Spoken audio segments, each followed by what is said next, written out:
Hello learners.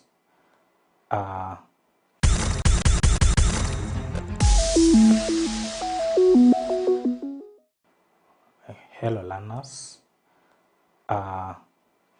In our previous lesson, we had talked about the Joule's law of electrical heating, and we had stated that it states that the energy developed in a circuit through a coil or a wire is directly proportional to the resistance, then time taken, and also the square of the current. So today we are supposed to review that or apply that formula in our calculation. And the main objective of today's lesson is, by the end of the lesson, you as learners are supposed to calculate or apply that Joule's law formula in calculation of resistance. We have energy, then you can use the same formula in calculating current. Then after that, the last objective, you may be asked to calculate the number of bulbs that the given amount of power and voltage can be connected to, so that it can supply that amount. So today I'm going to start with the first example. So you can write example 1.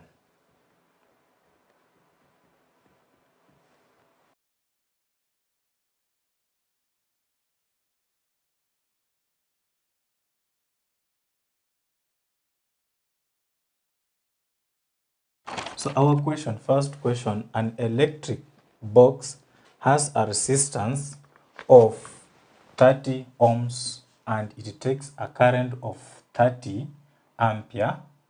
Calculate the heat in kilojoules developed in 1 minute. So solution.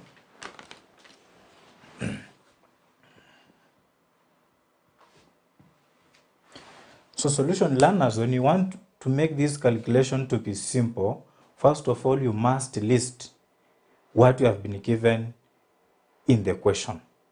For example, our first equation here, we have an electric box has a resistance of 30 ohms.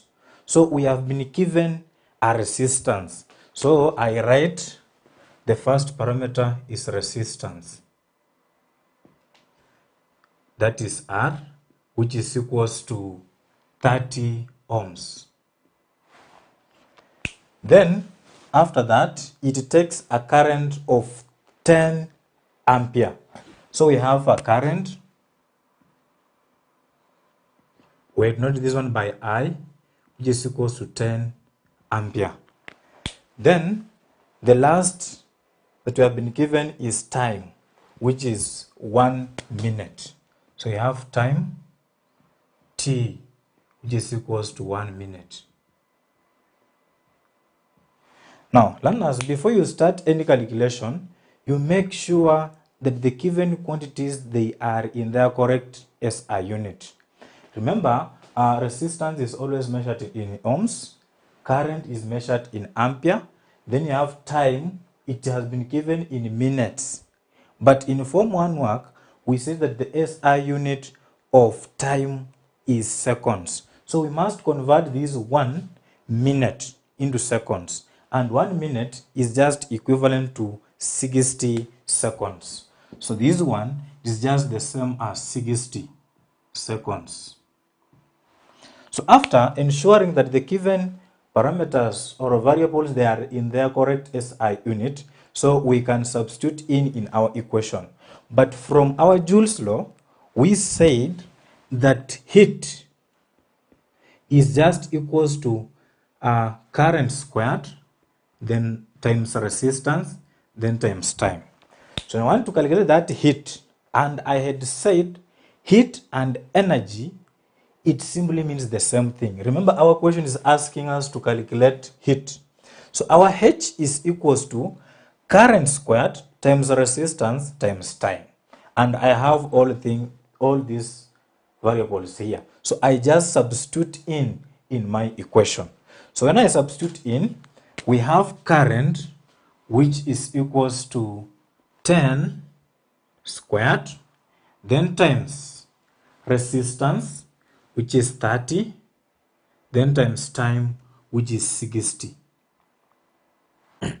So this one will give us, that is 60 times 30, then times 10 squared.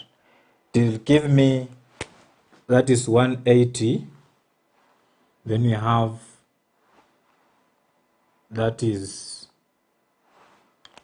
4 zeros, that is 180,000 joules. This is heat.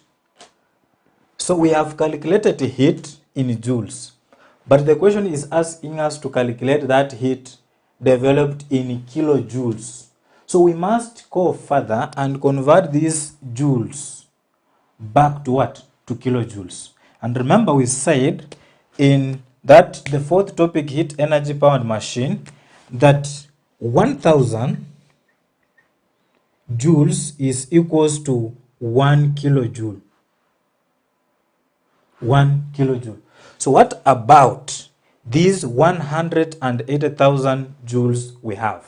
So we just come and write what about 180 joules here.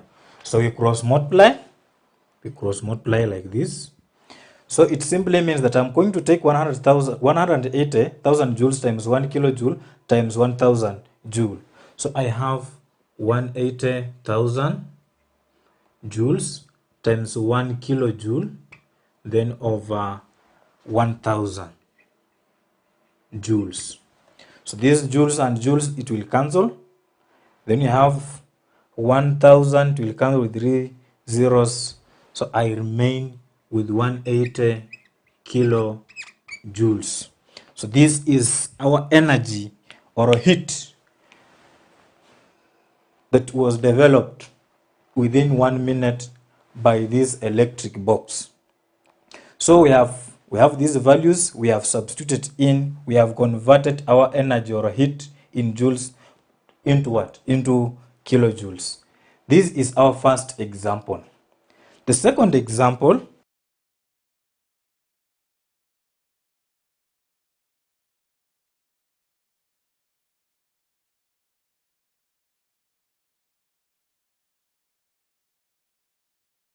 so the second question is an electric bulb is rated 60 watts, 240 volts. Determine A, the resistance of the filament. Then B, the current flowing through the bulb when it is connected to the main supply. So as I had said earlier, it is good you list what you have been given. From our question here, we have solution. We have been given 60 watts. 60 watts, this is power. So our power, P, is equals to 60 watts. Then 240 volts, that is voltage. Voltage, V equals to 240 volts.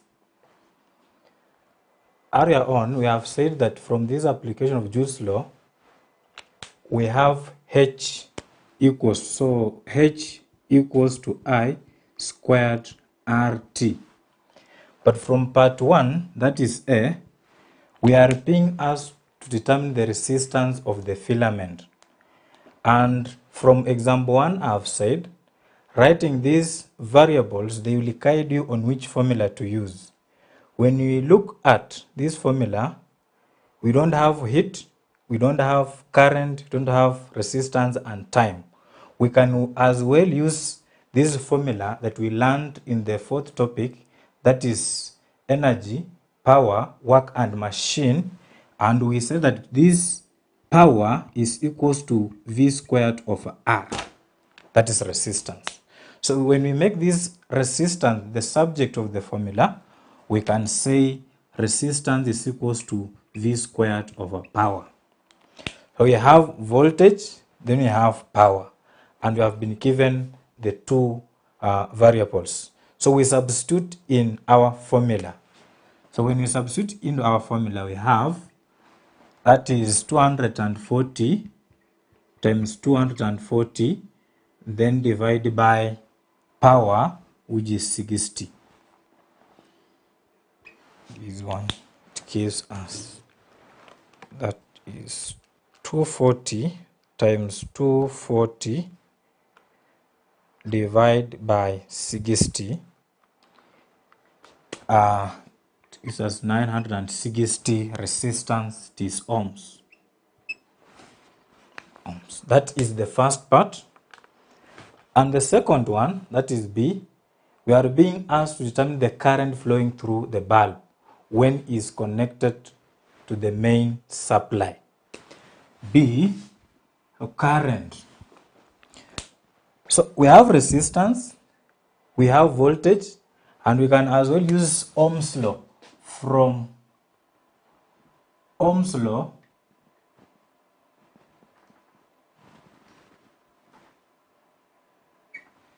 voltage is equals to current times resistance. We have voltage, we have resistance in our first part. We are being asked to determine current. So we just make this current the subject of the formula. So we have voltage over resistance. So you have voltage, it is here, 240. Then divide by resistance, we have found it to be 960. So when we divide, I can as well use the calculator. We have 240 divided by 960. We have 0.25. The SI unit of current is ampere. So we are done with example 2.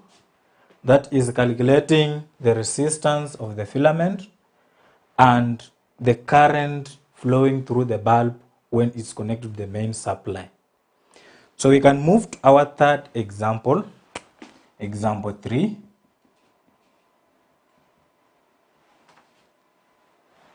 Example 3. We have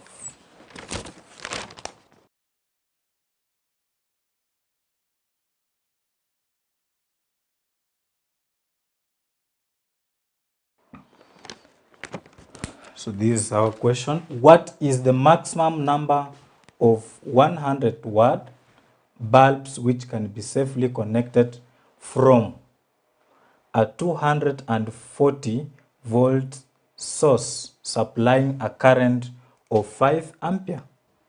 So I had said, first of all, you list what you have been given. You have solution.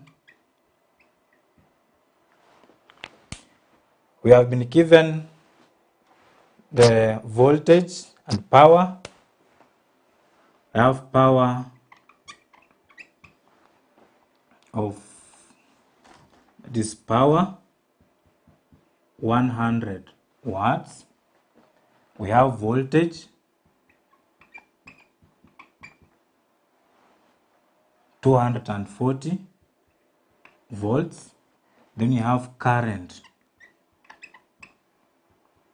I, which is 5 ampere.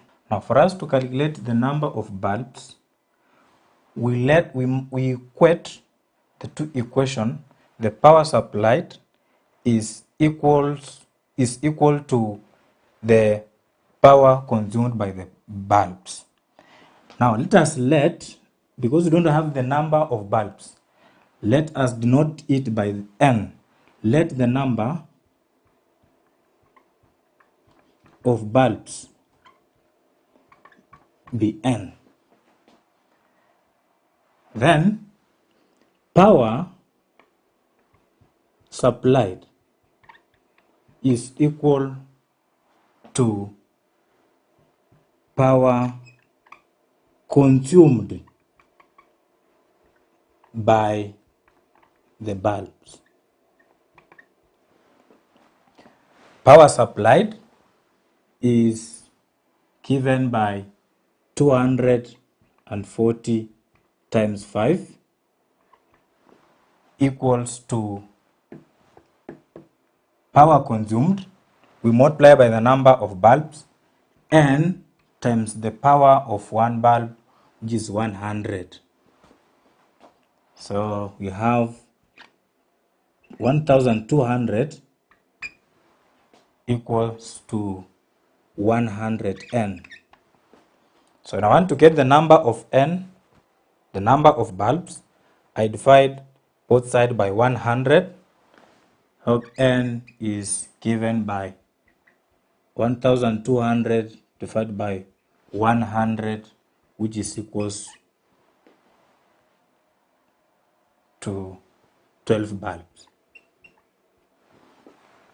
So that is the number of bulbs that are required to be connected to that power supply of 240. That is that example. So I would like you to try these questions as assignments when you are at home.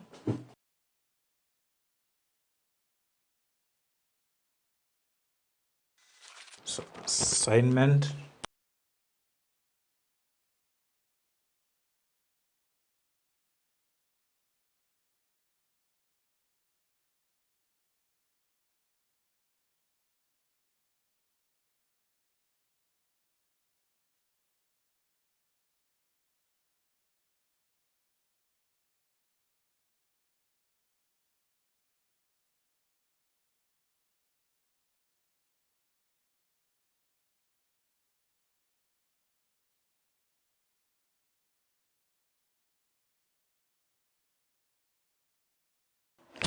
So we have 3 questions that you are supposed to attempt. The first one is an electric cooker has a coil of resistance 5000 ohms. If it is operated on a 240 volts main supply for 1 hour, how much heat energy does it produce? And question 2, how many 100 watt bulbs can be safely connected from a source from a 240 volts source supplying a current of 4 ampere. Then question 3, an electric motor powered by a 240 volts main supply requires a current of 30 ampere to lift a load of mass 3 tons at the rate of 5 meters per minute. Calculate the power input, B, the power output, C, the overall efficiency of the machine. So this one, you can review it, you can try it by reviewing the 4th topic in our coursework. That is for Form 3 work. We discussed about efficiency. That marks the end of our lesson today. When you go home, make sure that at least you review the examples that we have done. We have calculated the heat, the resistance, current. We have also calculated the number of bulbs that are required when we have a common power supply. Thank you. Let us meet next lesson. Welcome to Manifested Publishers. Hello learners, my name is Stephen Kariungi, and today we are going to discuss Biology Form 2, and specifically we shall learn about transport in animals. Now, this subtopic, that is transport in animals, is part of the first topic in Form 2, which is transport in plants and animals. So basically, this is a continuation from what we discussed about transport in plants. Now, the first thing before we go into this topic, it is important to understand what are the objectives, what are the requirements, what is the learner expected to understand as far as this topic is concerned. So specifically, we'll start with the objectives. And one of the objectives, or one of the specific objectives of this subtopic is that we need to understand the difference between open circulatory system and closed circulatory system. So distinguish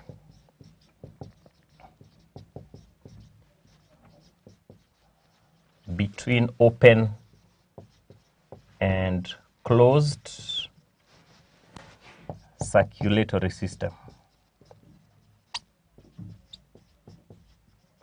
as the first objective.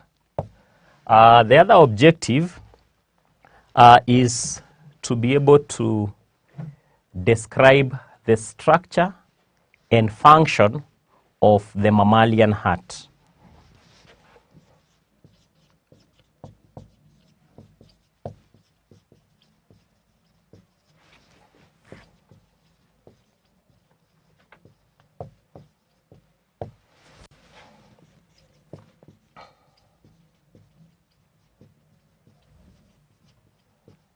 That is the second objective, to describe the structure and function of the mammalian heart.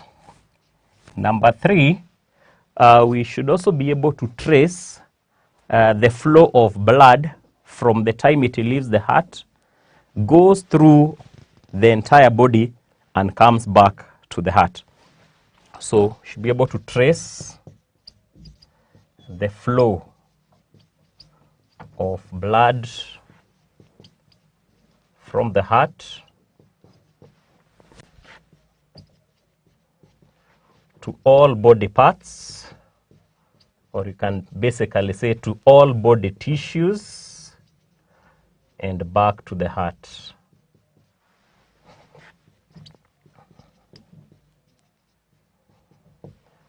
Objective number 4, we'll also be able to describe diseases that affect the circulatory system.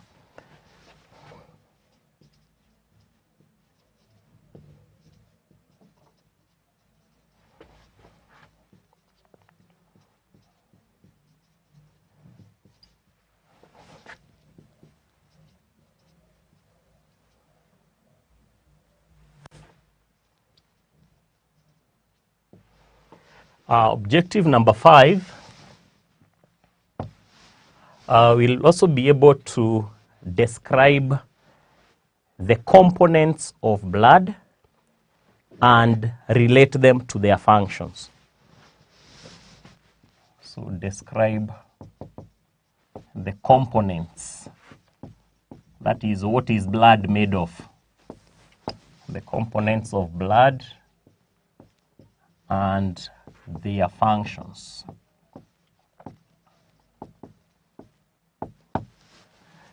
Then number 6, we'll also be able to describe the human blood groups.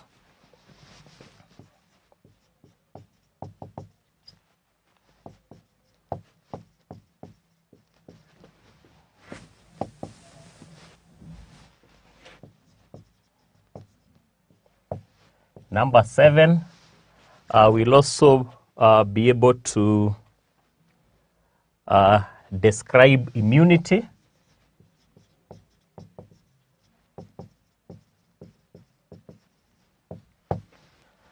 And immune responses. Describe immunity and immune responses. The other aspect that we need to discuss is to describe the process of blood clotting.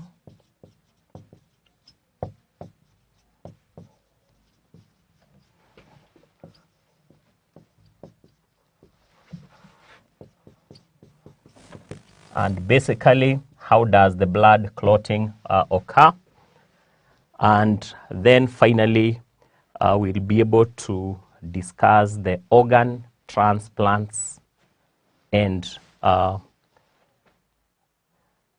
organ transplants and grafts.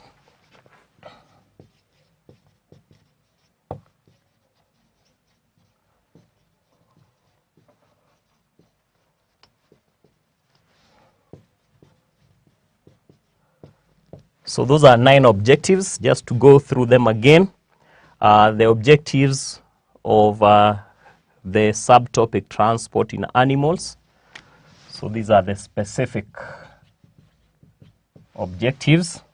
Number 1, we'll be able to distinguish between open and closed circulatory system, be able to describe the structure and function of the mammalian heart, trace the flow of blood from the heart to all body tissues and back to the heart, describe diseases that affect the circulatory system, describe the components of blood and their functions, describe human blood groups, and you can also add something here, and blood transfusion.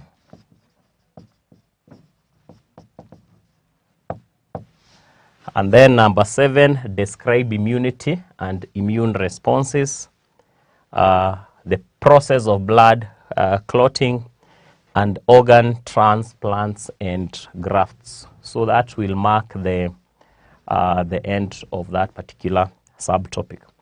So to look at the first objective, we need to distinguish between open and closed circulatory system. And basically, we are looking at the circulatory system. So the circulatory system is the system that is involved in the circulation of blood throughout the body of the animal. And this circulatory system is made up of 3 components. There must be the blood itself, which is the transport fluid. There is also the vessels in which that blood is flowing, and then there must be a pumping organ.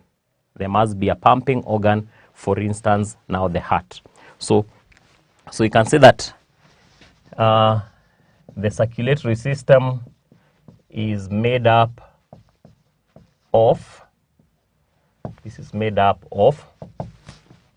A, we have the transport fluid, e.g. blood. We have a few cases whereby we don't call it blood. That's why we're giving an example of blood. Then we have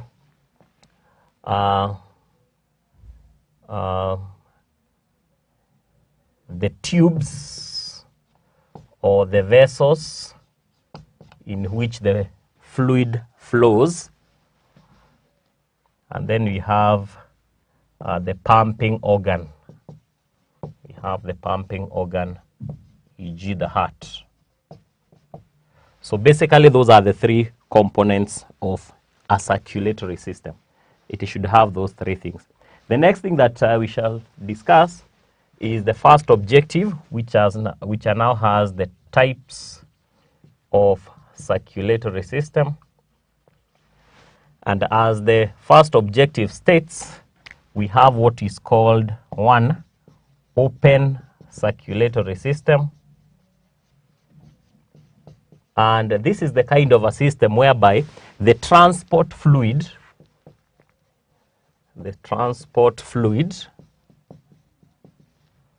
flows within the body cavity. Within the body cavity, the general body cavity, that is called hymocoel. Hymocoel.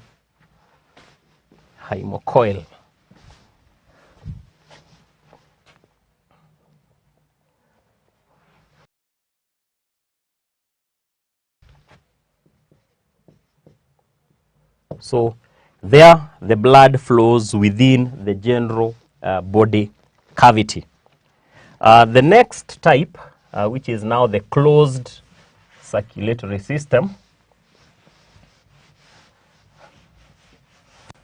We look at each one of them in details and what each one of them entails.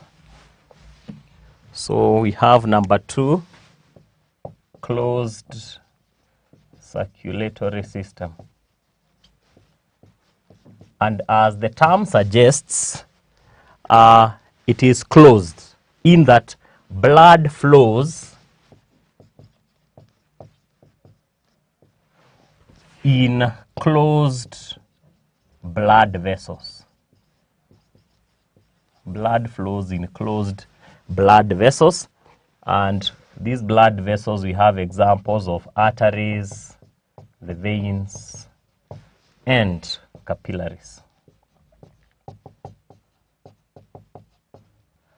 So basically that is the difference between the open circulatory system, whereby the blood or the transport fluid flows within the body cavity, that is known as the hemocoel, and closed circulatory system where blood flows in closed blood vessels, which could either be arteries, veins, and capillaries.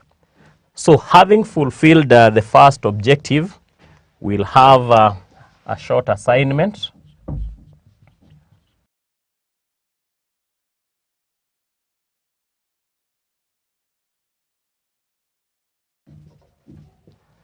So the first question, name 2 types of circulatory system.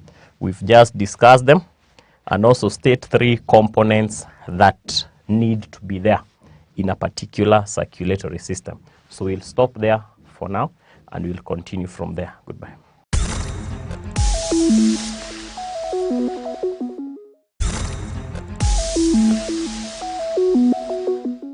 Hello learners, I'm called Festus Shundu Wekesa, a teacher of mathematics and physics. Today I'm going to take you through this topic known as heating effect of electric current in physics, and the subtopic or the lesson of today is energy changes and potential difference. The main objective of this lesson is, by the end of this lesson, you as a learner, you are supposed to define heat and electric current. That is 1. 2, be able to explain these energy changes and potential difference. And 3, explain 3 factors determining heat produced by this electric current. Welcome to this lesson. Now, I'm going to explain the key terms in this topic known as heat and electric current. Heat, for you as learners, heat is a form of energy that moves or that is transferred from a body at a higher temperature to a body at a lower temperature until an equilibrium is reached. This area, we covered it in Form 1. Then electric current, we also defined it in Form 1, and we said that this current, it is just a flow of electric charges in a complete circuit. Then after that, the subtopic of today is energy changes and potential difference. Now this heat, it can be produced from different components. For example, I may have a phone. When I use it for a certain period of time, you may realize that it is getting hot. And I've said, or it is getting warmer. And I've said from the definition, it is a form of energy. So when you touch that gadget or that component, you realize that it is hot. So that is a form of energy. Even a dynamo on a bicycle, you may see that this energy is being transformed to light. When a dynamo is connected or it is on a motorbike, or we have a bicycle, you realize that energy is being transformed. So current is being transferred from one form to another. Charges are flowing from one point to another. That is the current. So when you connect a circuit, you realize that we have some components that they may become warm when you are using them. For instance, I know that if you have come across something like iron box, when you are ironing clothes, you realize that it may reach a time that the iron box is warm. So in that state, we always say that current is being transferred from one point to another. Then that iron box being warm, so it simply means that we have some form of energy, that is heat, that is being produced. Now, for today's lesson, the current, when it is flowing, it produces some heating effect on a coil. And that current, when it increases, then the amount of heat that being produced, it also increases.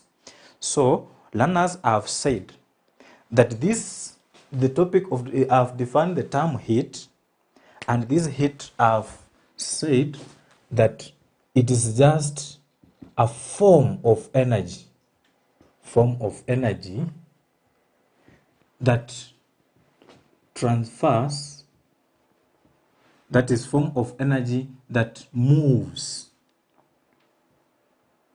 from a body at a higher temperature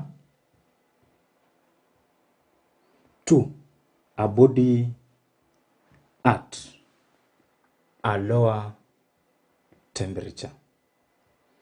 So it reaches a state whereby when you are feeling that form of energy, it reaches a state whereby you cannot detect whether it is cold or warm. For instance, during morning time, you may find that a chair is too cold, but after some times, you realize that the chair, it is warm. So that state where the chair, it has attained some equilibrium, whether you cannot determine whether it is hot or warm, that state we normally call it thermal equilibrium. It is equal. It is not cold and it is not that warm. Then after that, I've defined the term current. And I've said that current, this one, it is just the flow of charges. Current. This one is the flow of charges from one point to another in a complete circuit.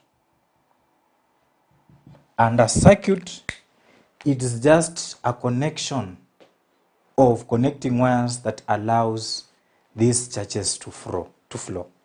Sorry for that. So this electric current produces heating effect. I've used an example of electric iron box. I've used an example of electric kettle.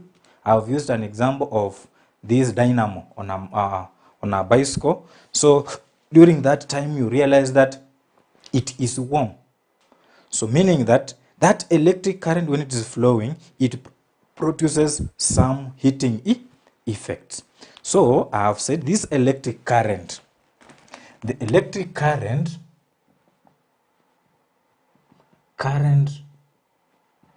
produces some heating effect, produces heating effects in coils. These coils, it is just a connection of wires in number of turns. So connecting wires. So when we have that connection of wires, so then when current is flowing through it, so it has that heating effect in that coil. So a higher current produces more heat. When we allow more current to flow, then it simply means that more heat is being generated. So we can as well say that a higher current, that is a higher current, produces more heat. So heat and current is directly proportional to each other. When I increase current flowing through that circuit, then it simply means that heat that is being produced, it is also increasing. Now, we have this issue of electromotive force. So what normally causes this heat? What normally causes this heat in these components? It is because of the resistance between the direction that is being moved by the current and the direction of charges. Remember in Form 1, we said that charges and electric current, they always move in opposite direction. So that resistance is the one that normally causes the heating effect in that component. So if you may be asked in exam, what normally generates this heat in a component when current is flowing? So it is very simple. You just say that it's just because of the resistance between the direction that is being moved by the charges and current. So that is the cause of this heating effect. So we can say the electromotive force, the electromotive force of the battery forces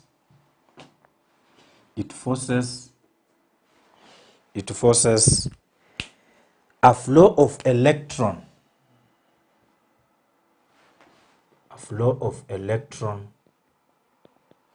around. It forces around the circuit against resistance. Around the circuit against the resistance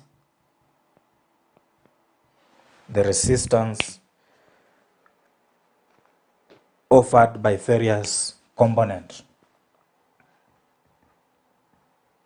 Offered by various components. So the resistance is the one that normally makes that component to be warm or to be hot. So that resistance between the flow of current and the flow of charges is the one that leads to the production of that heat.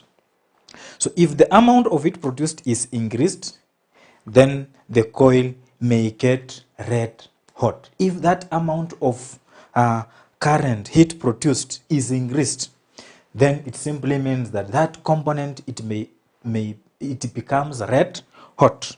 So you can say if the amount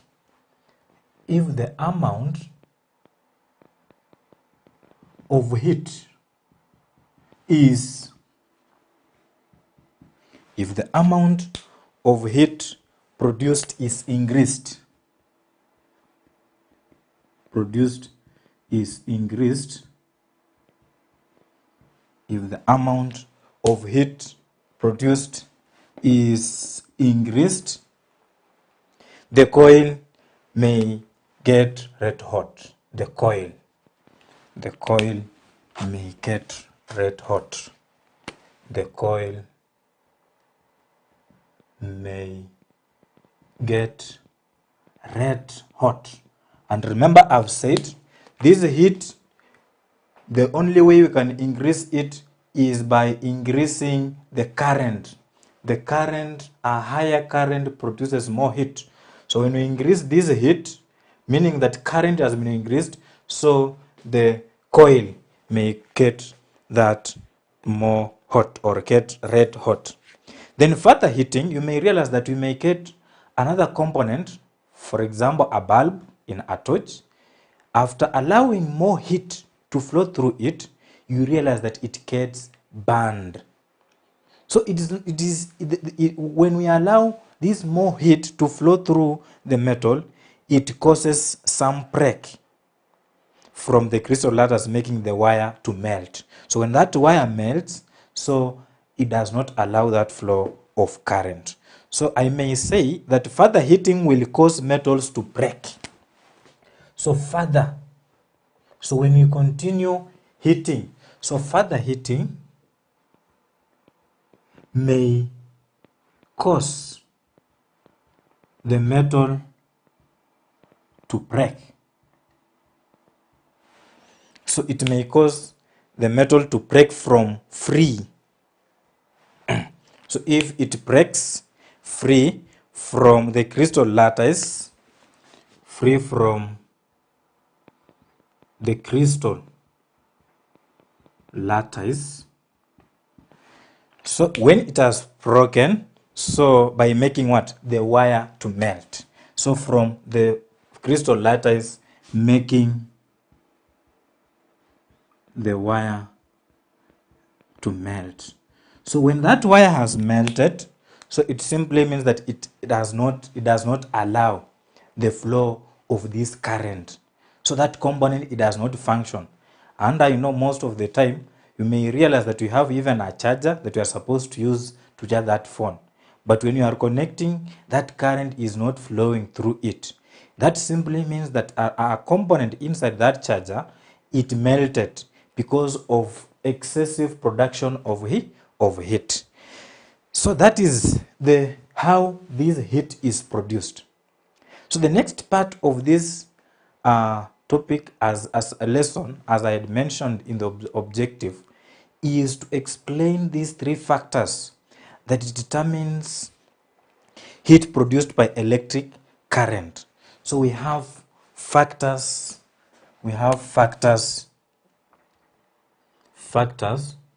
determining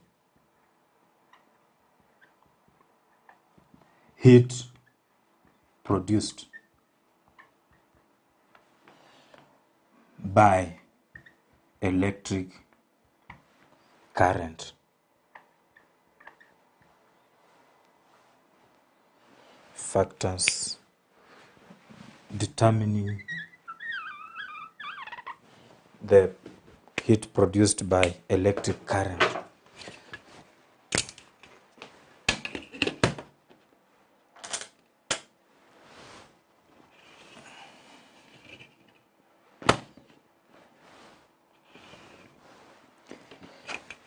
So here we have three factors that normally determines the flow of this, that normally determines heat produced by this electric current. Most of the times, when you overcharge, when you charge a device, when you allow more current to flow through that device for a longer period of time, you will realize that that device or that component, it gets hot or more hot. Now, meaning that the first factor in this area, it is time. When you overcharge for a longer period of time, so it gets more hot. So meaning that time and electric current or heat produced is directly proportional to each other. So we have the first one is time. The first one is time.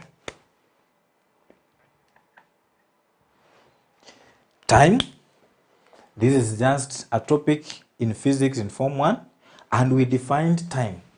We said time, this one is just a measure of duration of an event.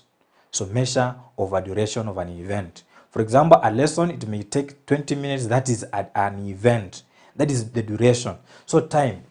So time, when we hit a component, when we allow currents to flow through that component for a longer period of time, that simply means that more heat is being generated.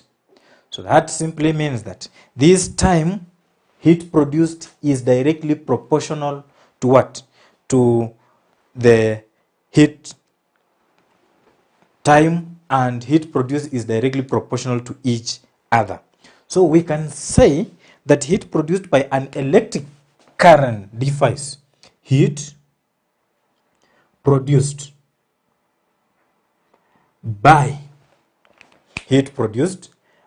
an electric current,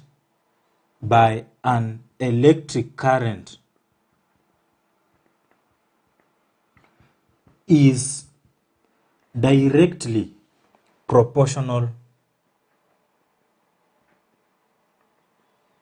to the time taken.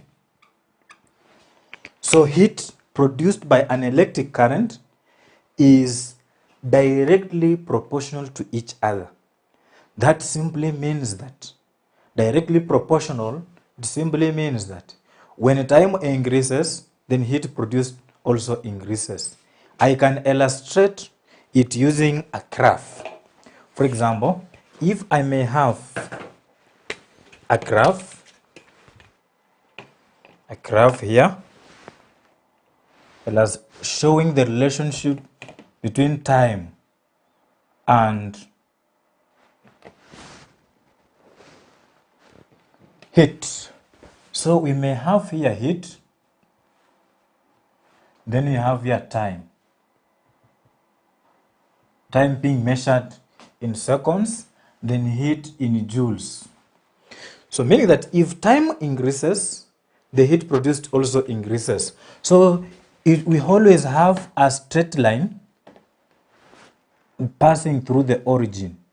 This shows the relationship between heat produced and time.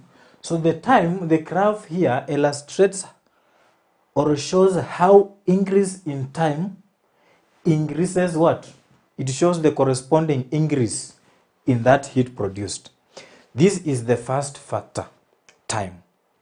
And the second factor is resistance. The second one is resistance. Resistance of a component. Resistance of a component. So resistance, we may talk about the resilience of that object to sustain some heat, or the length of that object. So when the length of object is long, so meaning that it requires a lot of heat to make that object gain some heat. So similarly, resilience, because in Form 2 work, we talked about these things of resistance and current and voltage from Ohm's law. And you realize that resistance, we have devices with different resistance. We may have a device of 10 ohms, we have 20 ohms, we have 100 ohms, we have even 1000 ohms. So this one simply means that that component or a device with 100 ohms is there to sustain a lot of current that normally flows through it. So here similarly, I can say that even here, heat produced by an electric current is directly proportional to the resistance of that component. So here we can also say that heat produced is directly proportional to the resistance or length. We can put this one into bracket. So resistance or length of the component. Resistance. So heat is directly proportional to that one, to heat, to that length or the resistance of that object. So when the resistance is high, so more heat is also produced. Similarly, we can illustrate it using even the graph. That shows that it will also produce a straight line passing through the origin to illustrate that increase in resistance also increases heat transfer. Then the last factor here, number 3, we have the current. And current, as I've said from the introductory part, I've said that if more current is allowed to flow through the device, so it produces more heat, meaning that it is also one of the factors that affects or that determines the heat produced by by electric current learners. Now here, from the introductory part, it simply shows that this current flowing through an electric device or component is also directly proportional to the heat produced. So I can say again, heat produced here, heat produced is also directly proportional to the electric current.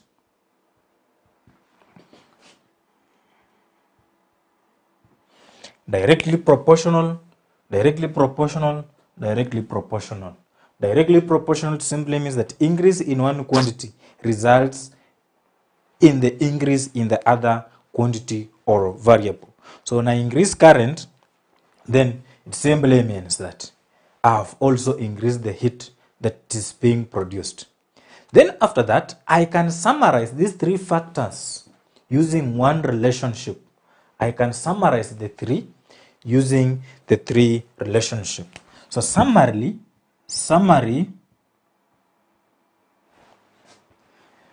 because now the common figure here is heat, heat, heat, and the three parameters, they are variable, they are varying. So I can say that this heat, then sign of proportionality is equals to I squared. Then we have RT. Experiment, it has shown that here, this one, this it is heat is directed to the, okay, sorry, here it is directly proportional to the square of current. Square of current, not just current, but square of current. So current, we must square it, but the other variables, they remain the way they are. So generally we can summarize that equation using this one. And when I remove this sign of proportionality, so I have my equation as H equals to I squared, then RT. This one, it is known as Joule's law. Joule's law of electrical heating. It is a law. So Joule's law of electric heating, it is stated as this one, H, heat. This stands for heat. Then I stands for current. Then you have R stands for resistance. Then T stands for time. So I can say this H, this one is equals to heat, or it can be, it is heat, then I is equals to current. Then we have R, resistance. Then we have T, stands for time. But we may find that we have other books. This Joule's law, they may replace H with E. This E, we may have this H, or we may have E. This represents what? Energy. So other books, they may state this relationship between the three components as E equals to I squared RT. So it is just the same thing. H and E, they simply mean the same thing. Now, if somebody may ask you to state Joule's law of electrical heating. Joule's law of electrical heating, we just derived the law from the three factors that determines heat produced by this electrical current. So we may say that this Joule's law of electrical heating, Joule's law of electrical heating states that the energy developed. So it is going to be energy or heat, because we are talking about heat, and I've said here heat and energy, it is just the same thing. So this heat or energy developed in a wire is directly proportional to 1. Now I've said we are just summarizing the 3 factors. Is directly proportional to the square of current,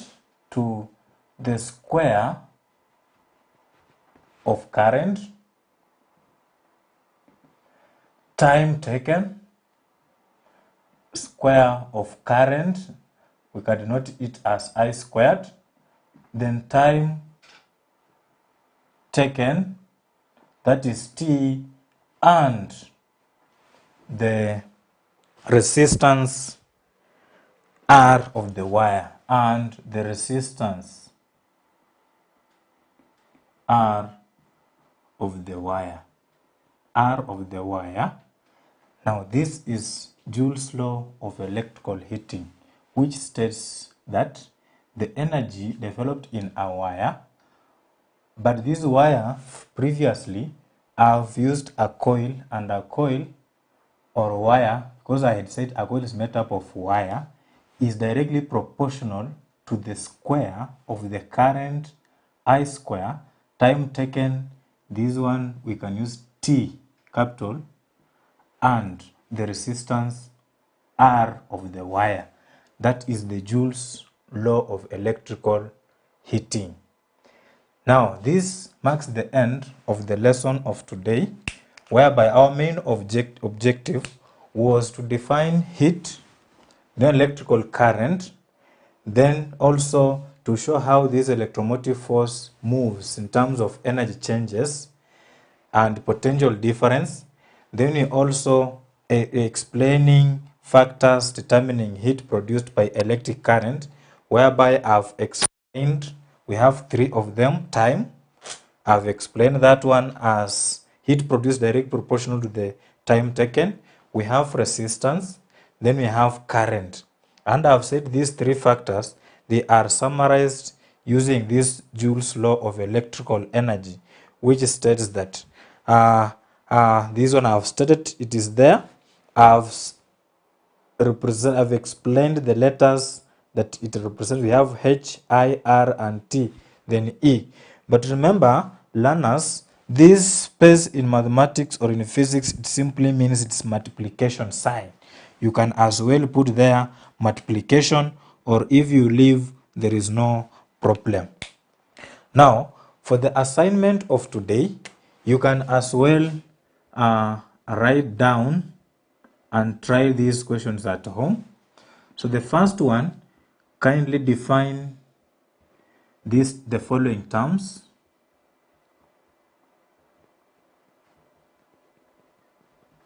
One, we have heat. Then 2, we have current. Then you can as well define this one, temperature, because this temperature I've mentioned it somewhere here, but remember we covered in Form 1 temperature. Then the second question, explain 3 factors determining heat produced by electric current. So this is the assignment that I would like you to try when you are at home, and when we meet next time, we shall apply this formula relating current, resistance, and time. Thank you. Enroll your child for the Manifested e-learning platform and see their grades grow tremendously. These videos can be downloaded to a laptop for offline viewing or viewed from a smartphone in a course-friendly format. Hujambo mwanafunzi, karibu katika Manifested online classes, ambapo leo hii mimi Mugambi James nitakufundisha Kiswahili, na leo hii tunataka kushughulikia ushairi. Kwanza katika hiki kipindi chetu tunafaa tuangalie kufikia mwisho wa hiki kipindi tuweze kujua maana ya ushairi, maana ya shairi, kisha tuangalie baadhi ya istilahi ambazo zinatumika katika ushairi ama katika huu uwanja wa ushairi katika mashairi. Hivyo basi Kiswahili siku ya leo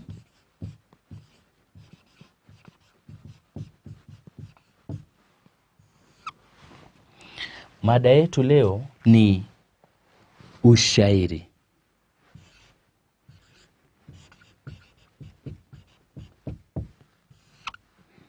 Kwanza tujiulize, shairi ni nini? Shairi ni nini? Shairi. Kuna vitabu mbalimbali ambavyo vimegusia mambo kuhusiana na maana ya ushairi. Hawatofautiani wote. Wanaeleza kwamba shairi ni utungo wa kisanaa ambao unatumia lugha teule na mpangilio maalum wa maneno kwa ajili ya kuwasilisha ujumbe. Na ukisikia katika hayo maelezo nimesema vipi? Nimetaja mambo kuhusiana na utungo wa kisanaa. Shairi ni utungo wa kisanaa. Huu utungo wa kisanaa unatumia lugha teule. Huu utungo wa kisanaa unatumia lugha teule. Mbali na kutumia lugha teule, una mpangilio maalum wa maneno.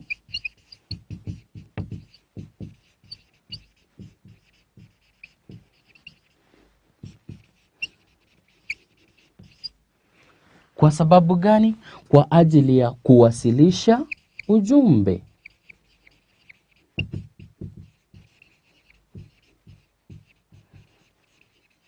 Hivyo basi katika maelezo yako, katika kufafanua ama kueleza dhana ya ushairi, katika kueleza dhana ya shairi, eleza kwamba ni utungo wa kisanaa unaotumia lugha teule na mpangilio maalum wa maneno kwa ajili ya kuwasilisha ujumbe.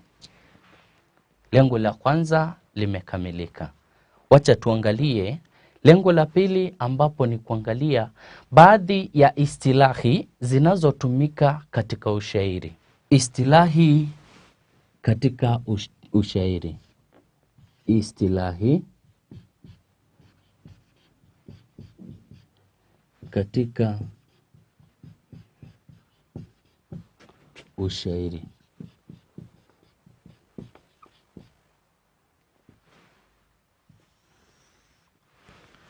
Ninapotumia neno istilahi hapa, namaanisha baadhi ya maneno yanayotumika ama msamiati unaotumika katika mashairi.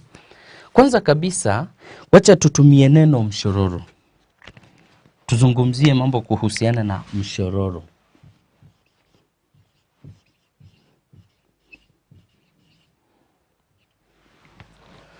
Mshororo ni nini? Mshororo ni mstari. Ni mstari wa maneno. Ni mstari wa maneno katika shairi. Yaani tuseme katika shairi kunakuwa na vifungu mbalimbali vya hii mistari. Mistari miwili mitatu inaunda kifungu kimoja. Mistari mitatu tena inaunda kifungu kingine. Hivyo basi hiyo mistari katika shairi ndio ambayo tunaita mshororo. Hii mishororo inaweza ikaungana miwili mitatu minne ikaunda ubeti.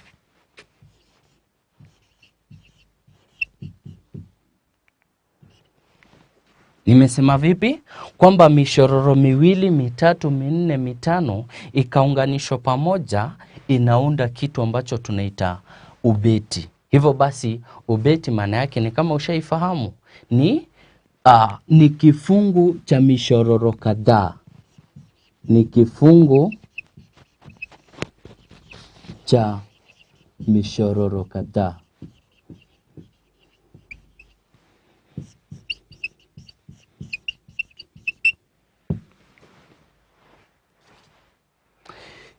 ni kifungu cha mishororo kadhaa. Huo ndio ubeti.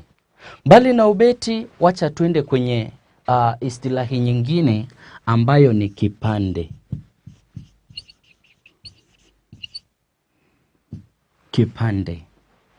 Utapata kwamba katika baadhi ya mashairi mishororo huwa imegawanyishwa kuwili ama mara 3 ama mara 4. Ya, unaona vipi? Yani kunakuwa mshororo mmoja unakuwa na kipande kimoja, cha pili, cha 3 na mara nyingine hata cha 4. Hivyo ndivyo ambavyo tunaita vipande. Hivyo basi kipande ni kisehemu katika mshororo. Ni kisehemu katika mshororo. Ni kisehemu katika mshororo. Nafikiri naweza nikachora tu kidogo hivi kwa ajili yako wewe mwanafunzi kuelewa. Yani tulisema kwamba mshororo ni mstari wa maneno. Ya, unakuwa na mstari namna hii. Lakini mstari wenyewe unakuwa umegawika. Katika baadhi ya mashairi unapata kwamba mshororo unakuwa na vipande viwili. Kipande cha kwanza na kipande cha pili. Hivi basi hii sehemu ni kipande na hiki kingine ni kipande. Mpendwa mwanafunzi, ningependa bado tuangalie hivi vipande huwa vina majina yake. Na hizo ni baadhi ya istilahi bado. Unapata kwamba katika baadhi ya mashairi hivi vipande vinaweza kuwa kimoja, vinaweza kuwa viwili, vinaweza kuwa vitatu ama vikawa vinne. Hivyo basi kipande cha kwanza ndicho ambacho kinaitwa ukwapi. Kinaitwa ukwapi. Ukwapi tumesema ni nini? Ni kipande cha kwanza cha mshororo. Kipande cha kwanza cha mshororo. Kwa mfano katika hiki kipande, katika huu mfano ambao tuko nao hapa juu, huu unaweza ukaitwa ukwapi. Kipande cha kwanza kinaitwa ukwapi. Kipande cha pili kitaitwa utao. Kipande cha pili kitaitwa utao. Ni kipande cha pili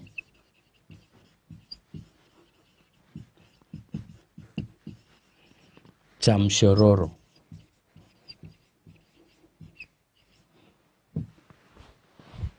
Kipande cha pili cha mshororo kinaitwa utao. Hivyo basi katika mfano wetu hapa tunaweza kuwa na hii sehemu ikiitwa utao.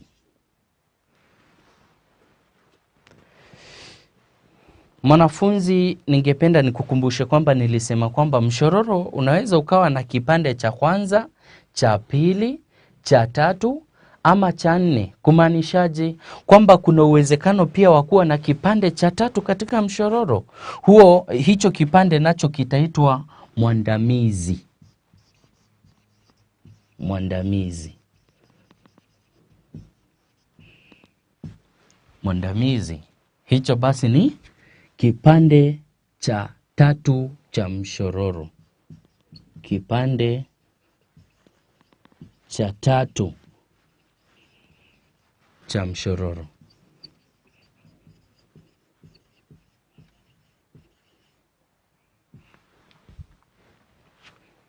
Kipande cha 4.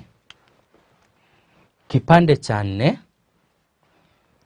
Kipande cha 4 tunaweza kukiita ukingo.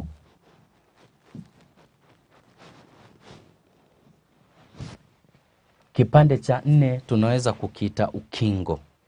Ya, hivyo basi ukingo ni kipande cha 4 cha mshororo.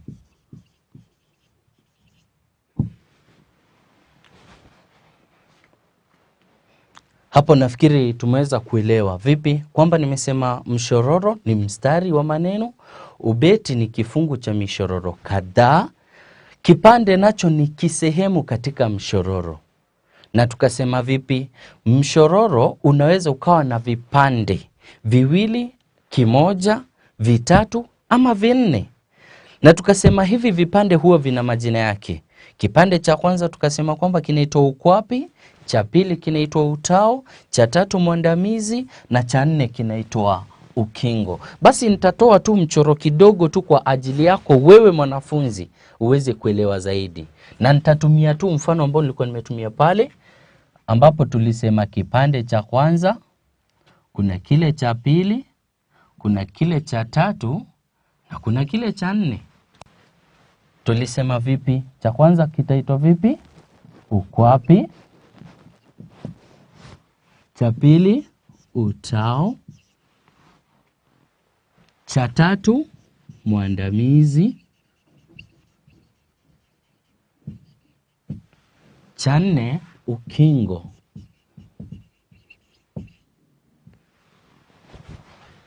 Bado hatujamaliza istilahi. Nataka nigusie mengine. Tulisema mishororo katika ubeti. Basi iwapo aghalabu utapata baadhi ya mashairi yale mengi sana huwa ni ya mishororo minne katika kila ubeti. Hii mishororo huwa ina majina yake.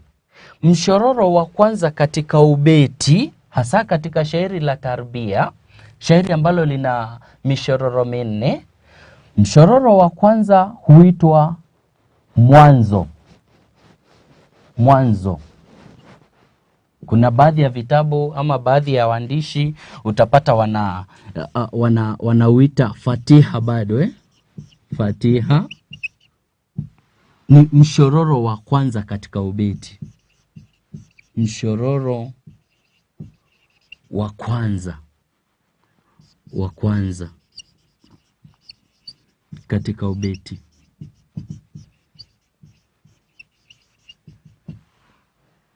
Huo ndio mwanzo au kitaka fatiha bado.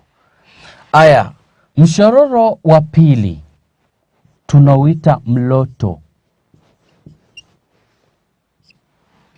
Huo ni mshororo wa pili.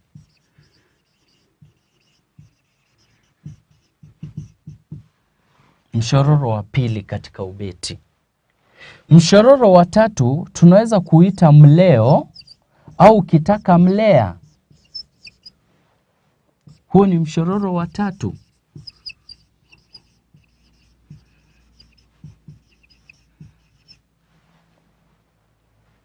Mshororo wa nne, hasa nimesema katika baadhi ya mashairi, na mashairi yenyewe sana sana huwa ni yale ya tarbia. Unapata pia unaweza ukaitwa kiishio, unaweza kuitwa mwisho.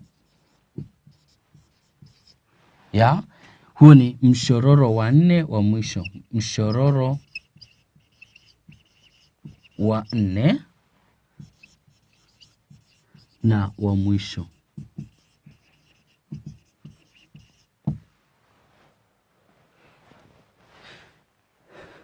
Mwanafunzi, nafikiri mpaka hapo tuko pamoja. Naomba kuongezea hizi istilahi kwa sababu ni nyingi tu sana. Hapo pia tumesema mambo kuhusiana na mishororo. Tumesema kuna mshororo ambao unaitwa mwanzo, hasa katika mashairi ambayo ni tarbia. Mshororo wa pili unaitwa mloto, wa tatu unaitwa mleo au mlea, wa nne unaitwa kiishio au kitaka mwisho. Bado kuna istilahi nyingine ambazo tunafaa pia tuzishughulikie, hasa ambapo tutaangalia kibwagizo. Kibwagizo. Kibwagizo.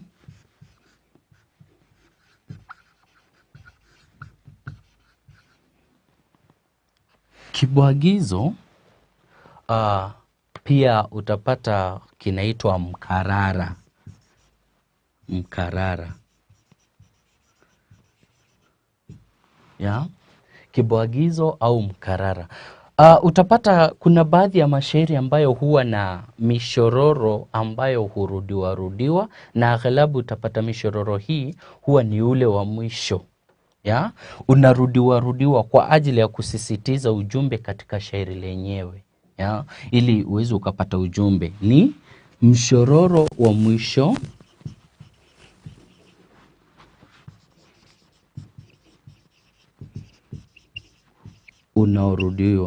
unaorudiwa. Huo ndio mkarara. Kuna neno jingine ambalo ni mizani. Mizani ni idadi ya silabi katika mshororo. Idadi ya silabi katika mshororo. Idadi ya silabi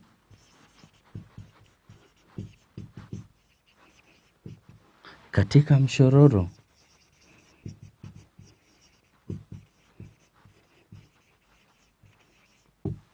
Idadi ya silabi katika mshororo.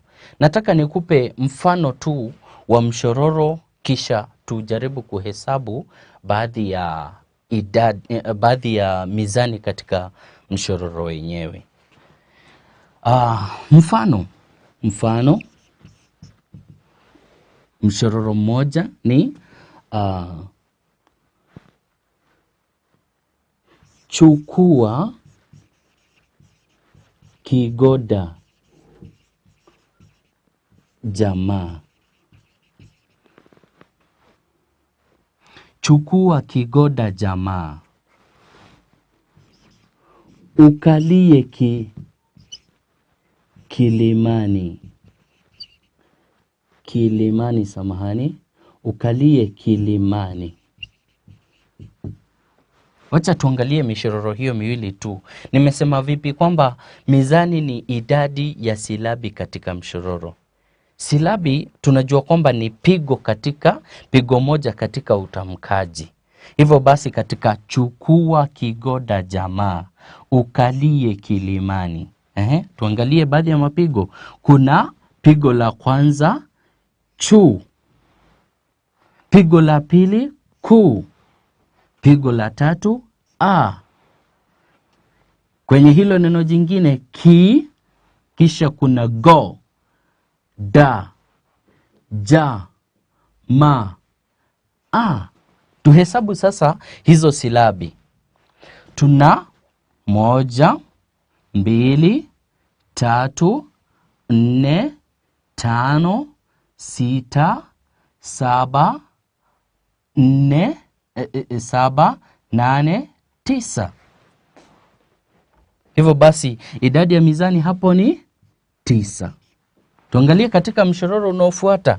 Ukalie kilimani. Twende tena.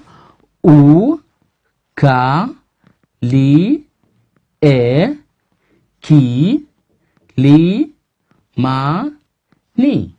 Hizo ni silabi. Tuzihesabu tena. 1, 2, 3, 4, 5, 6, 7, 8. Mizani ngapi? 8.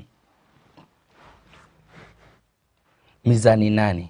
Hivyo basi nafikiri umepata kuelewa maana ya mizani. Mizani ni idadi ya silabi. Tuangalie neno jingine hapa ambalo ni vina.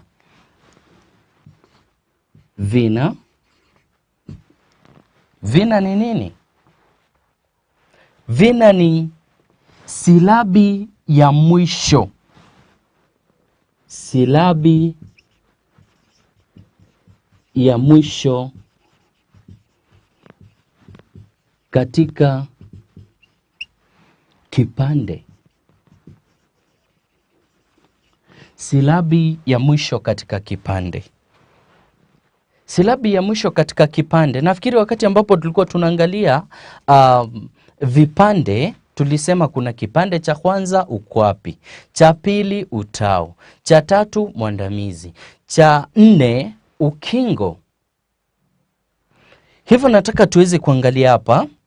Nitaweza kuuchora mchoro fulani pale kwa ajili yako wewe kuelewa vina ni nini. Hivyo basi mwanafunzi, naomba uweze kufuata zaidi kwa mazingatio na makini zaidi.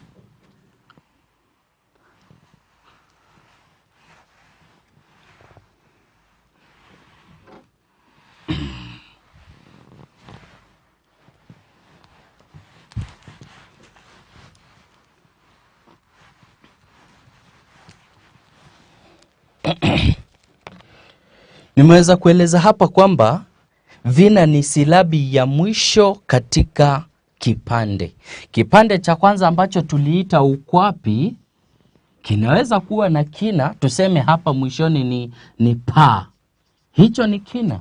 Kipande cha pili kiwe na kina kingine ambacho ni le. Ya? Tuseme umesema maneno yako unaishia kwa silabi pa. Katika kipande cha pili unasema maneno yako unamalizia kwa silabi le. Hicho ni kina. Hivyo hivyo katika mshororo wa pili pa, mshororo wa tatu le.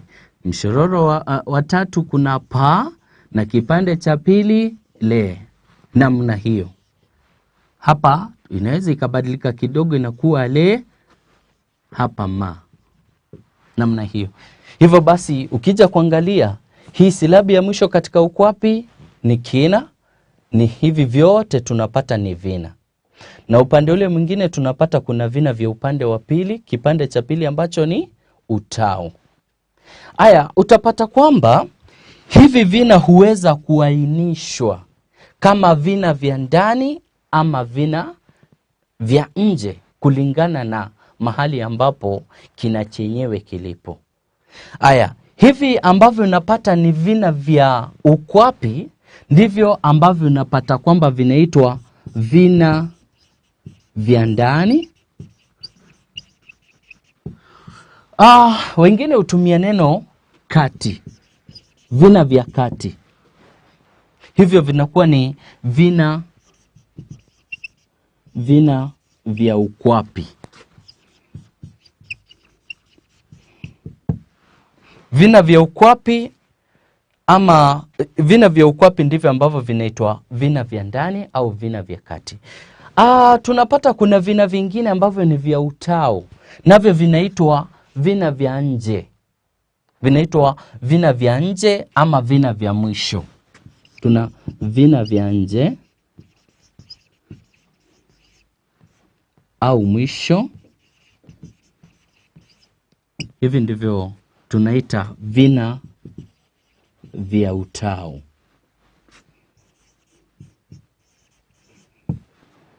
Istilahi nyingine ambayo ningependa kuzungumzia ni neno malenga. Malenga. Tulisema kwamba mashairi ni tungo za kisanaa, ni utungo wa kisanaa. Hivyo basi kuna mtu ambaye amefanya ile kazi ya kutunga.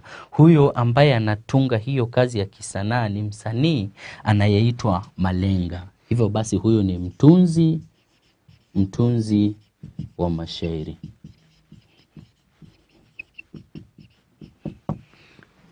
Mtunzi wa mashairi. Kuna mwingine ambaye tunaweza kumuita manju. Muite manju. Manju ni mtunzi pia, lakini huyu hufanya mengine zaidi ambayo ni kuimba mashairi yenyewe. Huyu ni anayetunga na kuimba mashairi. Ndiyo, kuimba. Kuna baadhi ya mashairi utapata pia yanaimbwa kwa ajili ya kutumbuiza, kupitisha ujumbe kutoka kwa msanii hadi kwa hadhira. Lakini utapata kuna baadhi ya vitabu ama tuseme mitihani ambayo hutumia neno jingine. Unasikia shaha. Neno shaha pia. Shaha ni mtu ambaye ni mweledi katika kutunga na kuimba. Kipawa chake huwa kiko juu zaidi kuliko hawa manju na malenga. Huyu ni kama manju na malenga, lakini kipawa chake kiko juu zaidi. Anayetunga na kuimba mashairi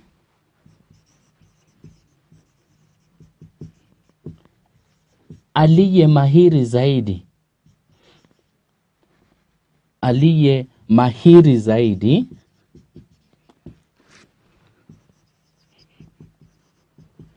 kuliko manju na malenga. Nafikiri mpaka hapo mwanafunzi umeweza kuelewa baadhi ya istilahi ambazo zinatumika katika ushairi, ukaelewa maana ya ushairi. Hivyo basi nikihitimisha, nataka nikupe kazi mradi ambayo unafaa kushughulikia kabla ya kipindi kijacho, ambapo tutakuwa tunashughulikia mambo kuhusiana na kategoria mbalimbali za mashairi, kisha tuangalie baadhi ya bahari za mashairi. Basi kazi mradi yako itakuwa ndio hii. Kulingana na kile ambacho tumeshughulikia kwa leo, nataka unitajie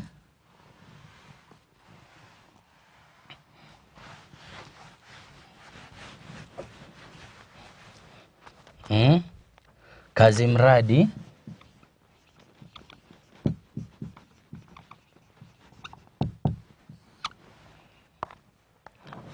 swali lako la kwanza ni taja na ueleze istilahi 7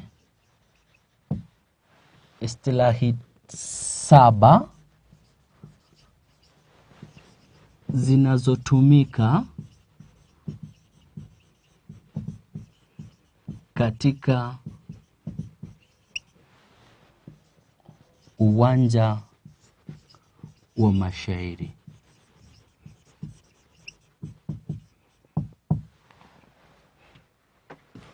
Jambo la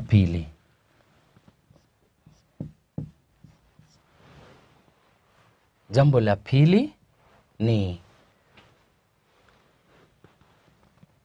andika shairi la ubeti moja kuhusu darasa lako.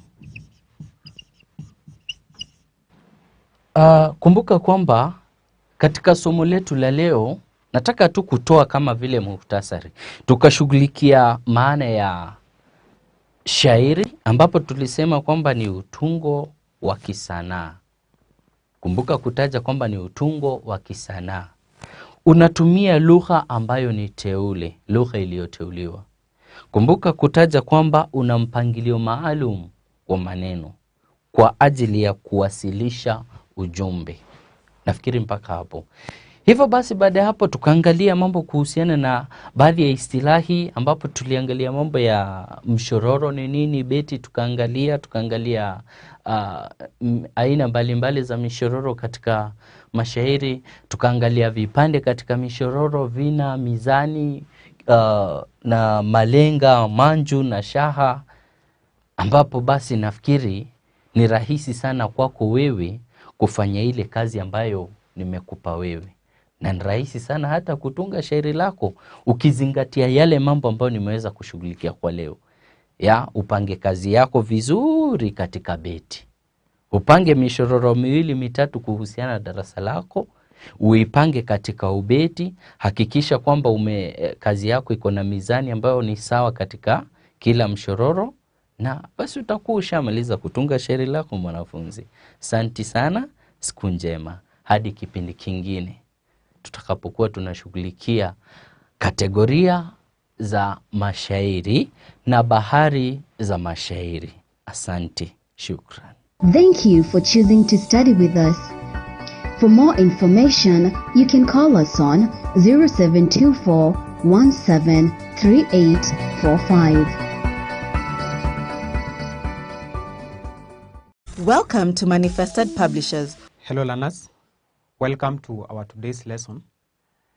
My name is Mwaniki. Today we are discussing chemistry form 2 and our topic is chemical families, patterns in properties. Chemical families and patterns in properties. I want to start with the objectives for this chapter, or what we need to achieve by the end of this chapter. So, objectives.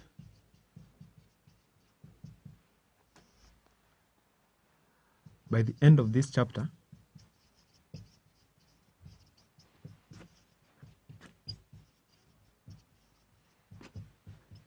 the learner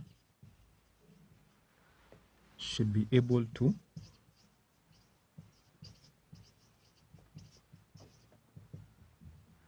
at the end of the chapter, the learner should be able to, 1, identify and write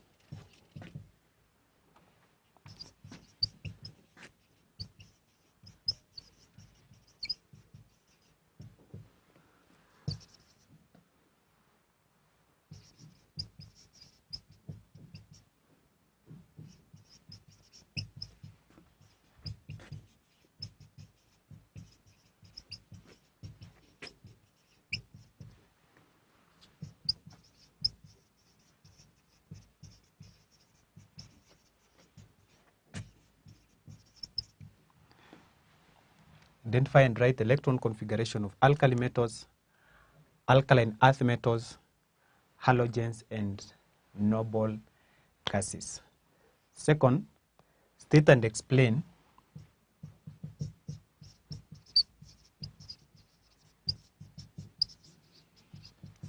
physical properties. State and explain physical properties of elements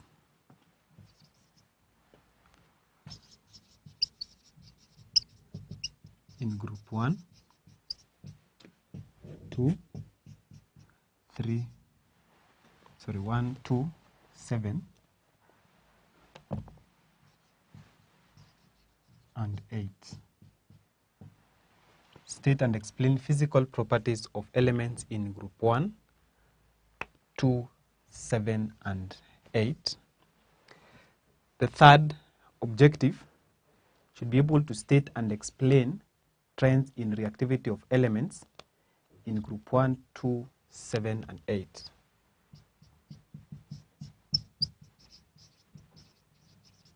Start explain trends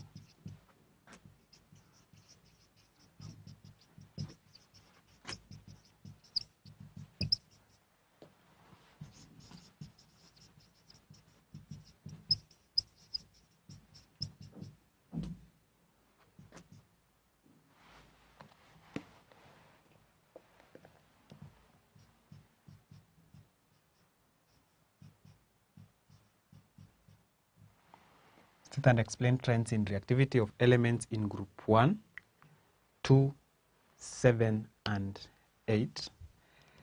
The next objective should be able to explain the similarities in chemical formula of compounds of elements in a group.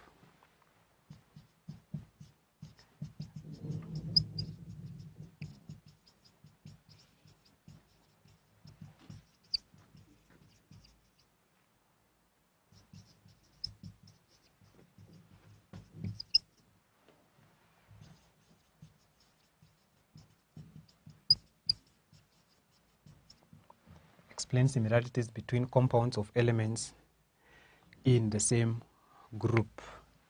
The next objective should be able to explain the unreactive nature of group 8 elements.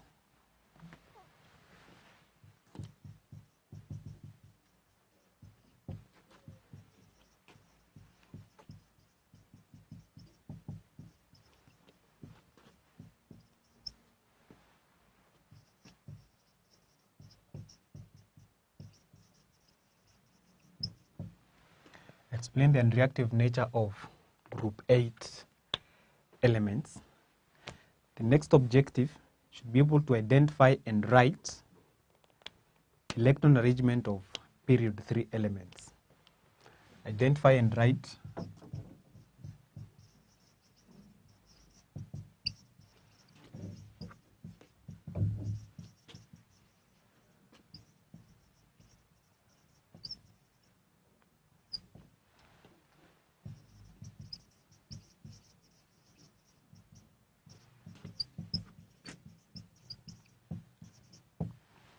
identify and write electron arrangement of elements in period 3. And lastly, should be able to state and explain the trends in physical and chemical properties of elements in period 3. State and explain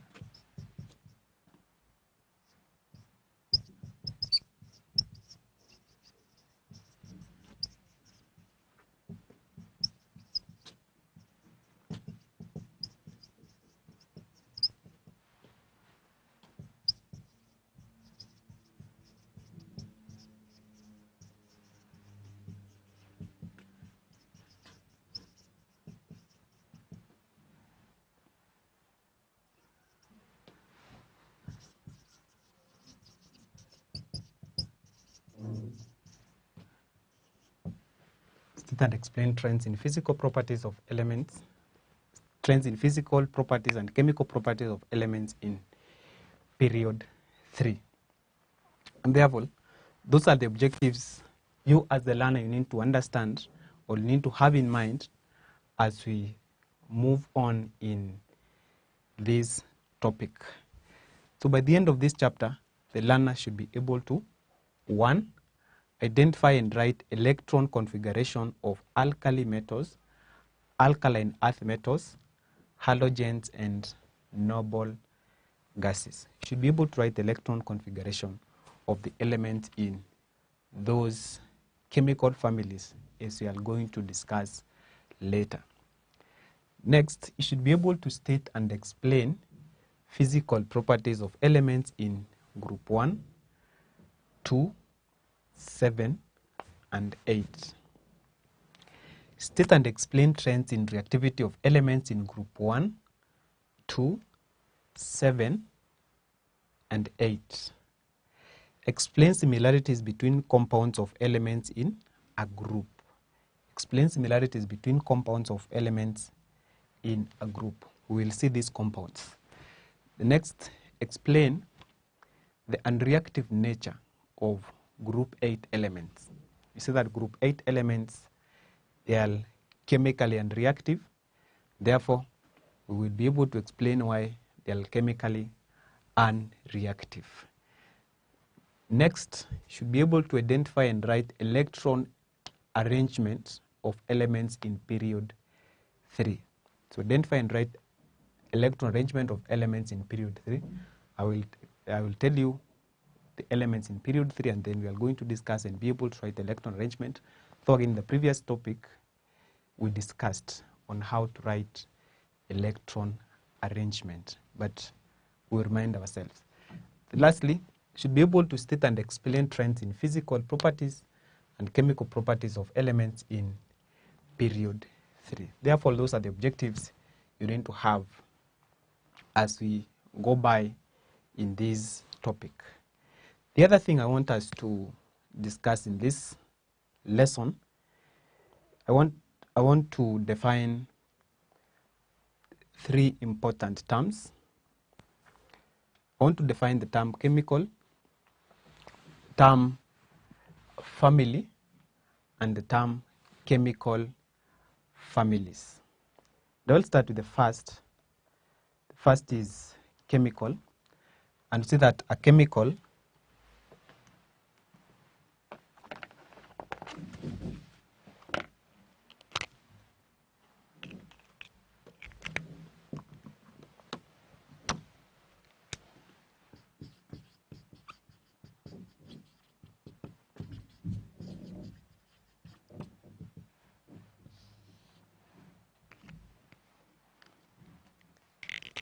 first is chemical. We see that a chemical is a distinct compound or substance which has been artificially prepared or purified. A distinct compound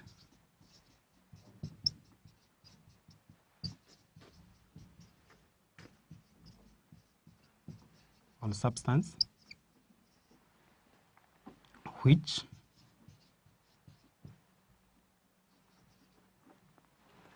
especially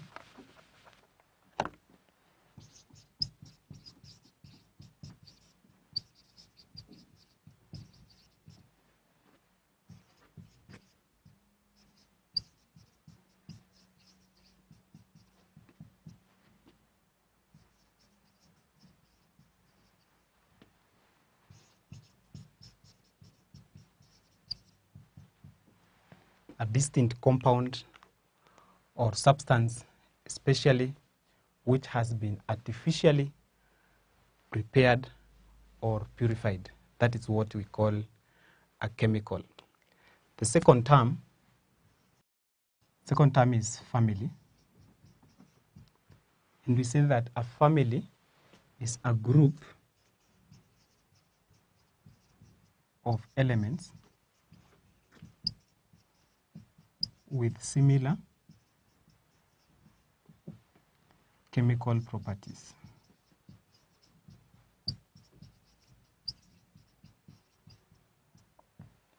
A family is a group of elements with similar chemical properties. So these elements have similar chemical properties. And the last term, this term number 3, is a chemical family.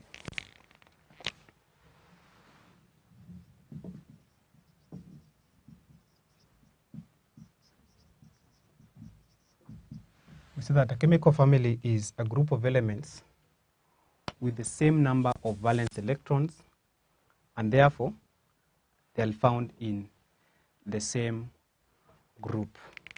It's a group of elements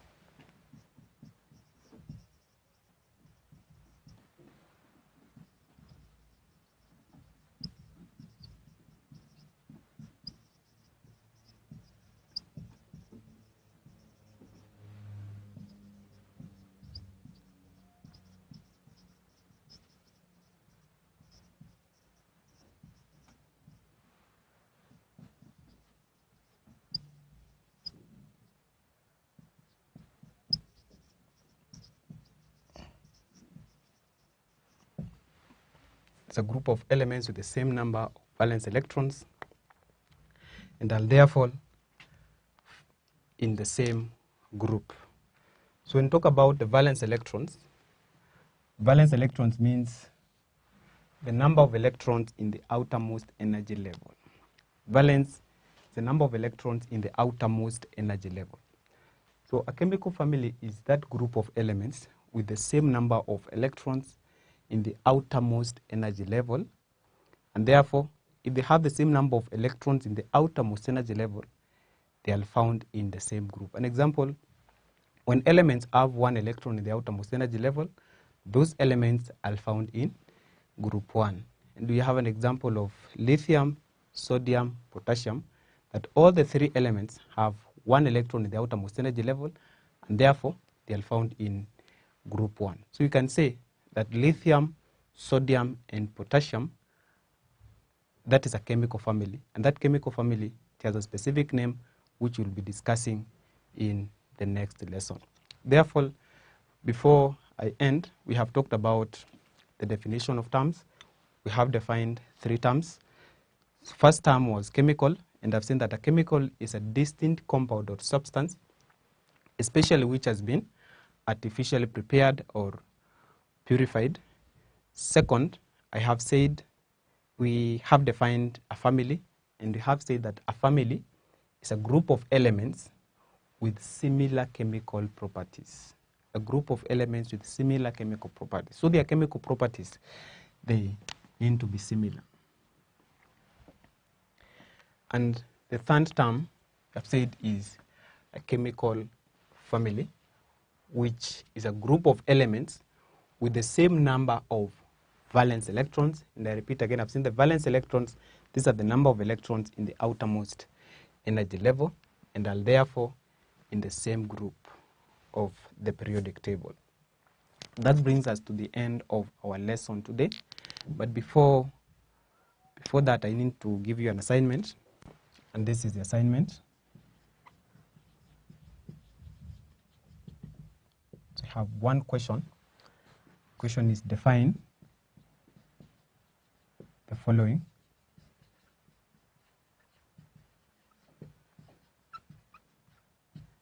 Define the following terms. A, chemical.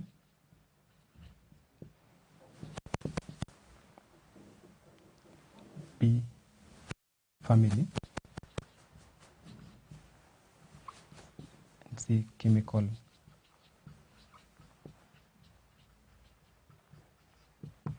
chemical family. So ensure that you've done that assignment before you meet in the lesson.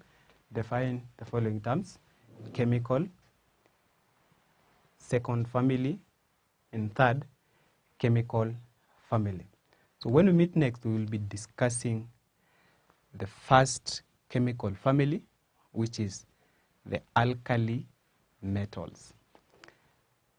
Thank you for participating in the lesson. Meet you in the next lesson. Bye.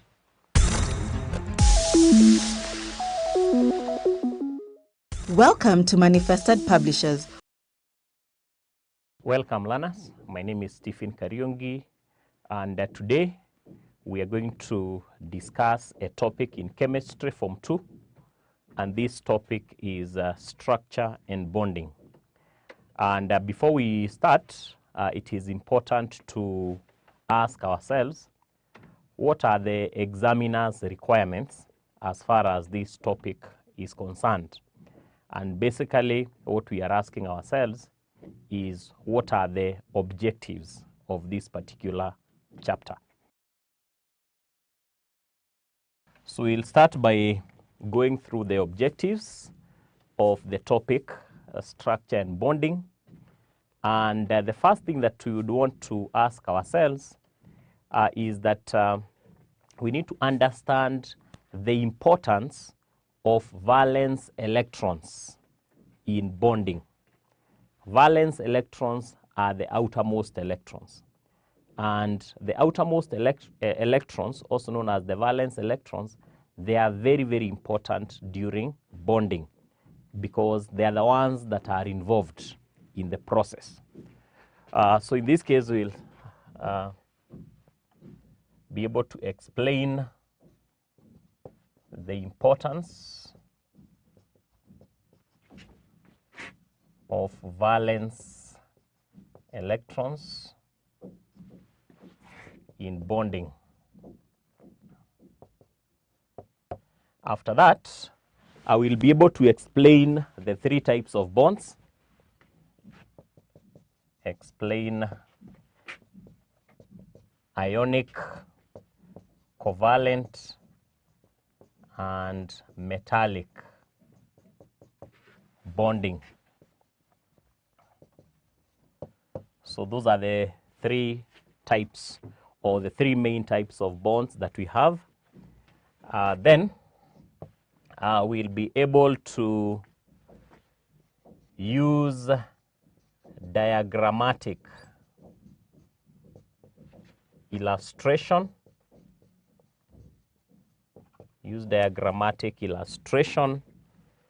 to show ionic, covalent, we have dative, hydrogen, and metallic bonding. So you should be able to use a diagrammatic illustration to illustrate, for instance, ionic bonding, hydrogen bonding, metallic bonding, and the others. Also, it will be important to be able to predict the type of bonding given the physical properties. So to be able to predict the type of bonding when you are given the physical properties. So predict the type of bonding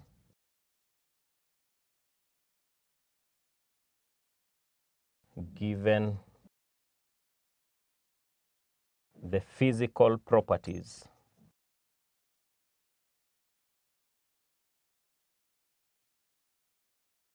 of a compound.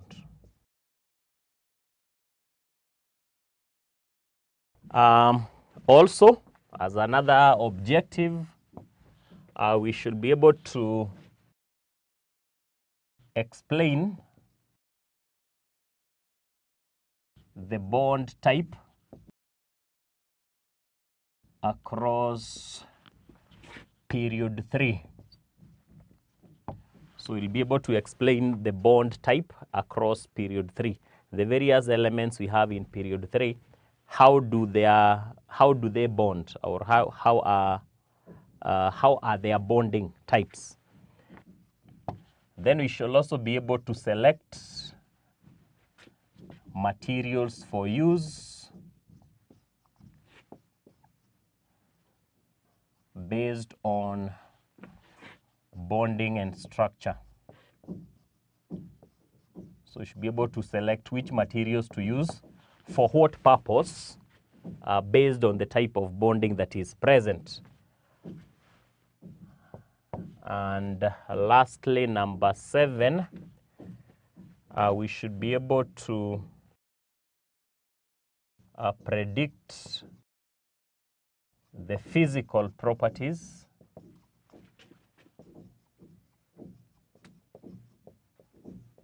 of a compound given the type of bond. So those are the objectives of this particular chapter that every learner is expected to understand as a guide to know whether you are well versed or you are conversant with this particular topic. So the first objective we said is to be able to explain the importance of valence electrons in bonding, and we have said that valence electrons are the outermost electrons. Number 2, to be able to explain the ionic, covalent, and metallic bonding, how the different types of bonds are formed. Number 3, to be able to use diagrammatic illustration to show ionic, covalent. There are other bonds such as dative bond, hydrogen bonding, and metallic bonding. And number 4, to predict the type of bonding given the physical properties of a compound. Number 5, we shall be able to explain the bond type across period 3. How do the bonds change as you go across period 3? And number 6, we should be able also to seek to understand how we select materials for use based on bonding and structure. So for example, why is it that aircraft bodies are usually made of aluminum? So what are the properties that are in that aluminum that make it suitable for use in the making of aircraft bodies? So that is as far as that objective is concerned. And then lastly, to be able to predict the physical properties of a compound given the bonding type. If we know, for example, a particular compound has covalent bonding, what kind of physical properties do we expect to have in that kind of compound? So that is as far as the objectives are concerned. So we are going to get into the introduction to structure and bonding. And the first thing that we shall start by explaining,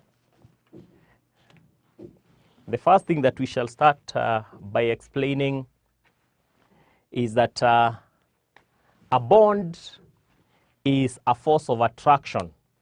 A bond is a force of attraction that exists between atoms. The force of attraction that exists between atoms that bring the atoms together.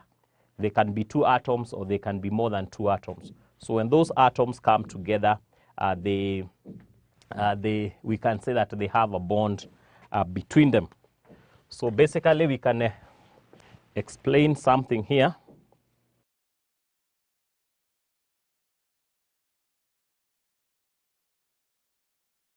That when there is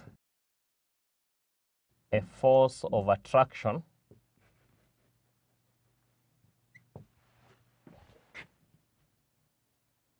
between 2 or more atoms, we say that there is a chemical bond. There is a chemical bond between them.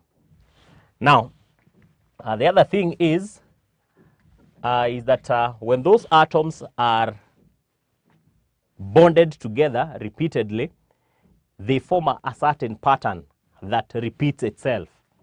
And that pattern that repeats itself is what we refer to as the structure.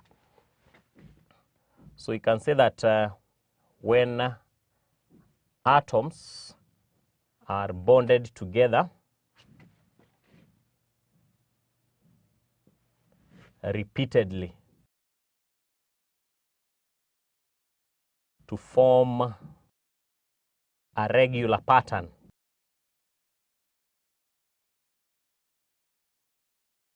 we call that a structure.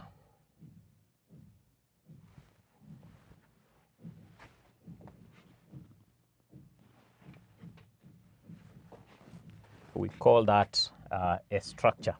So basically, the introduction is to understand what is a bond and then what is a structure. So a bond is a force of attraction that brings together two or more atoms. We'll find out why the atoms have to come together. Then when atoms are bonded together repeatedly in a regular pattern, we refer to that as a structure. Now, we have also said that bonding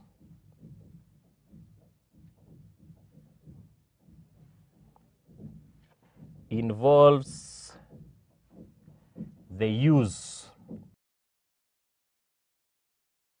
of outermost electrons.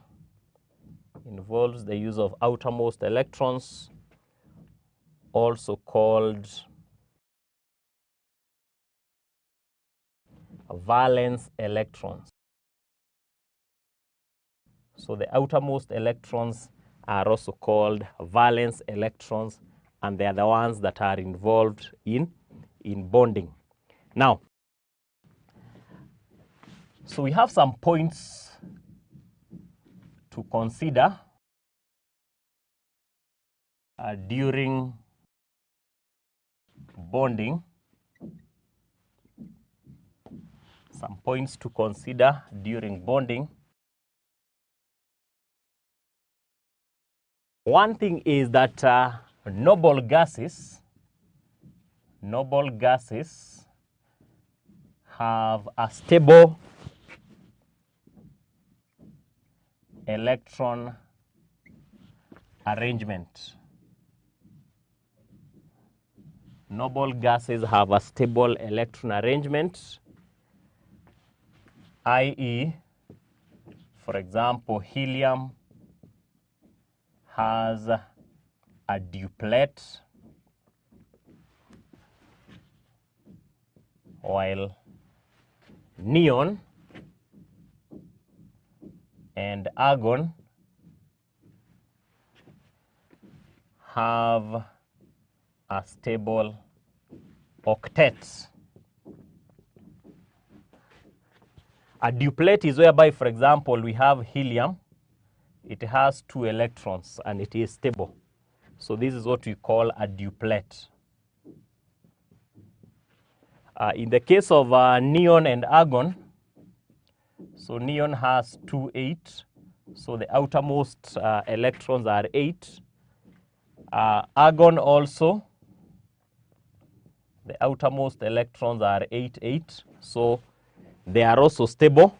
And this is what we now call an octet. So both a duplet and an octet are stable electron arrangement. So noble gases have a stable electron arrangement, and therefore we can say that noble gases do not form bonds. Or they do not, they do not form bonds. Another point to note, besides the fact that noble gases are stable and therefore they do not form bonds because they either have a stable duplet or a stable octet, is that other atoms other atoms bond by gaining, other atoms bond by gaining, others losing, or sharing the valence electrons.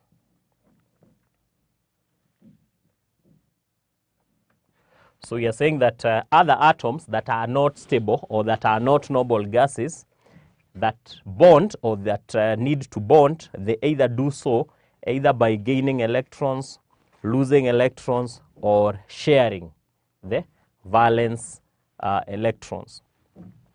And another point to note is that unlike charges, attract while like charges repel. And this explains why positive charges will be attracted by negative charges. Positive charges will be attracted by negative charges. So that shows that unlike charges attract while like charges repel. So at this point we can have an assignment.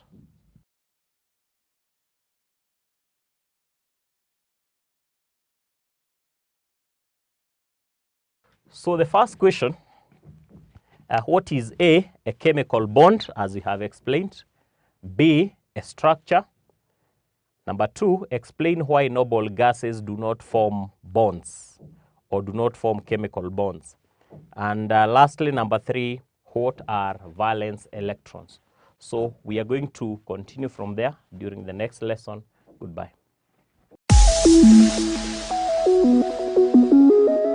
Welcome to Manifested Publishers. Welcome to our today's history and government lesson.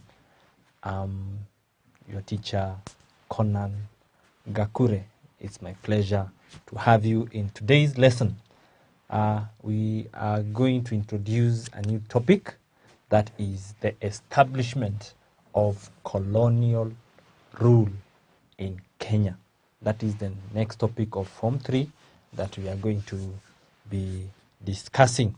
In this unit, we are going to dwell more into the Kenyan, the establishment of colonial rule in Kenya.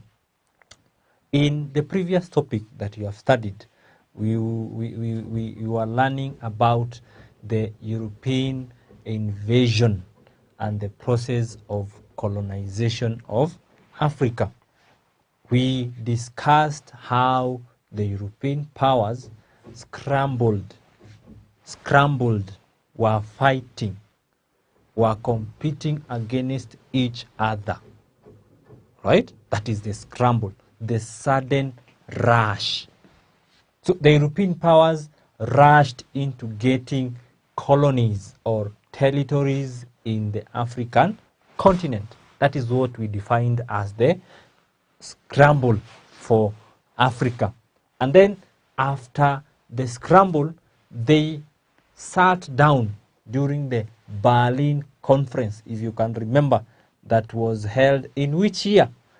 I'll give you that. You should be able to know the year in which the Berlin Conference was held, that was led by Otto von Bismarck, the Chancellor of the German Republic then. So they came down and sat and decided to subdivide, partition, share in an organized manner. That is partition. So they partitioned Africa amongst themselves. That is the partitioning of Africa. So Africa was now subdivided as a continent. It was subdivided. Each European power took part of the continent for themselves. The European powers that were struggling or that shared the African continent, that they refer to as the African kick, right? Can you remember which are these powers? Can you mention them? The powers that subdivided or took territories in Africa, the European powers. Which are they? British, very good. We have the French, very good. We have which other? We have the Italians, we have the Germans, we have the Belgians, right? These are some of the powers. We had Portugal, some of the European powers that came to get colonies. Are you able to remember the reasons that we gave? Why were they so much interested in getting these colonies and getting each and every person getting a portion of the African continent? There were so many reasons that we gave. We divided them into social, into economic, political, human, and then the strategic reasons for them scrambling and partitioning Africa. And we are not going to dwell in that because we have already tackled that. So based on that, now we come down into and look at now how the Kenyan territory was colonized. And the first thing to mention, it was colonized by the British. The British took control of the Kenyan colony. But before that, I would want to give you a background of how they ended up coming to take position of Africa. So, of Kenya, sorry. Kenya is part of the East Africa. Kenya is part of East Africa. In East Africa, we have other nations. At that time, we have Tanzania, we have Uganda, we have Ethiopia, right? The eastern part of Africa. So there were different powers that were interested in getting the East African territory. Some of these countries are Germans. Germany was one of them. We had Britain. We had Italy. Right? We had Italy that were competing to get the East African territory. We also had the Portuguese, who had come earlier than these powers. Remember in your Form 1 work, the contacts between East Africa and the outside world. So East Africa had been exposed to the outside world through trade. That was the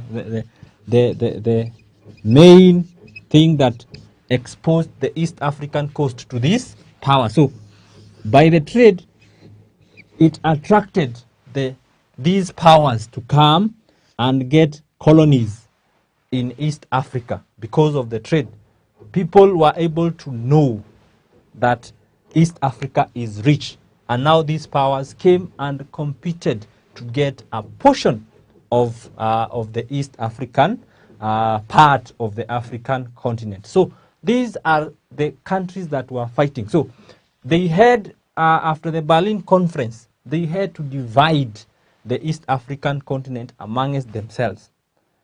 They made a protectorate, and I'm sure you discussed that. You know what a protectorate is: a sphere of influence where a power has been put in place. So Britain took control of Kenya, which is the land where we are living in. The boundaries of Kenya, we were colonized by Britain. So you ask yourself, what are the factors or what are the reasons why the British were so much interested in taking Kenya as their colony in East Africa? Because remember, they were competing with all these other nations. So there must be a significant reason or reasons why these powers are fighting or struggling to get each other, or struggling against each other to get part of the colony of Africa. So that is what we are going to be discussing. Let us start with that at that point so that we are able to go forward. So the factors, you can also refer to that as reasons for factors for colonization Factors for colonization of colonization stroke occupation. Stroke occupation of Kenya. Remember, we are saying, and I've mentioned that it was occupied by Britain. So what are these factors that encouraged or made it necessary for the British to come and occupy Kenya? The first one was the source of the Nile. The source of the Nile. Remember, the Nile starts in Uganda, right? And we said it was very essential because Britain had occupied Egypt.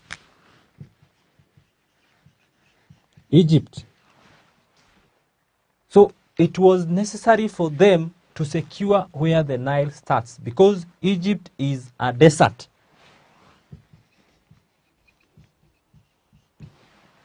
They do not have their own sources of water. They heavily relied on the Nile as a source of water.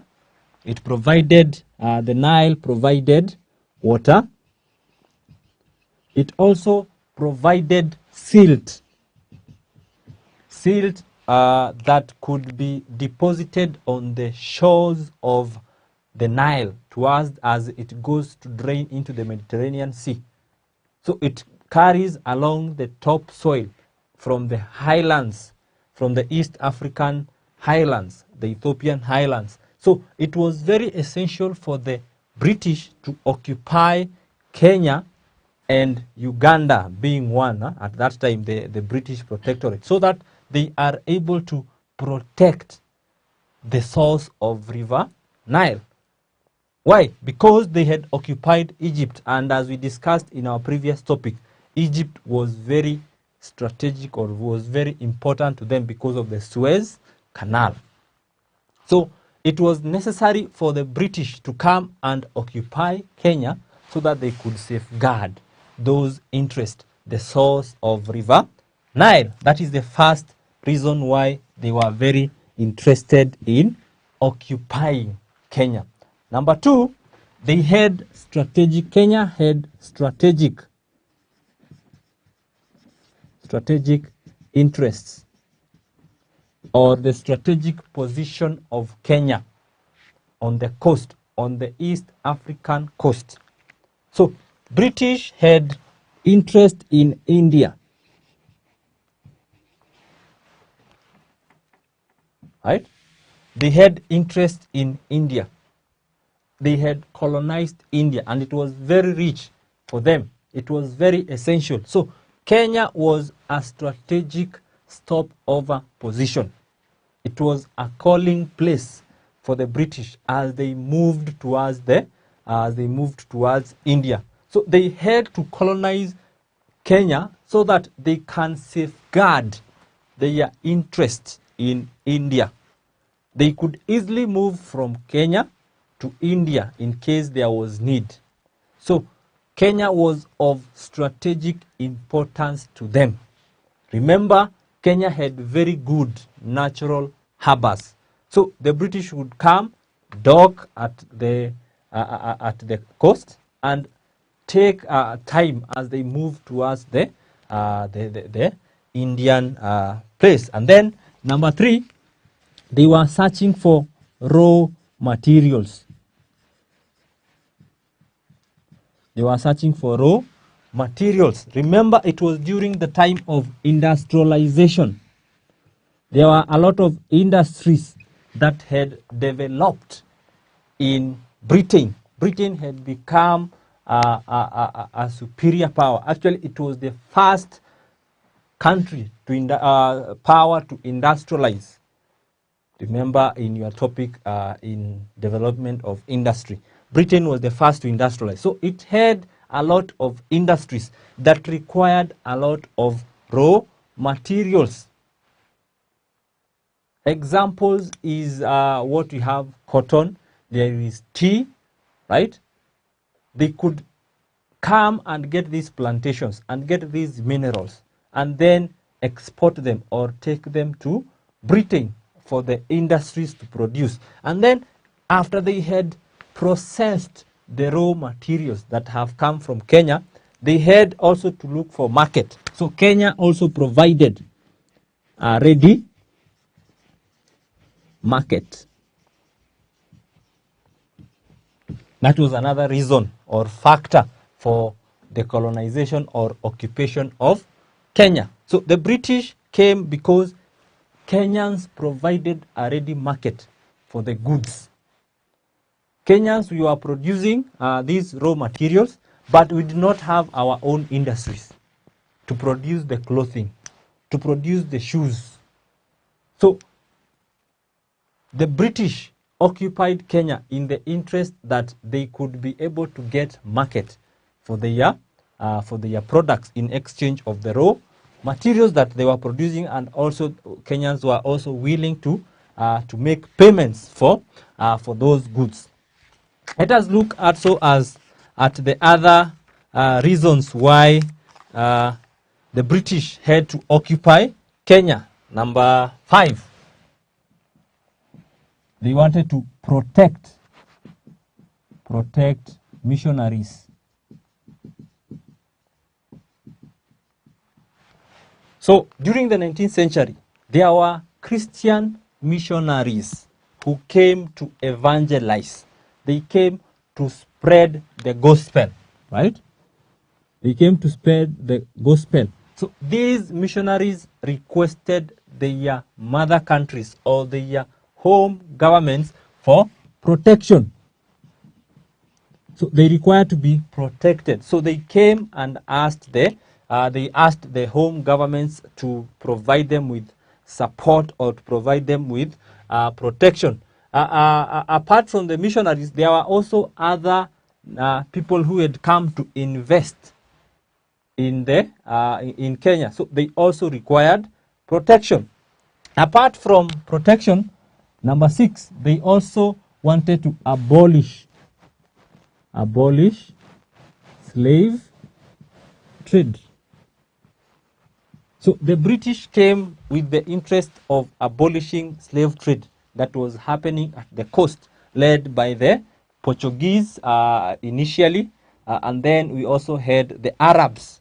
Remember, Said had established a plantation at the coast, which required a lot of manpower. So there was development of slave trade.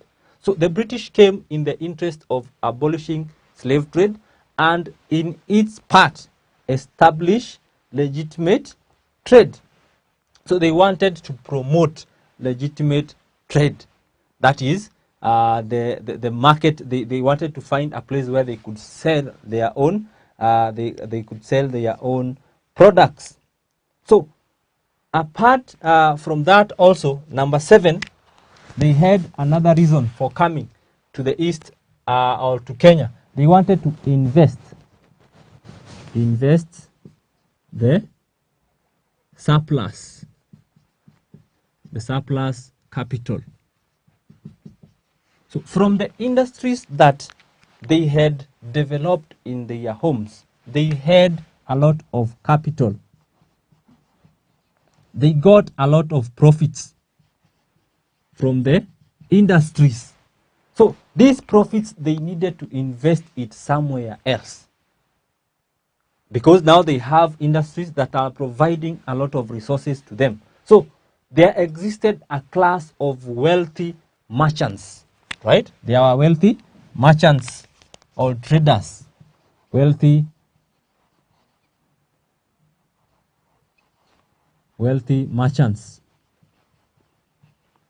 who wanted to advance or get or invest the monies they had gotten in new lands. So they had to come and occupy the Kenyan territory for them to continue enjoying the profits. And then apart from that, there was need or there was prestige. It was prestigious for them to acquire the Kenyan colony. It added to their interest. It added to their self-esteem that they have a new colony. And then the second last reason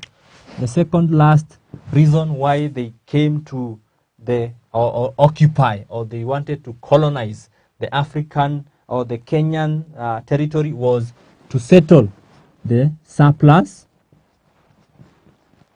population. To settle the surplus population with production of more food from the industries. The population in Britain had increased, so they needed a place where they could settle the British community, and Kenya was a perfect place. We have a very good climate. That is the first thing, and we have very fertile land. So these Europeans had the opinion that they could come and settle in the Kenyan highlands. That is why they went to the highlands. In the highlands, at the coast, we had very nice beaches where they could relax themselves. They could swim. In Nairobi, we had very fresh water that they could be able to access every now and then. And then, lastly, the independence.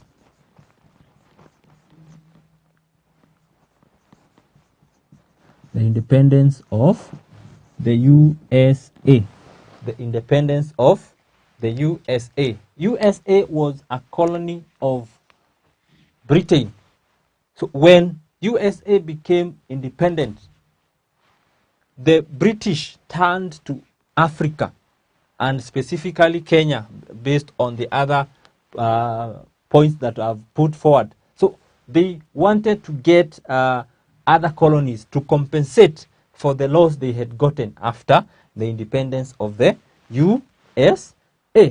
So these are some of the factors that necessitated or encouraged the British to come and make an occupation of Africa. So I'm sure you are able to discuss them in detail, and as we have done, and you are able to group them into economic, social, and political reasons. And I'm sure when you are asked to mention political reasons, you are able. For example, when you are told to mention even the economic reasons, you are well able, because you just talk of ready market, you'll talk of raw materials, right? You'll talk of the investment of capital, right? So those are economic. Social, you talk of missionaries and traders. You talk of when you talk of social, there is missionaries, right? And also abolishment of slave trade. That is humanitarian aspect. Political, you talk of prestige, right? You talk of the independence of the USA, right? You talk of the strategic interests of Kenya. Those are part of the politics or dealing with ruling, right? So those are the factors. So as we have introduced our lesson, our topic, so we shall in the coming lessons look at what or how did they occupy the Kenyan territory. How did the Kenyan people react towards the coming of the British, and then how did they rule the Kenyan territory? So those are the issues we are going to be discussing in our coming lessons. So allow me now to give you, as we end our first lesson, allow me to give you a revision question.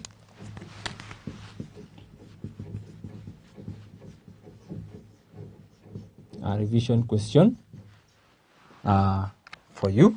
Actually, let me give you two questions, revision questions. Number one, identify the European powers competing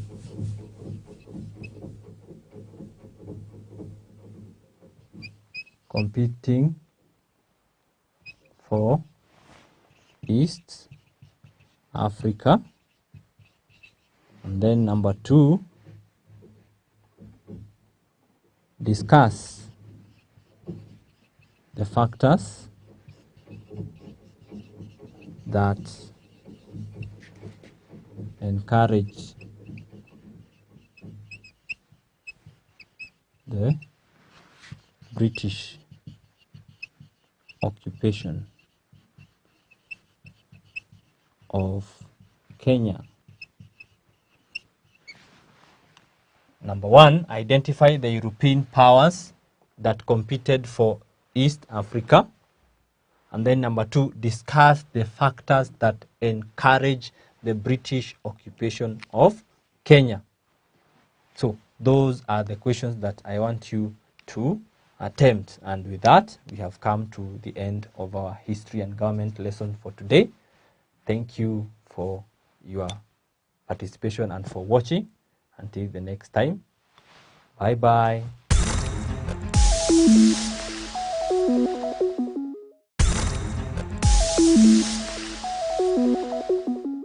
Greetings, class. Welcome to today's lesson. We're going to look at grammar, but majorly Form 4 grammar, and we're looking at phrases as a broad spectrum, yes, but we will narrow it down to participle phrases. But before we get to participle phrases, we're going to look at what phrases are. So I'll just introduce. So a phrase from Form 1 to Form 3, you have been introduced to what phrases are. And right from Form 1, you've been told that a phrase is a group of words that functions as a single unit in a sentence. So it's a group of words, but it functions as a single unit in a sentence. This single unit could be, it could function as a noun or a verb or an adverb, an adjective, or a participle. Oh, not to forget a preposition. Preposition. So this group of words, this phrase that we're talking about, will function as a noun. It will be a group of words, but it will function as a noun. It will be a group of words, but it will function as a verb. It will be a group of words, but it will function as an adverb, or an adjective, or a participle, or a preposition. So in Form 1, you were introduced to noun phrases. Noun phrases. Before we get to noun phrases, this noun, this phrase, it consists of the head word, and or modifiers. So it could either be just the head word itself, like in noun phrases. Mary is just a noun phrase. But now, when it comes to preposition, the preposition cannot function on its own and you call it a prepositional phrase. But in noun phrases, you can call Mary a noun phrase.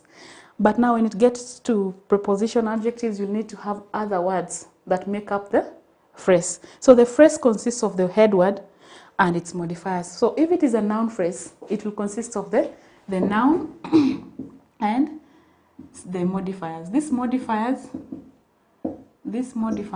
when I say N, now N means what? Noun. So the modifiers could be determiners. It could be quantifiers. It could be, so let me give you examples of determiners. We have a, an, the. Quantifiers could be some, few, could be even pronouns, e.g. my, this. Okay, those ones are modifiers of what? The noun. What do we mean by a modifier? A word, it is a word that describes a noun. A modifier, a word that maybe we can say gives more information about a noun. So that when we say that the noun phrase will contain the noun and its modifiers, then it will be the noun, for example, boy. So you add modifiers to it so that it makes up the noun phrase. So when you say this boy, you're telling us more about which boy you're talking about. You're giving us more information about which boy. If you say a boy, no problem. It could be any other boy, okay? Or maybe this, if it is not just a boy, it could be even adjectives. Sorry, before we continue, even adjectives are part of modifiers of noun because adjectives describe nouns. So when they are combined together with the noun, they make up the noun phrase. They will function as the noun in the sentence. The noun phrase will function as it's a group of words that functions as a noun. As a noun in a sentence. So you say this boy. So this boy is a noun phrase. A boy is a noun phrase. Give me a word like pen. Pen. You can add my blue. Already you have this my blue are modifiers. They make up the noun phrase. They must work with the noun because they give us more information about the noun. So all of them, they are called what? This is a noun phrase. So my blue pen is lost. So in the sentence, my blue pen is functioning as a noun in the sentence. Now, when we get to, we'll look at a lesson where we'll be looking at the functions of noun in sentences. And nouns can function as the subject, the object.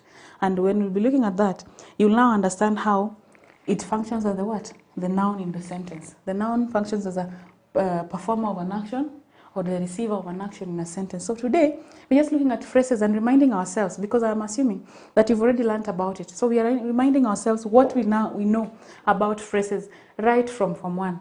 So Form 1, we looked at noun phrases, and I've given you an example of a noun phrase. This boy, a boy, even Mary, 3 girls.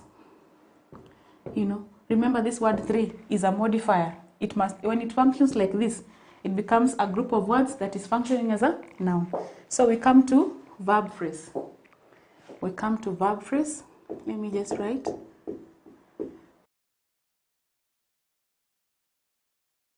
So a verb phrase is a group of words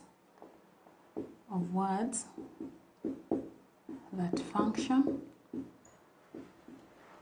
as a verb in a sentence. So the verb phrase will contain again the head word and its modifier. So the head word in the verb phrase is a verb.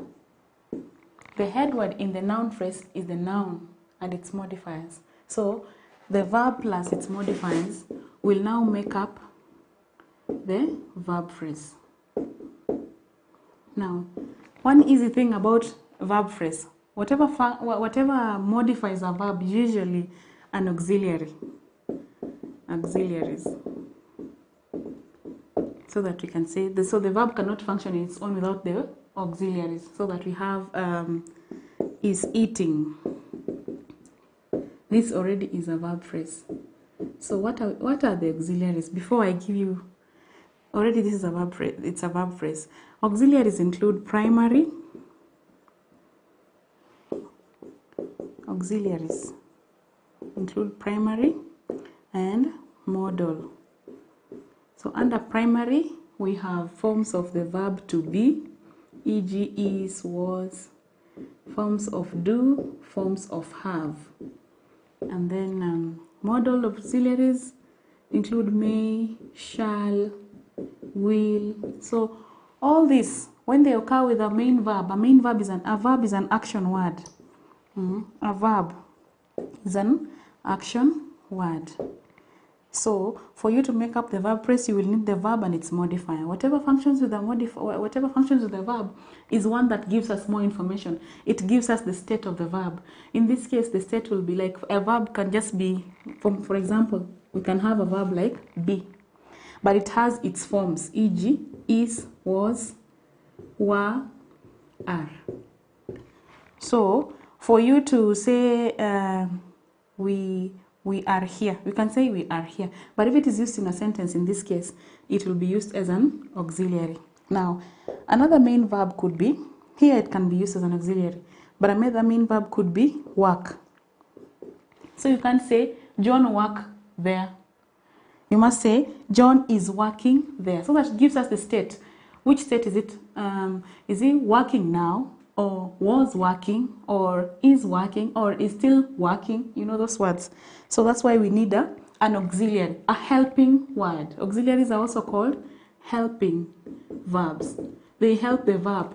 They state us. They help us know how the verb is functioning in that sentence, in the aspect of tense, in the sense of tense, because verbs gives us actions. But which actions? When were they happening?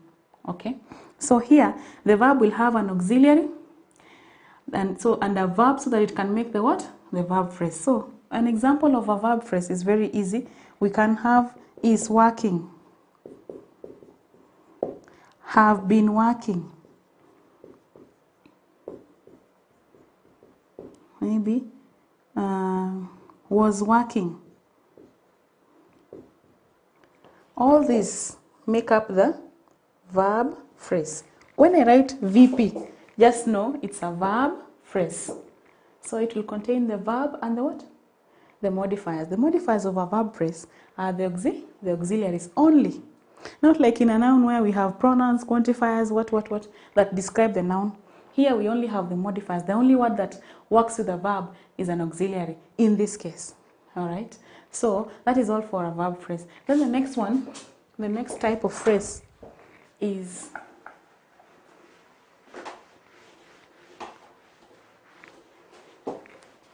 a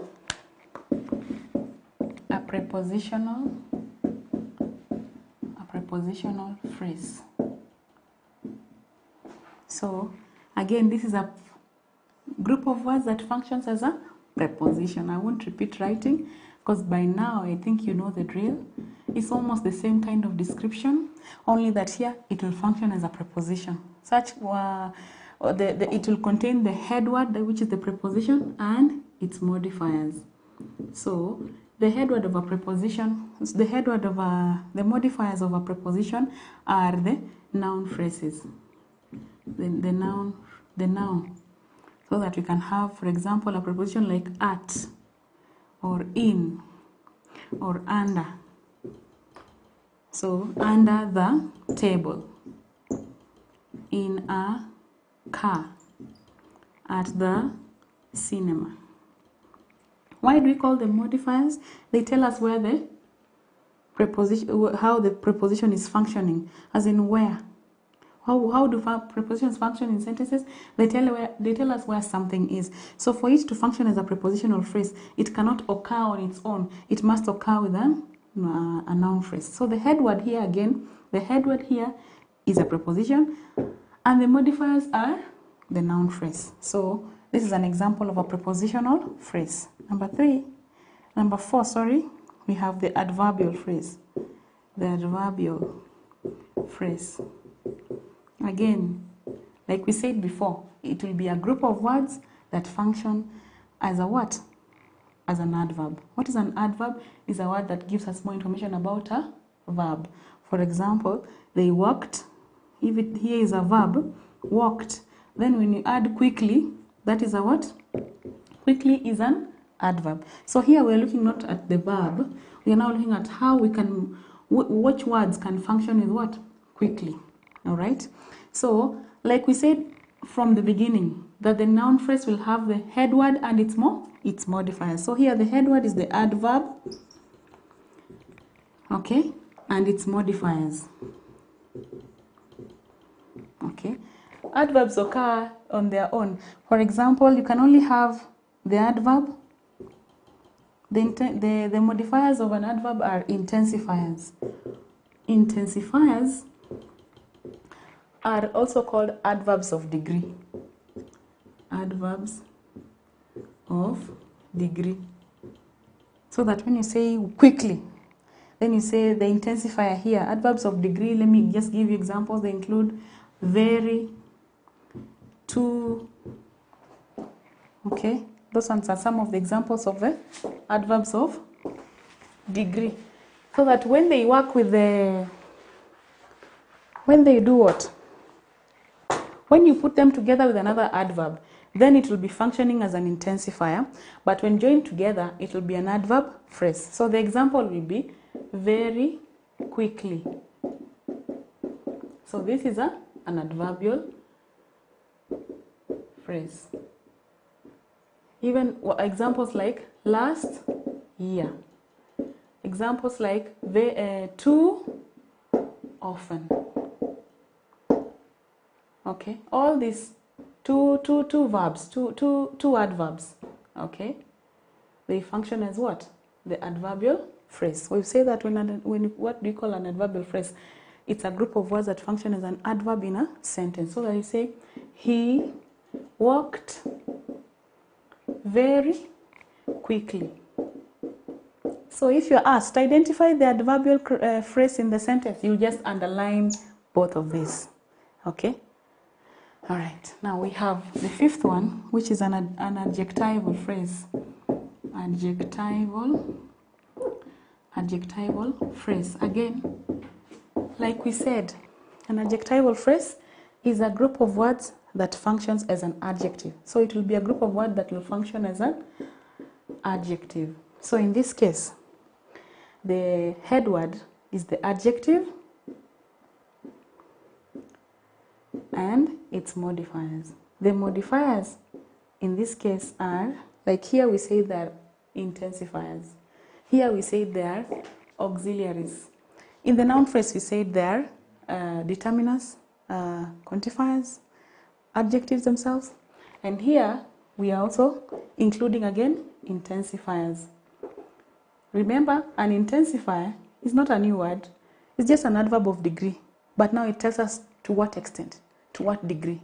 All right, that's why we call them intensifiers. They tell us the intensity of an action. So here we have maybe an adjective like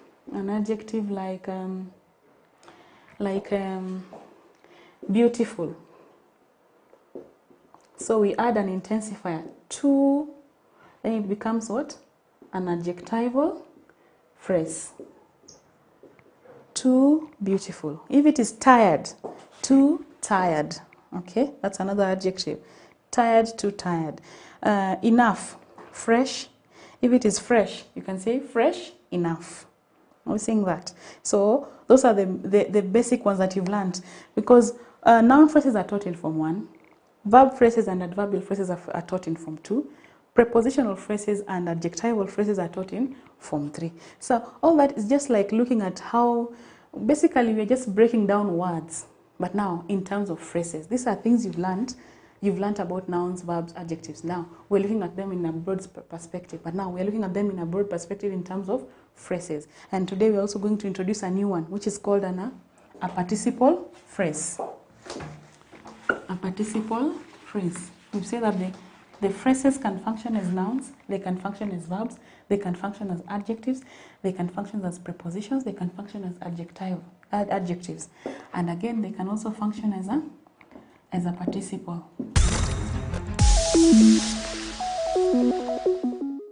Welcome to Manifested Publishers. Hello learners, welcome to our today's lesson. My name is Mwaneki. Today we are discussing Chemistry Form 2 and our topic is chemical families, patterns in properties.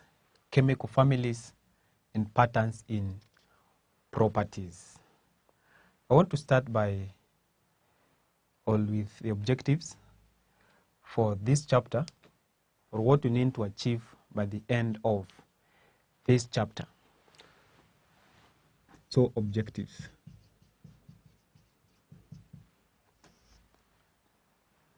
By the end of this chapter,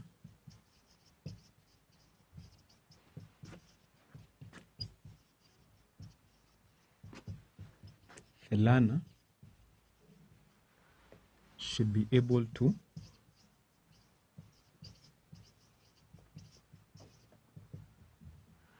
the end of the chapter, the learner should be able to, 1, identify and write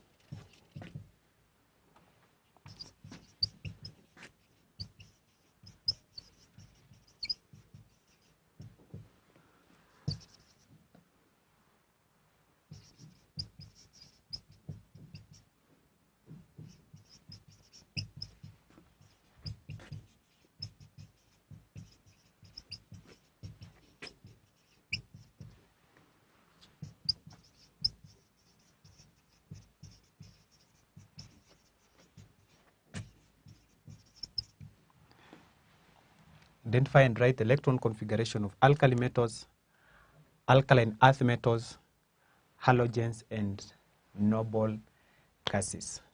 Second, state and explain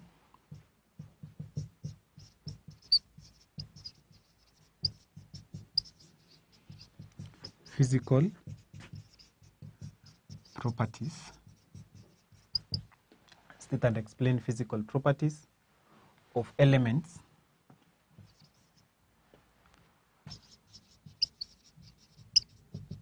in group 1,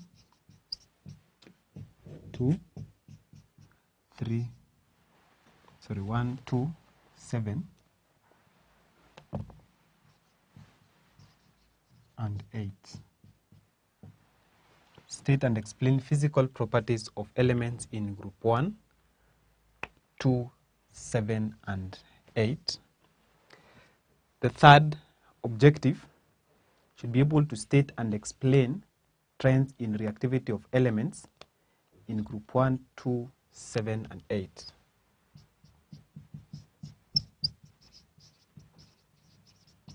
That explain trends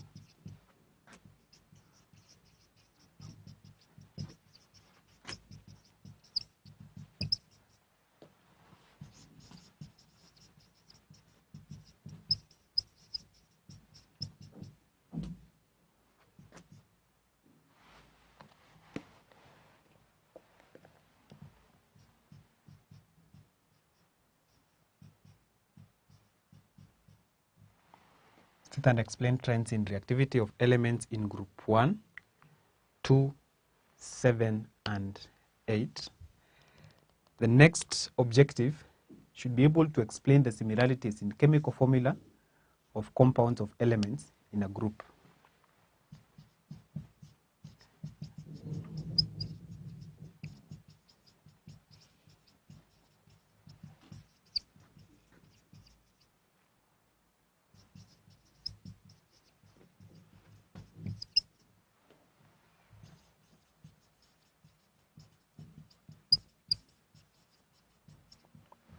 Explain similarities between compounds of elements in the same group. The next objective should be able to explain the unreactive nature of group 8 elements.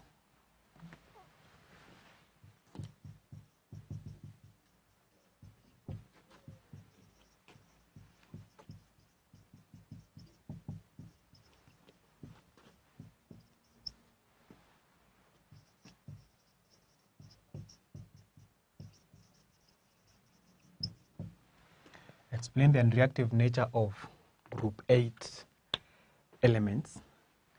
The next objective should be able to identify and write electron arrangement of period 3 elements.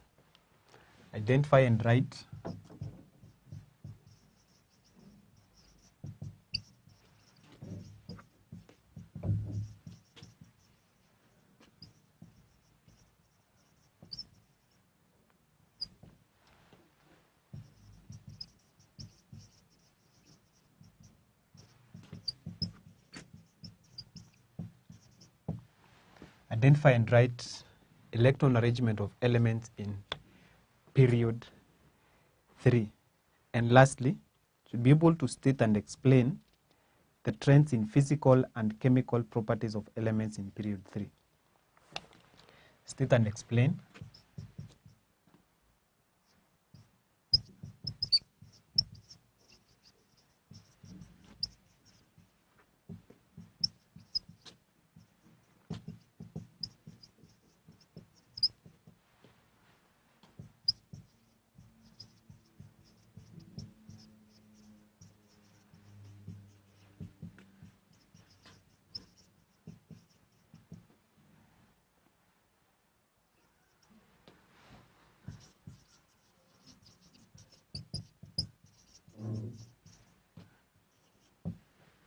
state and explain trends in physical properties of elements, trends in physical properties and chemical properties of elements in period 3.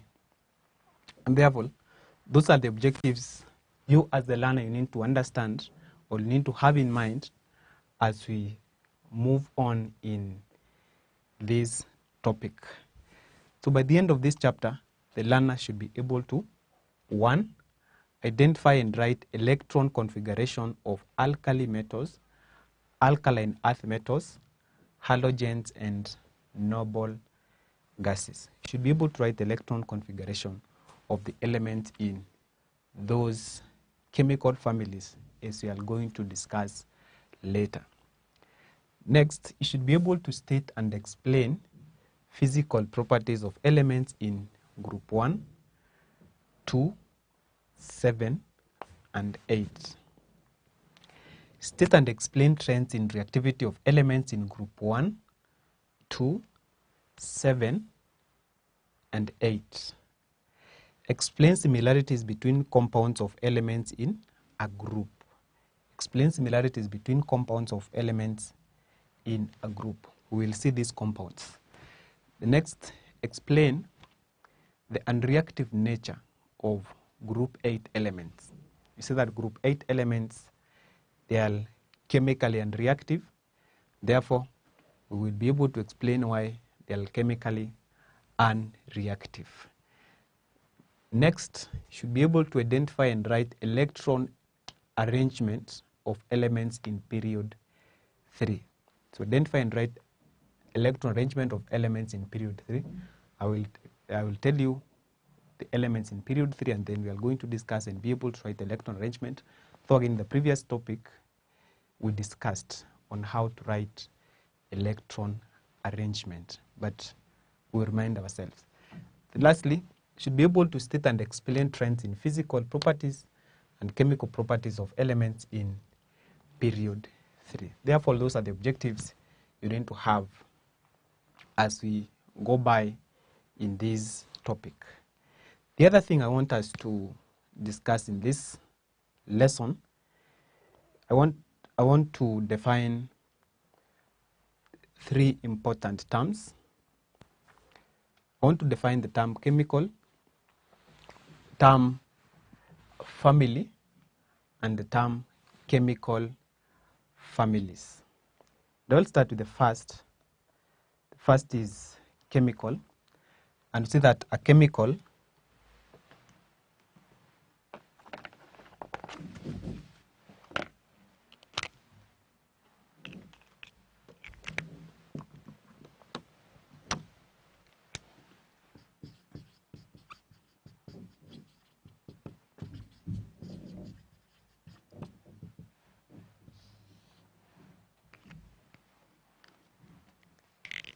first is chemical. See that a chemical is a distinct compound or substance which has been artificially prepared or purified. A distinct compound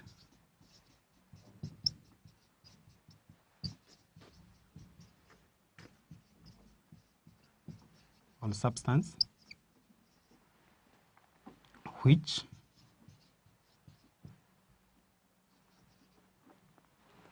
especially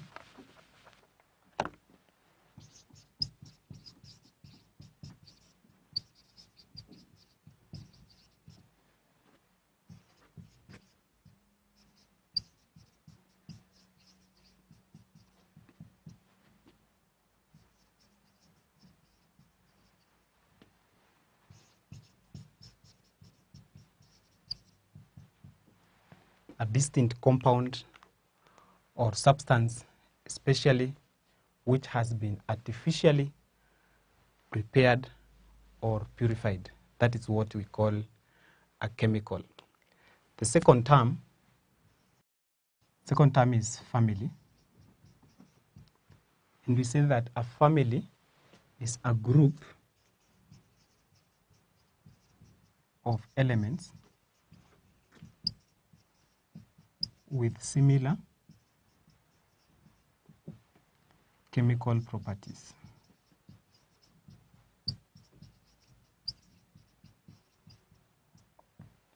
A family is a group of elements with similar chemical properties. So these elements have similar chemical properties. And the last term, this term number 3, is a chemical family.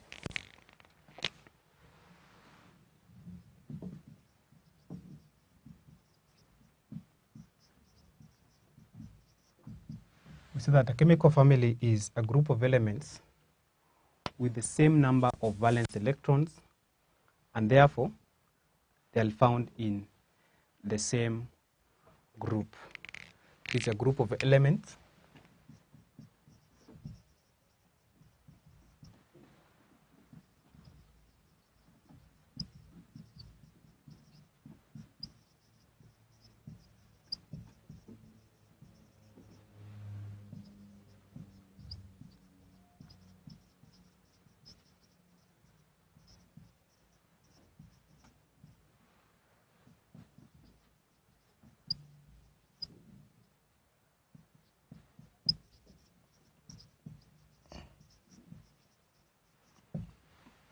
It's a group of elements with the same number of valence electrons, and are therefore in the same group.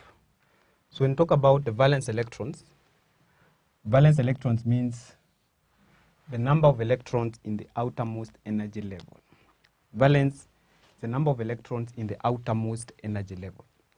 So a chemical family is that group of elements with the same number of electrons in the outermost energy level, and therefore if they have the same number of electrons in the outermost energy level, they are found in the same group. An example, when elements have 1 electron in the outermost energy level, those elements are found in group 1. And we have an example of lithium, sodium, potassium, that all the 3 elements have 1 electron in the outermost energy level, and therefore they are found in group 1. So you can say that lithium, sodium, and potassium, that is a chemical family, and that chemical family has a specific name which we'll be discussing in the next lesson. Therefore, before I end, we have talked about the definition of terms. We have defined 3 terms. First term was chemical, and I've said that a chemical is a distinct compound or substance, especially which has been artificially prepared or purified. Second, I have said we have defined a family, and we have said that a family is a group of elements with similar chemical properties. A group of elements with similar chemical properties. So their chemical properties, they need to be similar. And the third term I've said is a chemical family, which is a group of elements with the same number of valence electrons. And I repeat again, I've seen the valence electrons. These are the number of electrons in the outermost energy level, and are therefore in the same group of the periodic table. That brings us to the end of our lesson today. But before that, I need to give you an assignment, and this is the assignment.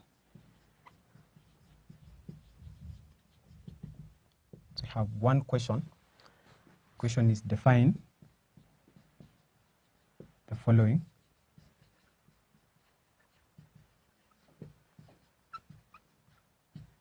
Define the following terms. A, chemical.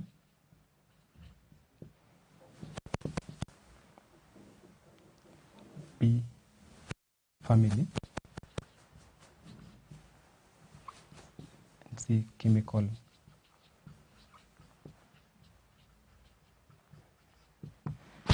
family. So ensure that you've done that assignment before you meet in the lesson. Define the following terms: chemical, second, family, and third, chemical family. So when we meet next, we will be discussing the first chemical family, which is the alkali metals. Thank you for participating in the lesson. Meet you in the next lesson. Bye.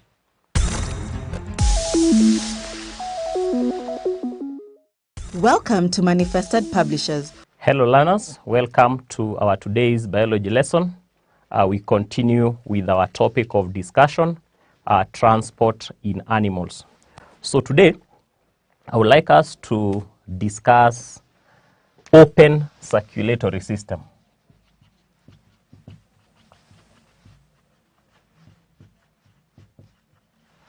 During the last lesson, we discussed that there are two types of circulatory system.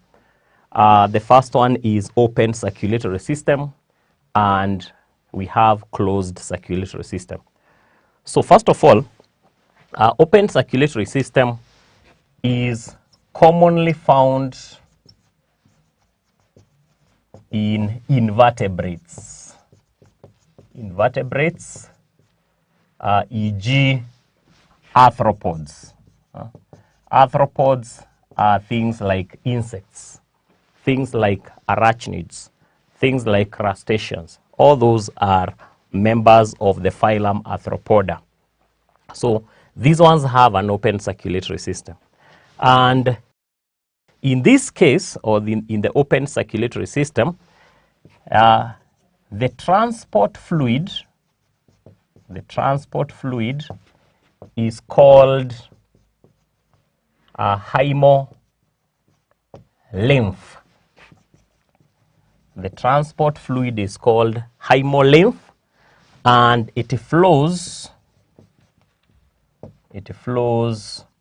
within the general body cavity. Within the general body cavity called hymocoel. So hymocoel, sorry, just a spelling.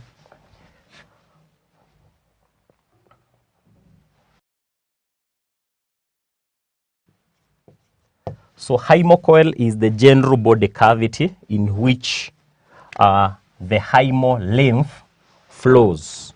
So the hymolymph is the fluid, but the space in which that fluid flows is called hymocoel. Now, I would want us to have an example because you said that it's common in arthropods, for instance, in insects. So we'll take an example of an insect such as a cockroach and have a simplified diagram.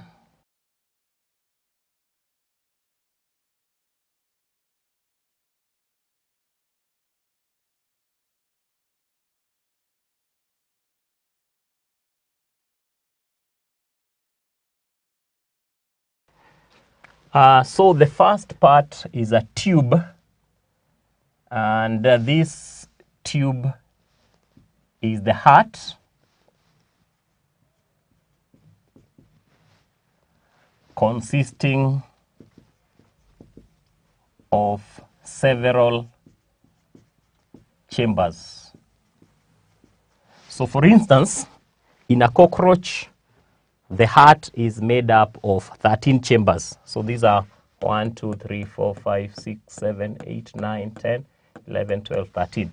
And some of the chambers, 3 of them, are in the thorax, while majority of the chambers, that is 10, are in the abdomen. Now, each of those chambers has an opening through which the transport fluid, which is hymolymph, enters the heart.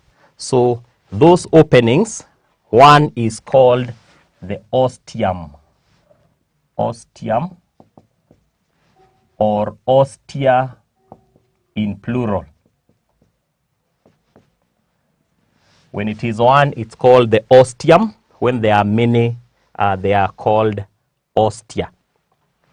Then below the heart, there is a membrane, and this membrane, we refer to it as the pericardial membrane. So basically, we are discussing the structure of the open circulatory system in a cockroach. So you can just indicate here that this is an open circulatory system. in a cockroach.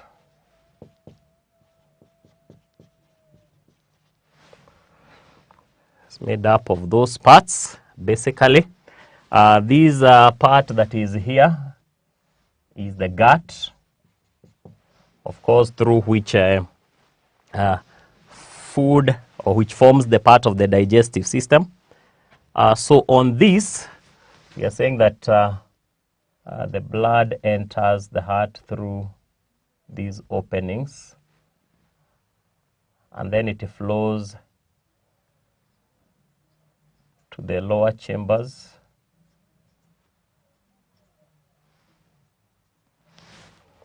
So basically, to explain that diagram, we can say that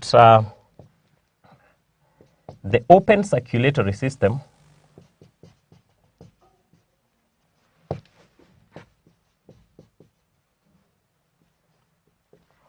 of a cockroach has a dorsal tubular heart. Dorsal means it is located at the back part of the body. That means dorsal. It is also a tube. It's also a tubular heart consisting of 13 chambers. Consisting of 13 chambers. And 3 chambers are in the thorax, while 10 are in the abdomen. The transport fluid, which in this case we are calling the hemolymph, enters the heart through openings called, okay, you can see, because it enters the heart through openings called ostia.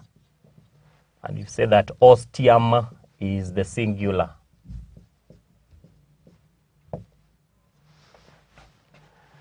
This hemolymph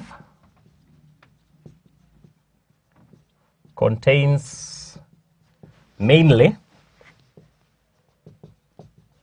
white blood cells and some pigments.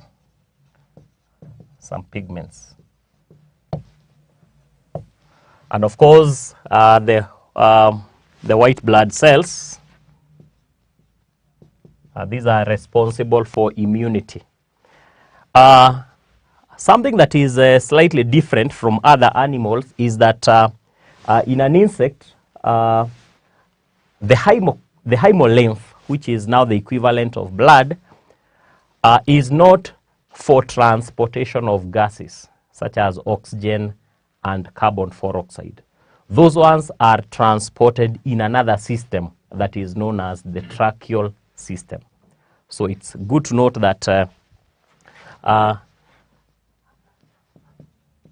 hemolymph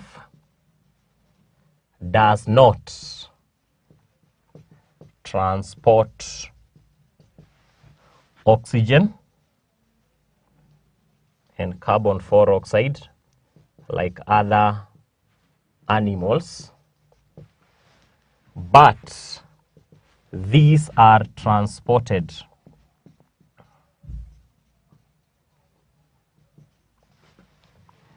in an independent system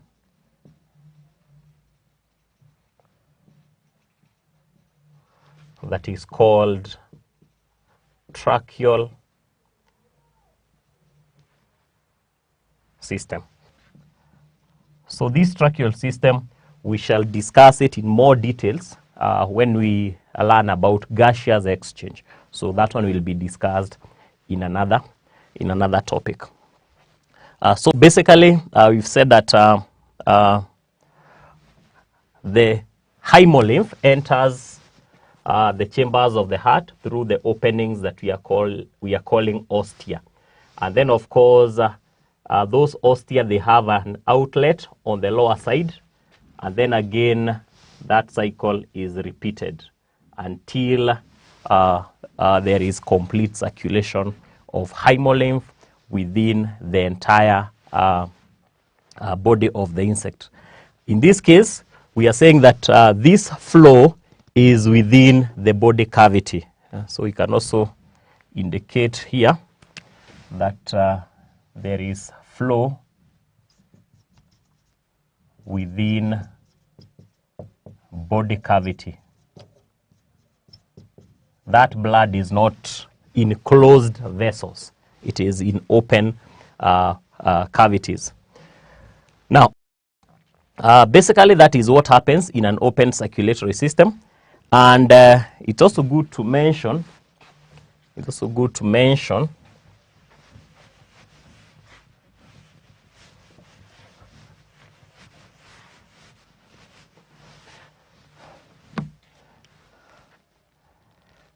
that in open circulatory system,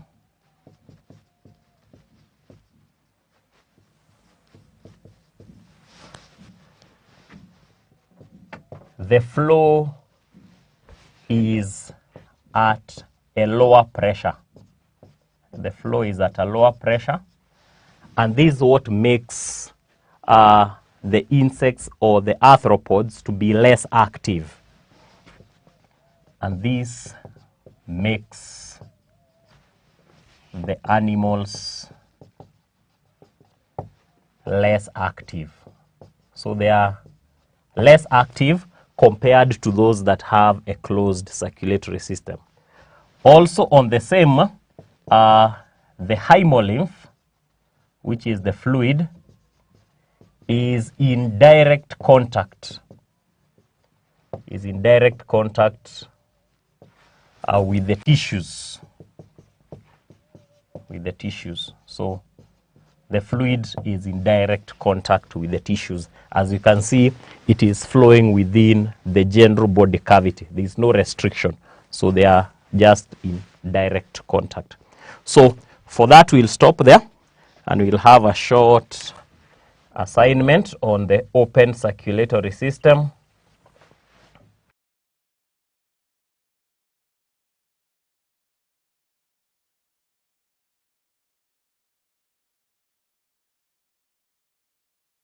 So the first question, name 3 classes in phylum Arthropoda that have an open circulatory system.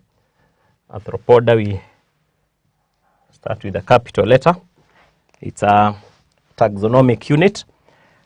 Name 3 classes in phylum Arthropoda that have an open circulatory system. Number 2, name the transport fluid, A, and B, the body cavity in the open circulatory system in a cockroach. So we'll stop there. Until next time, goodbye.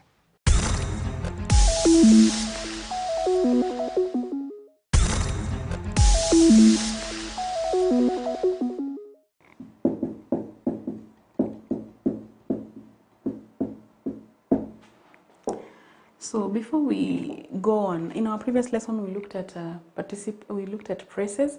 We talked about the noun phrase, the types of phrases, how a phrase is a group of words that functions as a single unit.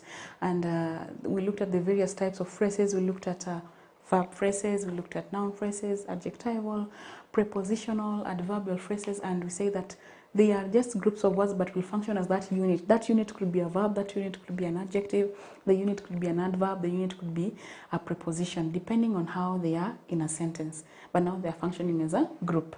So today we're looking at now another group of words that will function as a, we're looking at participle phrases. It will be the same thing.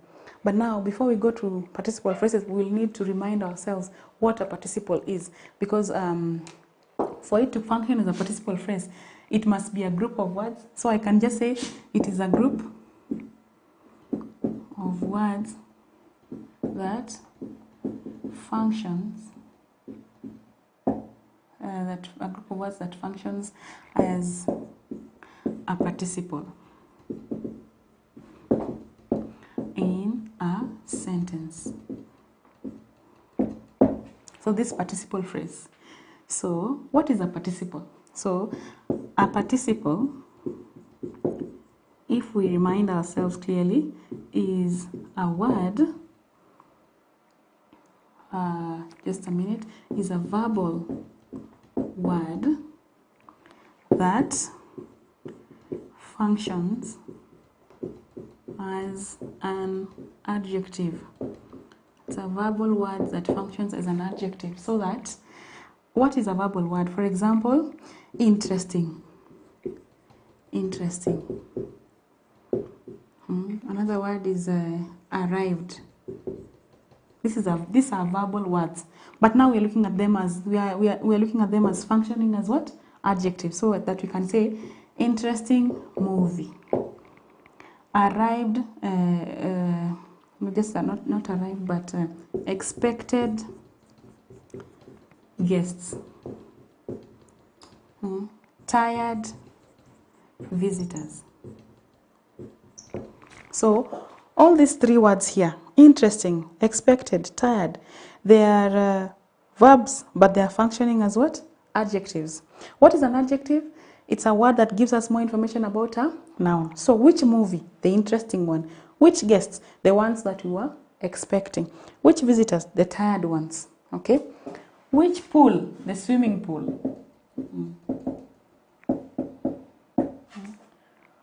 Which baby? The crying baby. So that we say, when they function as an adjective, they're giving us more information about the baby. That's what an adjective does. So today we're looking at how a participle, a phrase, will function as an adjective. Because when we say that a group of words that function as a participle, we're looking at a group of words that function as an adjective. The only difference will be that there'll be no adjective in that sentence like an adjectival phrase. There'll be a participle. Okay? And before we go on, we have different types of participles. We have the present participle, which is normally called the ing participle. And then we have the, number 2, we have the past participle, which is called the ed/en participle. So that here, this participle again will be functioning as an adjective, but in an ing form or an ed/en participle. So when we begin with present participle,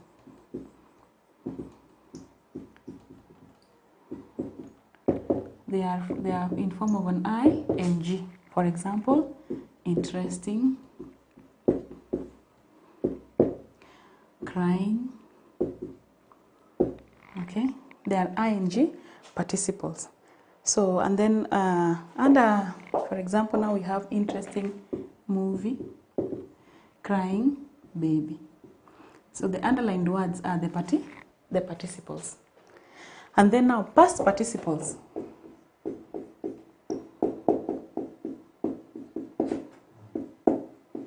Will be the ed/en ones. So that we have expected, we have stolen, we have broken, so that we can have expected guests have arrived. The stolen bicycle,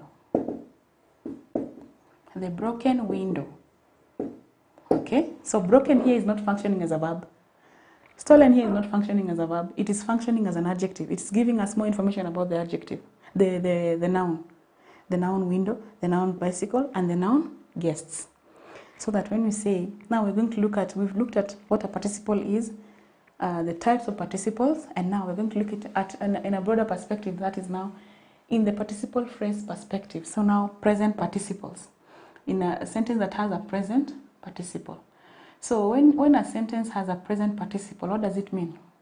That the action in the former, in the main sentence, in the previous sentence, in the participle sentence, happens before the one in the main sentence happens. Now that we've learned what a participle is, we've reminded ourselves what a participle is, we're looking at now what a participle phrase is. And we've just said that a participle phrase is a group of words that functions as a participle in a sentence. So I'll just add, such a phrase begins with a present participle or a past participle. This participle phrase it normally begins with either a present participle or a past participle. For example,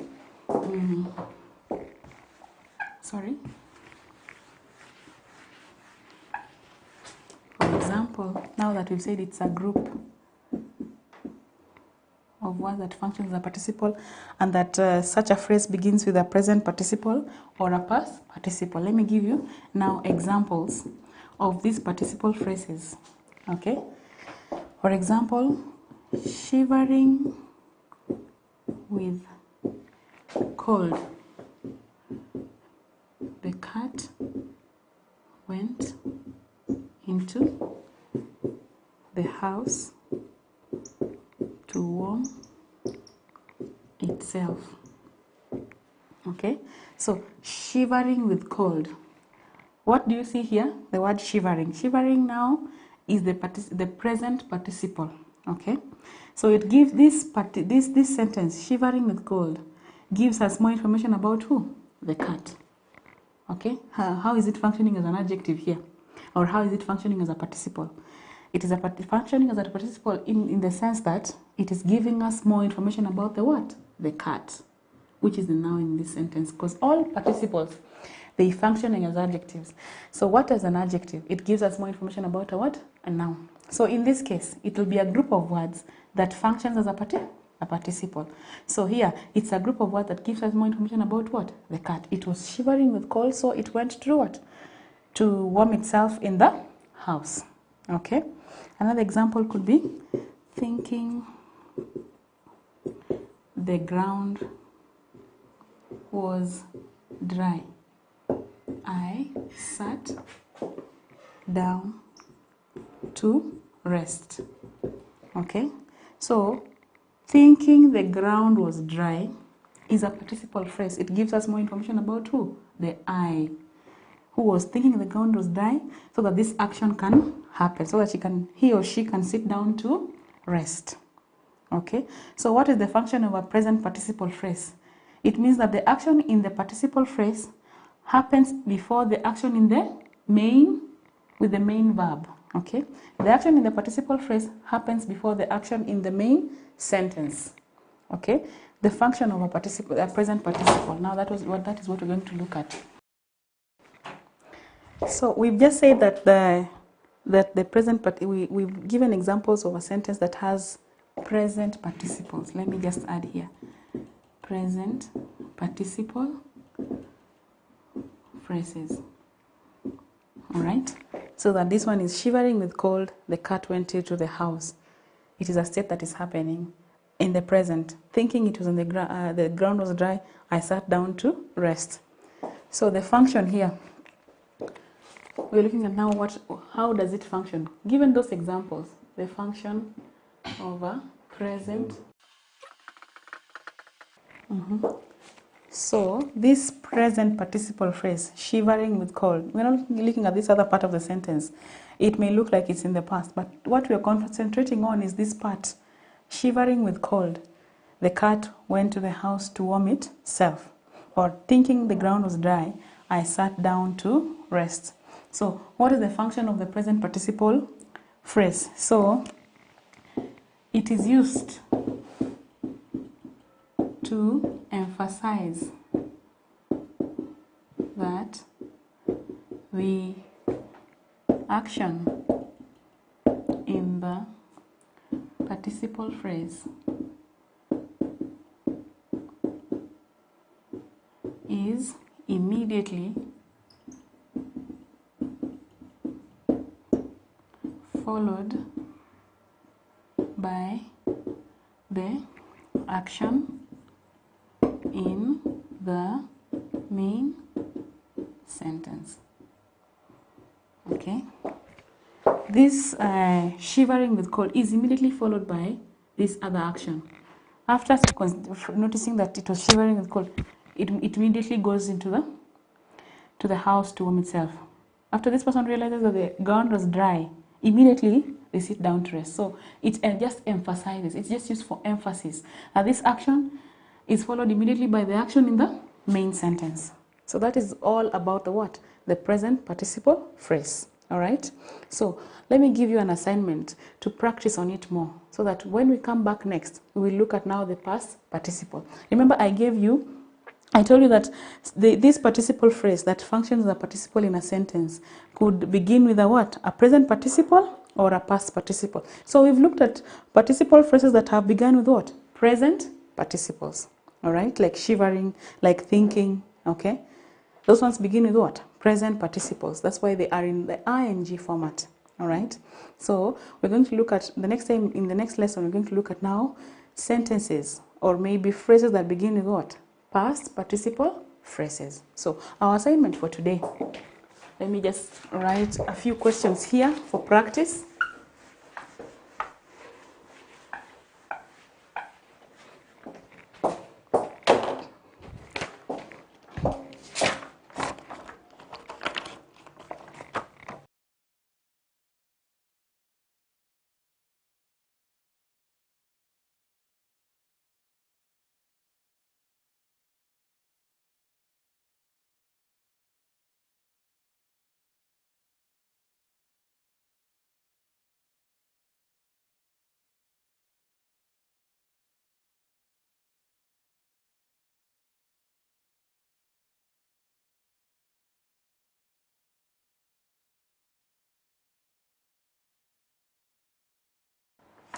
So let's read the questions.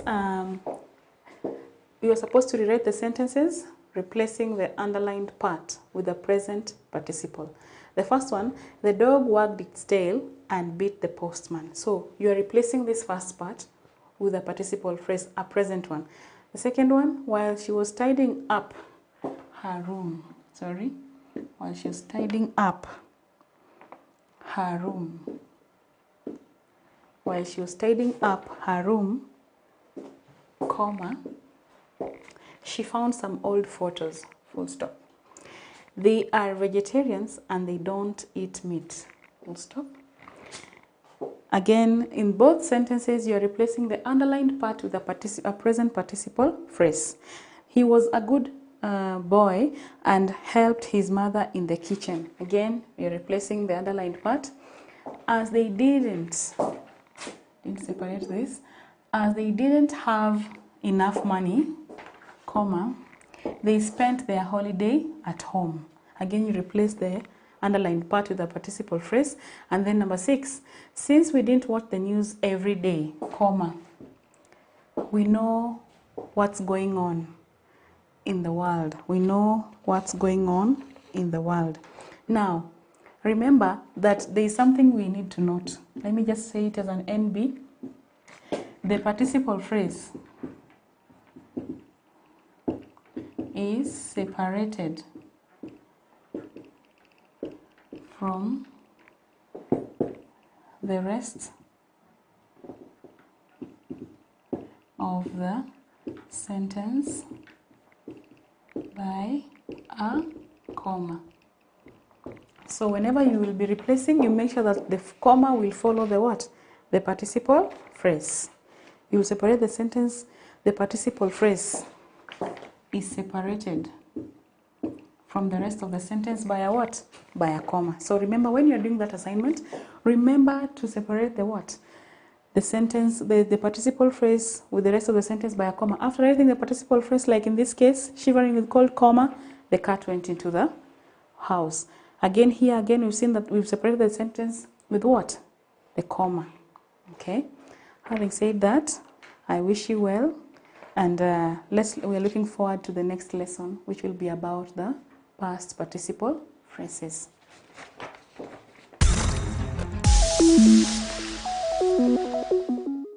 Welcome to Manifested Publishers. Hello learners, Welcome to our today's lesson. My name is Mwaneki. We are learning chemistry form 2 and the topic is chemical families and patterns in properties. In the previous lesson, we went through the objectives of this chapter and we defined 3 important terms, which were family, chemical, and chemical families. But I want to concentrate on the last one, chemical families, because that is what we are discussing in this lesson. I said that a chemical family is a group of elements with the same number of valence electrons in the outermost energy level, and therefore they are found in the same group. Elements with the same number of electrons in the outermost energy level are placed in the same group. In this lesson, we are concentrating on the chemical families. As discussed earlier, that elements in a periodic table, they are classified according to 2 things. One, elements are classified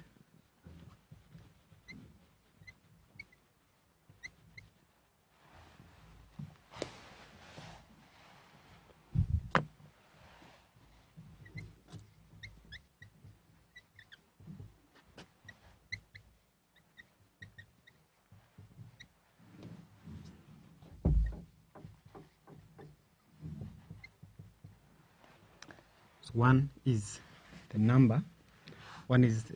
the number of electrons.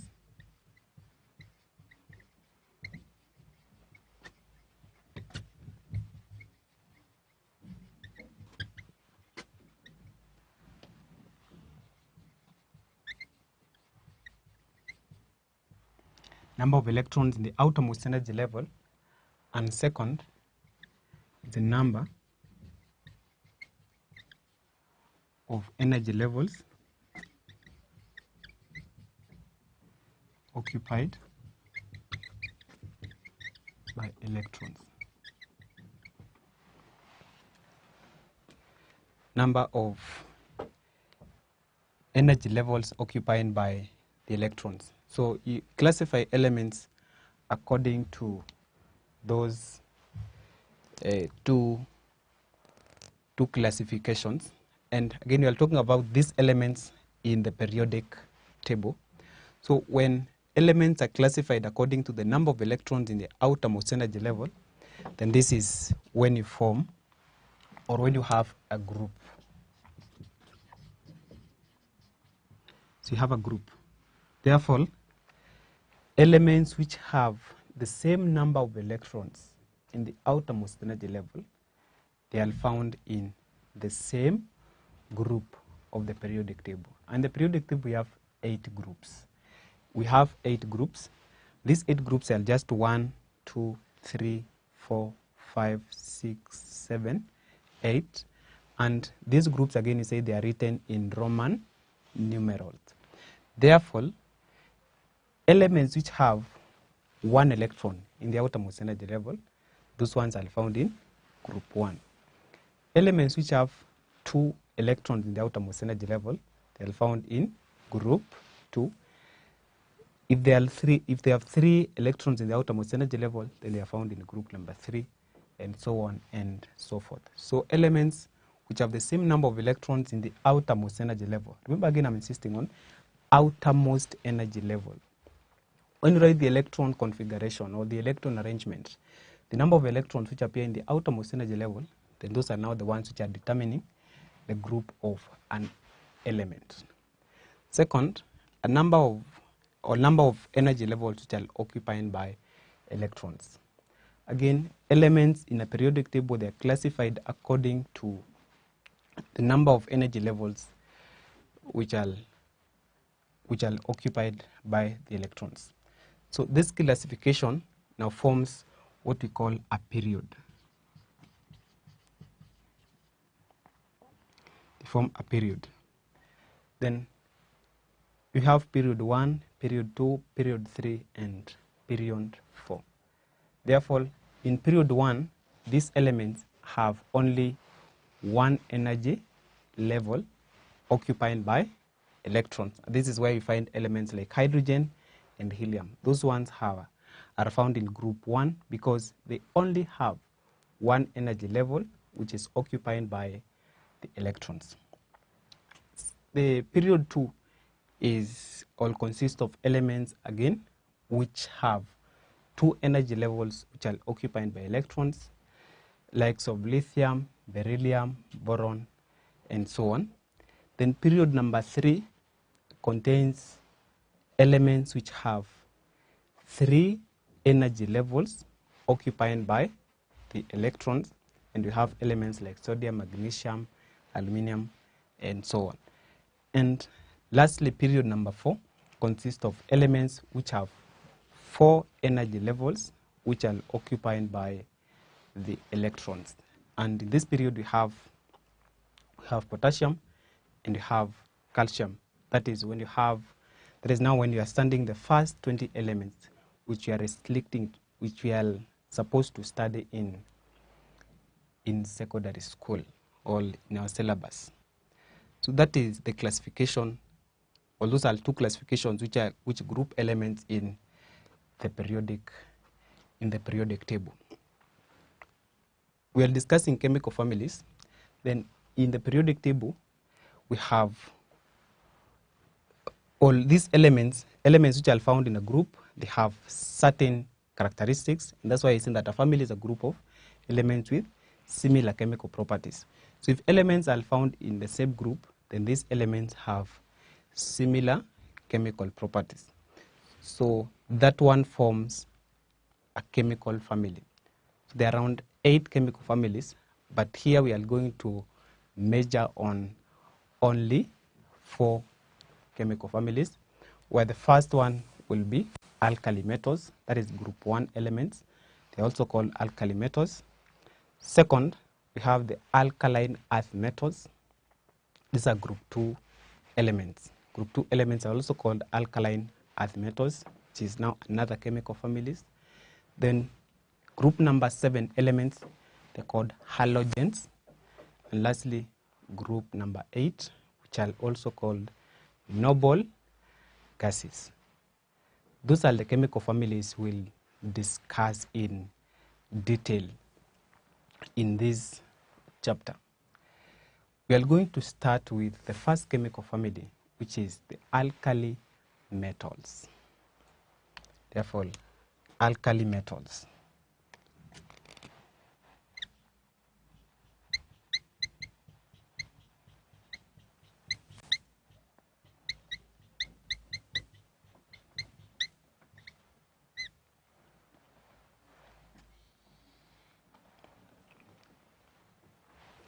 I'm going to draw a table to show you where alkali metals are found in the periodic table.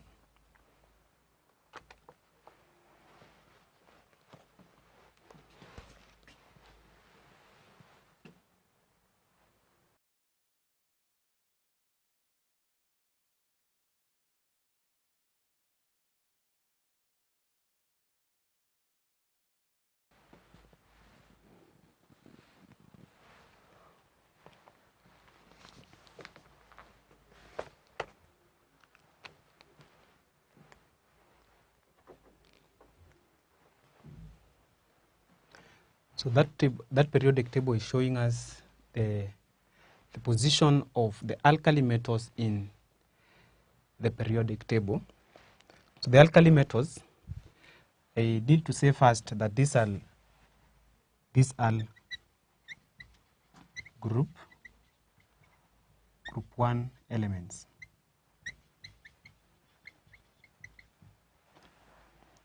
The reason why they are called group 1 elements because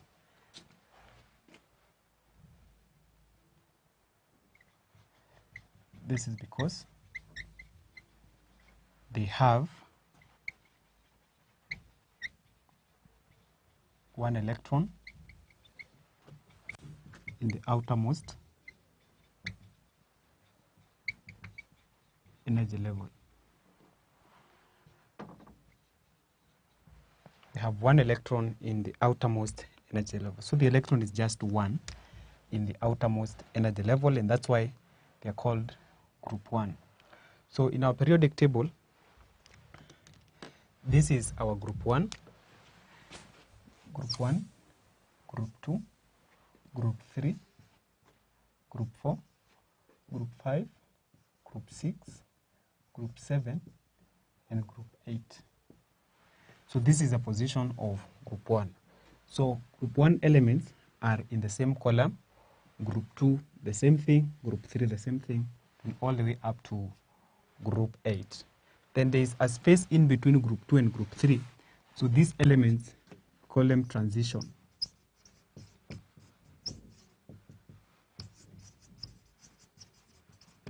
They're called transition elements. So when you talk about a chemical family, we are talking about the elements which have the same number of valence electrons in the outermost energy level. So the alkali metals, these elements are, or they include,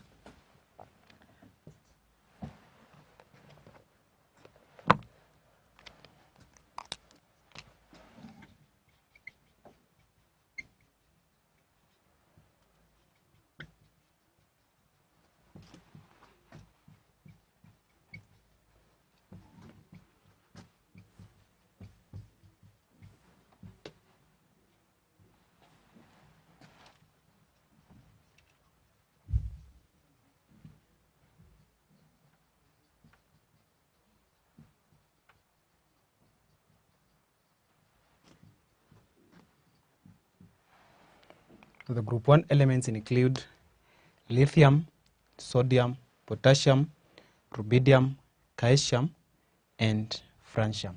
So those are elements which are found in group number 1. Then these elements, again, this is how they appear in the periodic table. So you have the first one as lithium, sodium, potassium, rubidium, caesium, and lastly francium. So they are placed in that order depending on the atomic number. As you move down the group, and moving down the group means from lithium, sodium, potassium, rubidium, caesium, and francium. As you move down the group, the atomic number increases, and therefore that's why they are placed in that order. But now in our case, we are going to discuss the first 3 because those are the ones which lie in the first 20 elements. Our first alkali metal element is now number 3 because when you are counting the first 20 elements, we have the first element here is hydrogen, then we have this, the second, the third, fourth, fifth, sixth, 7th, 8th, 9th, 10th, 11th, 12th, 13th, 14th, 15th, 16th, 17th, 18th, 19th, and 20th. So those are the elements we study in the secondary school. And that's why we are going to concentrate on the first 3 elements. I want to start by maybe writing the electron configurations.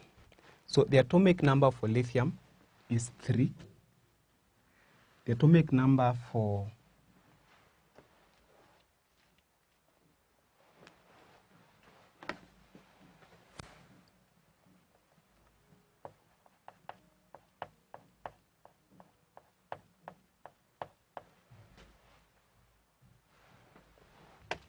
the atomic number of lithium is 3.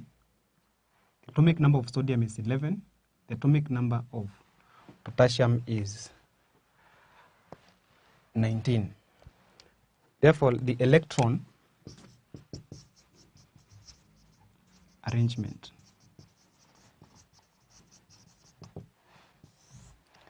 so the first is lithium. Lithium, the chemical symbol is Li. So the electron arrangement, you've seen that in the previous topic we said that when you're writing the electron arrangement, there are various rules which you follow. Like the first energy level should have a maximum of 2 electrons. The second energy level should have a maximum of 8 electrons. the third energy level for the first 20 elements again should have the maximum of 8 electrons in the outermost energy level. So when you have, let's say 10 electrons, then you need to fill the first energy level first before moving to the second energy level and before moving to the third energy level. This means that before moving to the second energy level, then the first needs to be filled up. Before moving to the third energy level, then you must fill up the second energy level first before you move on, and so on. So lithium, the atomic number is 3. Then the atomic number means the number of protons. And they say that in a neutral atom, the number of protons, they are equal to the number of electrons. Therefore, lithium with atomic number 3 means that it has 3 protons and 3 electrons. So when you're writing the electron arrangement, we use the number of electrons. And therefore, the electrons, the electron arrangement for lithium will be, it has 3 electrons, so it means it will have 2 electrons in the first energy level, then 1 electron is remaining, then the 1 electron remaining, we place it in the second energy level. So the electron arrangement of lithium is 2, 1. Second is sodium.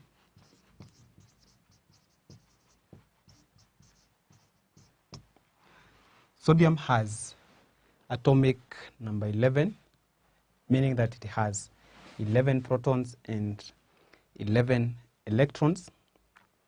And therefore, we need to fill the first energy level first. The first energy level will have 2 electrons. 2, it now means 11 minus 2. So there are 9 electrons remaining. Then once you fill the first energy level, you go to the next energy level. You fill it full. So it will have 8 electrons. So 8 electrons. So these are 2 plus 8, making 10. So 11 minus 10, you're remaining with 1 electron. So the 1 electron remaining, you place it in the last energy level. And therefore, the electron configuration should be like that. The next, we have potassium.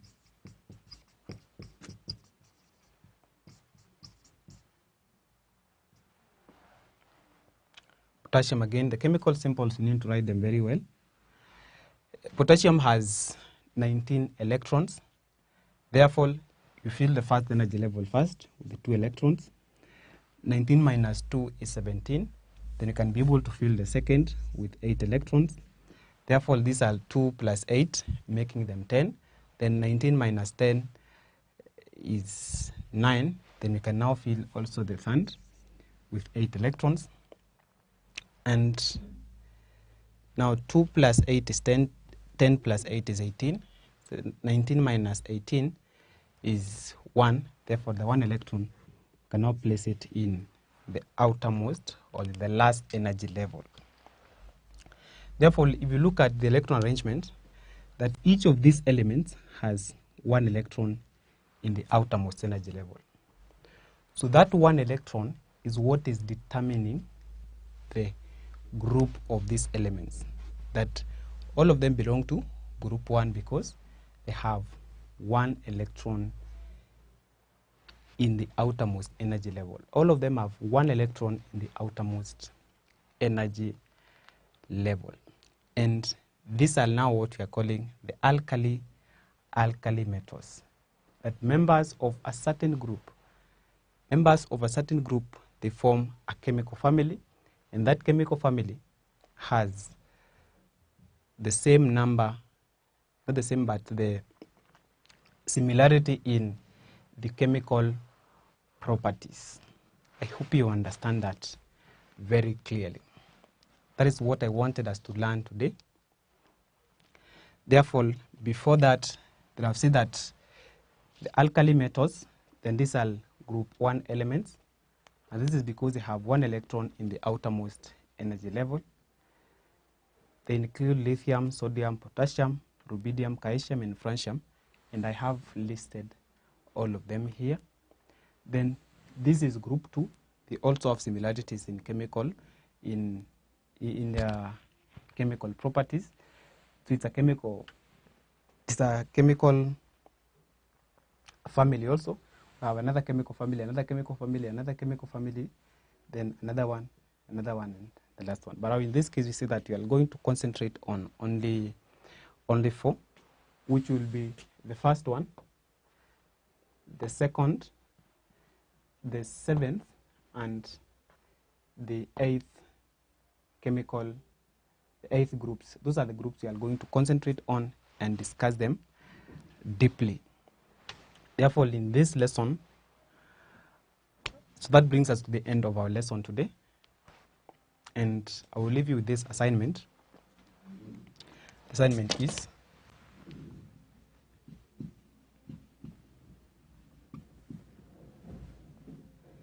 write the electron configuration of the following elements.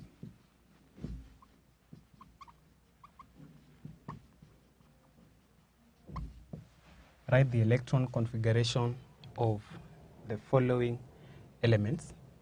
These elements are, when you have lithium, sodium, potassium. Then the atomic numbers, lithium is 3, sodium is 11, then potassium is 19. So write the electron configuration of the following elements: lithium with atomic number 3, sodium with atomic number 11, and potassium with atomic number 19. Therefore, ensure that you've done that before we meet in the next lesson. In the next lesson, we are going to discuss the gradation in size between the atom and the ion. Gradation in size between the atom and the ion of elements in group 1, these ones which you have just looked at here.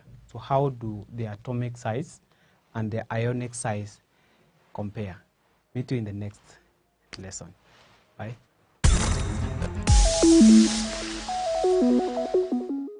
Welcome to Manifested Publishers. Hello, student. Welcome to History and Government Form 3. We are having a lesson in establishment of colonial rule in Kenya. That is the second topic. And today we are going to look at the process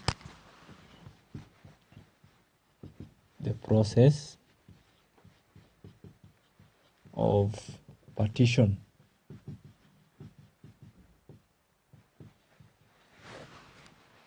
leading to the Kenyan territory, the process of partition. So before we discuss that, let us have an overview of what we learned in our previous lesson. Can you be able to remember what we learned in our previous lesson as an introduction to this topic, establishment of colonial rule in Kenya? We mentioned that there were different European powers, or many European powers that were competing to get the East African territory, one of which is Kenya. That is which we are discussing in our lesson today. So, which are these nations that were competing to get the East African territories? Are you able to remember them? We talked of Germany, there was Britain, there was Portugal, there was Italy. So these are European powers that were competing to get these East African territories. And then we made a step further and mentioned the reasons or the factors that encouraged or motivated the British nation to come and colonize or occupy Kenya. We discussed several reasons why the British came to colonize Kenya. Are you able to remember them? The reasons why the British came to occupy Kenya. We mentioned the first one was to protect the source of River Nile, because it was strategic for the British to control Egypt, which was a desert. That is the first reason, to protect the source of River Nile. And then number two, we also said Kenya was of strategic importance to protect the interest of Britain in India. I hope you remember that. And then number three, they were sourcing for raw materials. They were looking for raw materials for the industries in Britain. And then number four, they were looking for markets for finished products. The industries in Britain, remember, Britain was the first country to industrialize. It was the first European power to industrialize. So it produced a lot of goods. Industries were adopting the factory system. That is, they were producing goods on a large scale. So they had a lot of goods to sell. And Kenya provided a very good market, a ready market. Kenyans were ready. The people who were living in Kenya at that time were ready to buy these products. That is to look for source for market. And then another reason was to protect the British nationals. Protect the British nationals who were living in Kenya. That is the missionaries and the settlers who had also come to settle and also engage in trading activities. The next reason was to abolish slave trade, and establish a legitimate trade. Which was the other reason? The other reason was for prestige. Acquiring a colony, or Kenya as a colony, was for the prestige of the people. The other reason was to invest the surplus capital they had gotten. So they needed to get a place where they could invest their wealth, invest their money, so that they could even make more profits. And then also another reason was also to settle, find a place to settle the European population. Kenya was a very good place where the Europeans could settle.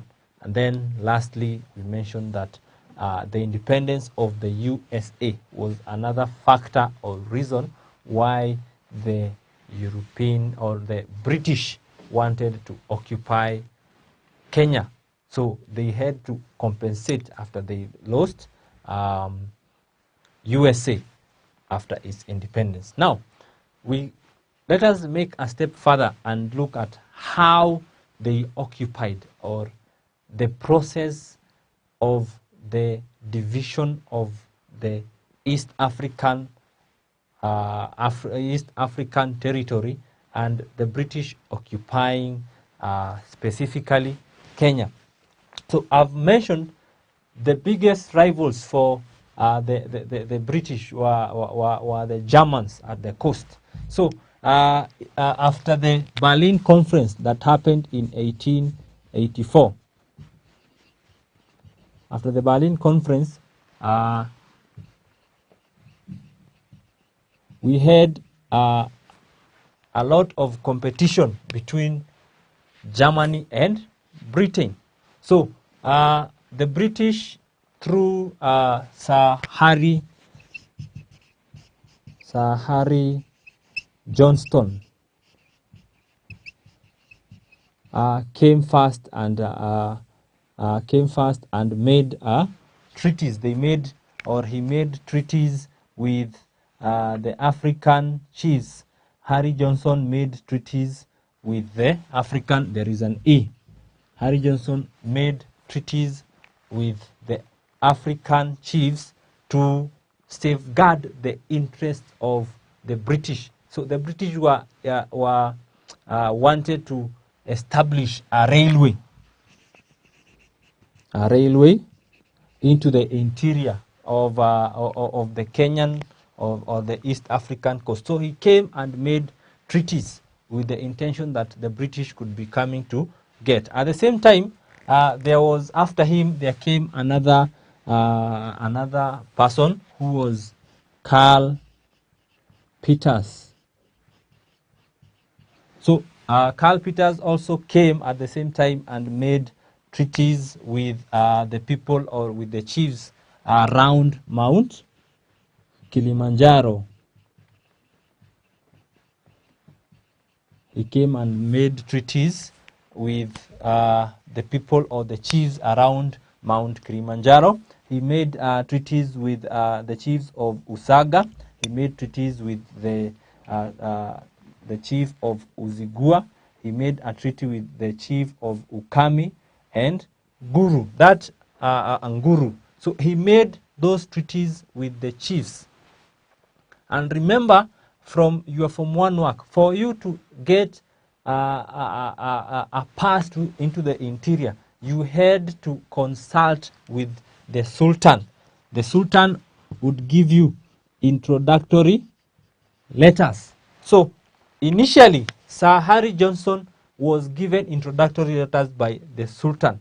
But now, because the Germans were competing against the British, so Karl Peters came and made those territories with the chiefs that I've already mentioned. That is the chief of Uzigua, the chief of Usaga, the chief of Ukami, and the chief of Guru, without consulting Sultan. So this brought about some problems because Sultan did not allow or had not given the Germans the go ahead. So this brought about some struggles between the British and the Germans. So when Karl Peters went back to Germany, the Chancellor acknowledged the treaties that he had made with the African chiefs. On the other hand, Sir Harry Johnson, the British did not back him up. So there was a kind of a struggle in between them. So this led to a conflict, and in 1886 there was an agreement they had to do, because they had agreed in the Berlin Conference to have an amicable way of solving issues. So they made the first agreement, which we are going to refer to as the that was referred to as the Anglo-German Treaty, which was made in 1886. This was made between the British and the Germans, and these were the terms of that treaty. The first one, the Sultan. Remember, now we have these three groups that are warring or are competing against each other. The Sultan is controlling the coast.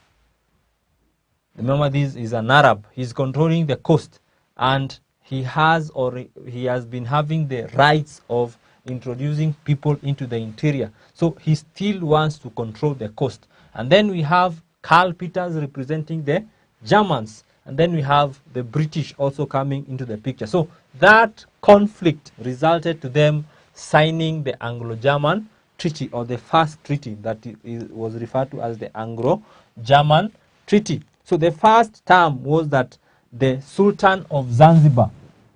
So we are looking at the terms of that treaty. So the first one is that the Sultan was to be left with the 16-kilometer or the 10-mile, which is equal to 10-mile coastal strip. So the Sultan was to be left with that strip, and then also he was given the offshore streets. The Sultan was also to take control. Sultan was also take control of the of the islands of Pate, Zanzibar, the islands of Pate, Zanzibar, and also Mafia, Pemba, and Lamu. Mafia,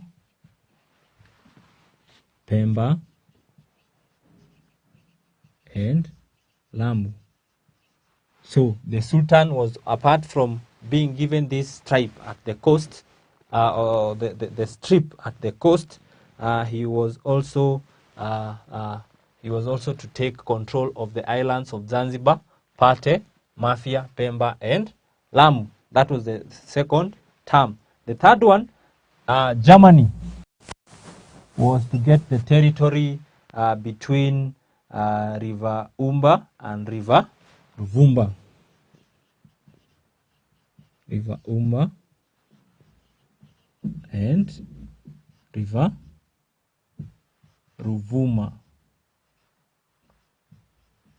So Germany was given that strip or that territory between River Umba, that is at the coast, and also River Ruvuma. And then it was also given the coastline of Witu. It was also given the coastline of Witu was given to the Germans. And then lastly, Germany or Britain got the territory. Britain got the territory from River Umba going northwards. Was to get between River Umba up to River Juba, that is in the along the Somali coast, that is towards the north. So those are Juba, those are the terms that they agreed upon. So each or the East African coast, you could go and get a map so that you are able to get from your maps, you will be able to see specifically where are these positions on the map that they agreed upon. So those are the terms that they agreed upon. So as you can notice, this was just along the East African coast. But now, towards the interior, it was left hanging. There was no agreement on how they are going to be sharing. So the north or the interior of East Africa was left hanging. So that was another cause of conflict. Immediately after they have agreed, going forward, companies were instituted to make sure that the interest of the Germans and the interest of the British are taken care of. The British contracted or got the services of the Imperial British East African Company to take these or to take control of the territory that had been given. On the other hand, the Germans got the services of the German East African Company, which was led by Karl Peters at that time. So these companies were given the responsibility of getting more territory and administering the territories that they had been given. So that led to more conflicts. So in the interior, as they took or as they continued to expand, Karl Peters was the first to reach to Uganda, and he made a treaty or made an agreement with Kabaka to protect him. So by the time the British were coming towards the interior, and remember I said the British were so much concerned with protecting the source of River Nile. So by the time they were coming to get this territory, the Germans had already made an agreement with Kabaka, so they could not be able to get that territory. So that brought about another conflict between the Germans and the British, which necessitated another another treaty to be signed. So they signed another treaty that was referred to as the second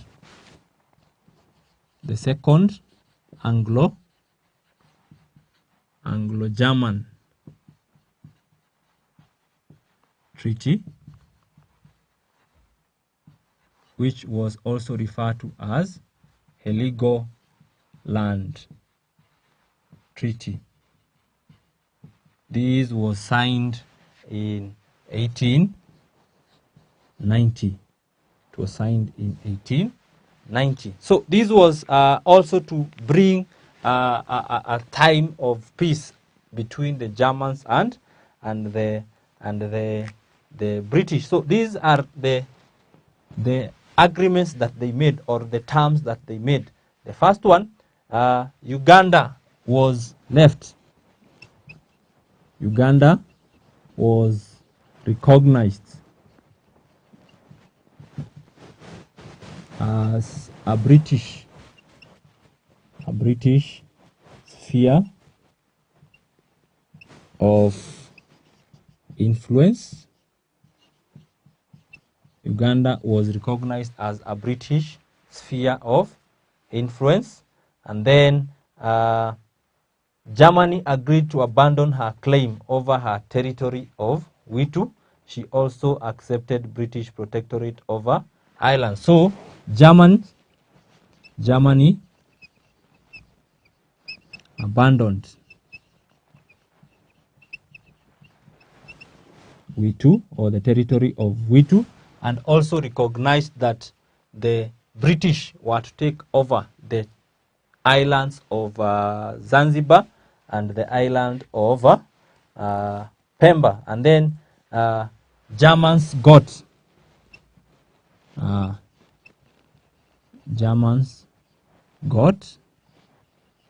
the Heligoland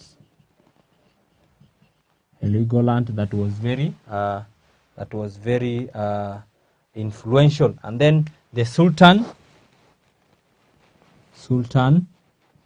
was left with the 10-mile strip,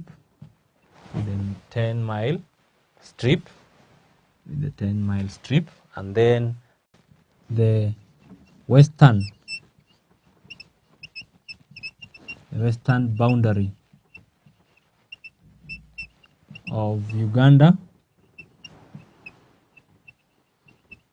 and Tanganyika, and not Tanganyika, of Uganda and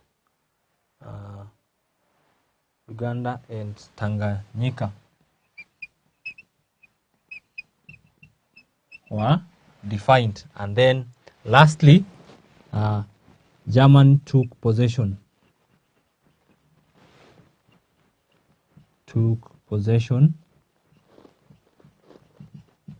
of part of Lake Tanganyika,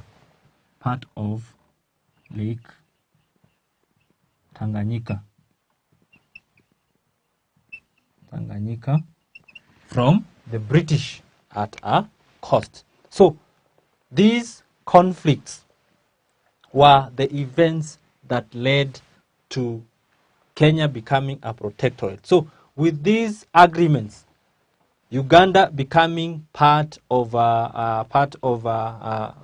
being declared the British sphere of influence. Now the British could control the whole area from the coast, almost 300 kilometers inside, right, and up to Uganda. Now that became part of the British sphere of influence, and finally they came, or it was declared the British protectorate. So those are the events that led to Kenya becoming a colony, or becoming a colony of British. So you could go and get some more literature. You can read in your KLB. There is more literature on that explaining more, but just needed you to get these specific terms of the agreements that were made between the British and the Germans in acquiring the Kenyan territory. So as we end our lesson today, could you be able to attempt these revision question? And the question is, identify the terms of the agreements made by the British and the Germans. Identify the terms of the agreements made by the British and the Germans. So that is the question I want you to attempt, and now you should be able to differentiate. That is the Anglo-German Treaty of 1886 and the Second Anglo-German Treaty, or which is also known as the Heligoland Treaty of 1890. And with that, I'm sure you have learned quite a new thing today, and I hope you have enjoyed the lesson today. It's bye-bye from me.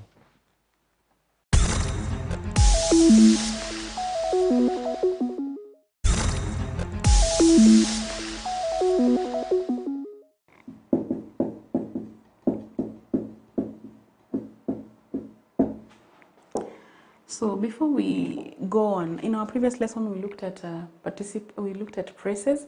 We talked about the noun phrase, the types of phrases, how a phrase is a group of words that functions as a single unit. And we looked at the various types of phrases. We looked at verb phrases, we looked at noun phrases, adjectival, prepositional, adverbial phrases, and we say that they are just groups of words but will function as that unit. That unit could be a verb, that unit could be an adjective, the unit could be an adverb, the unit could be a preposition, depending on how they are in a sentence. But now they are functioning as a group. So today we're looking at now another group of words that will function as a, we're looking at participle phrases. It will be the same thing. But now, before we go to participle phrases, we'll need to remind ourselves what a participle is. Because for it to function as a participle phrase, it must be a group of words. So I can just say it is a group of words that functions, a group of words that functions as a participle in a sentence. So this participle phrase. So what is a participle? So a participle, if we remind ourselves clearly, is a word, just a minute, is a verbal word that functions as an adjective. It's a verbal word that functions as an adjective. So that, what is a verbal word? For example, interesting. Interesting. Another word is arrived. These are verbal words. But now we're looking at them as we're looking at them as functioning as what? Adjectives. So that we can say interesting movie. Arrived, just not arrived, but expected guests. Tired visitors. So all these three words here, interesting, expected, tired, they are verbs, but they are functioning as what? Adjectives. What is an adjective? It's a word that gives us more information about a noun. So which movie? The interesting one. Which guests? The ones that we were expecting. Which visitors? The tired ones. Okay? Which pool? The swimming pool. Which baby? The crying baby. So that we say, when they function as an adjective, they're giving us more information about the baby. That's what an adjective does. So today we're looking at how a participle, a phrase, will function as an adjective. Because when we say that a group of words that function as a participle, we're looking at a group of words that function as an adjective. The only difference will be that there'll be no adjective in that sentence like like an adjectival phrase. There'll be a participle. Okay? And before we go on, we have different types of participles. We have the present participle, which is normally called the ing participle. And then we have the, number 2, we have the past participle, which is called the ed stroke en participle. So that here, this participle again will be functioning as an adjective, but in an ing form or an ed stroke en participle. So when we begin with present participle,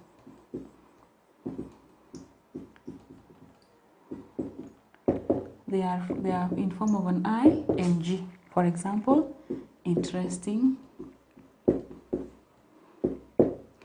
crying. Okay, they are ing participles. So, and then under, for example, now we have interesting movie, crying baby. So the underlined words are the participles. And then now past participles.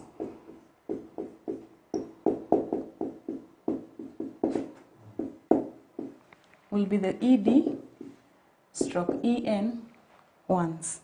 So that we have expected, we have stolen, we have broken, so that we can have expected guests have arrived. The stolen bicycle, the broken window. Okay, so broken here is not functioning as a verb. Stolen here is not functioning as a verb. It is functioning as an adjective. It is giving us more information about the adjective, the noun. The noun window, the noun bicycle, and the noun guests. So that when we say, now we're going to look at, we've looked at what a participle is, the types of participles, and now we're going to look at in a broader perspective, that is now in the participle phrase perspective. So now present participles, in a sentence that has a present participle. So when a sentence has a present participle, what does it mean? That the action in the main sentence, in the previous sentence, in the participle sentence, happens before the one in the main sentence happens. Now that we've learned what a participle is, we've reminded ourselves what a participle is, we're looking at now what a participle phrase is. And we've just said that a participle phrase is a group of words that functions as a participle in a sentence. So I'll just add, such a phrase begins with a present participle or a past participle. This participle phrase normally begins with either a present participle or a past participle. For example,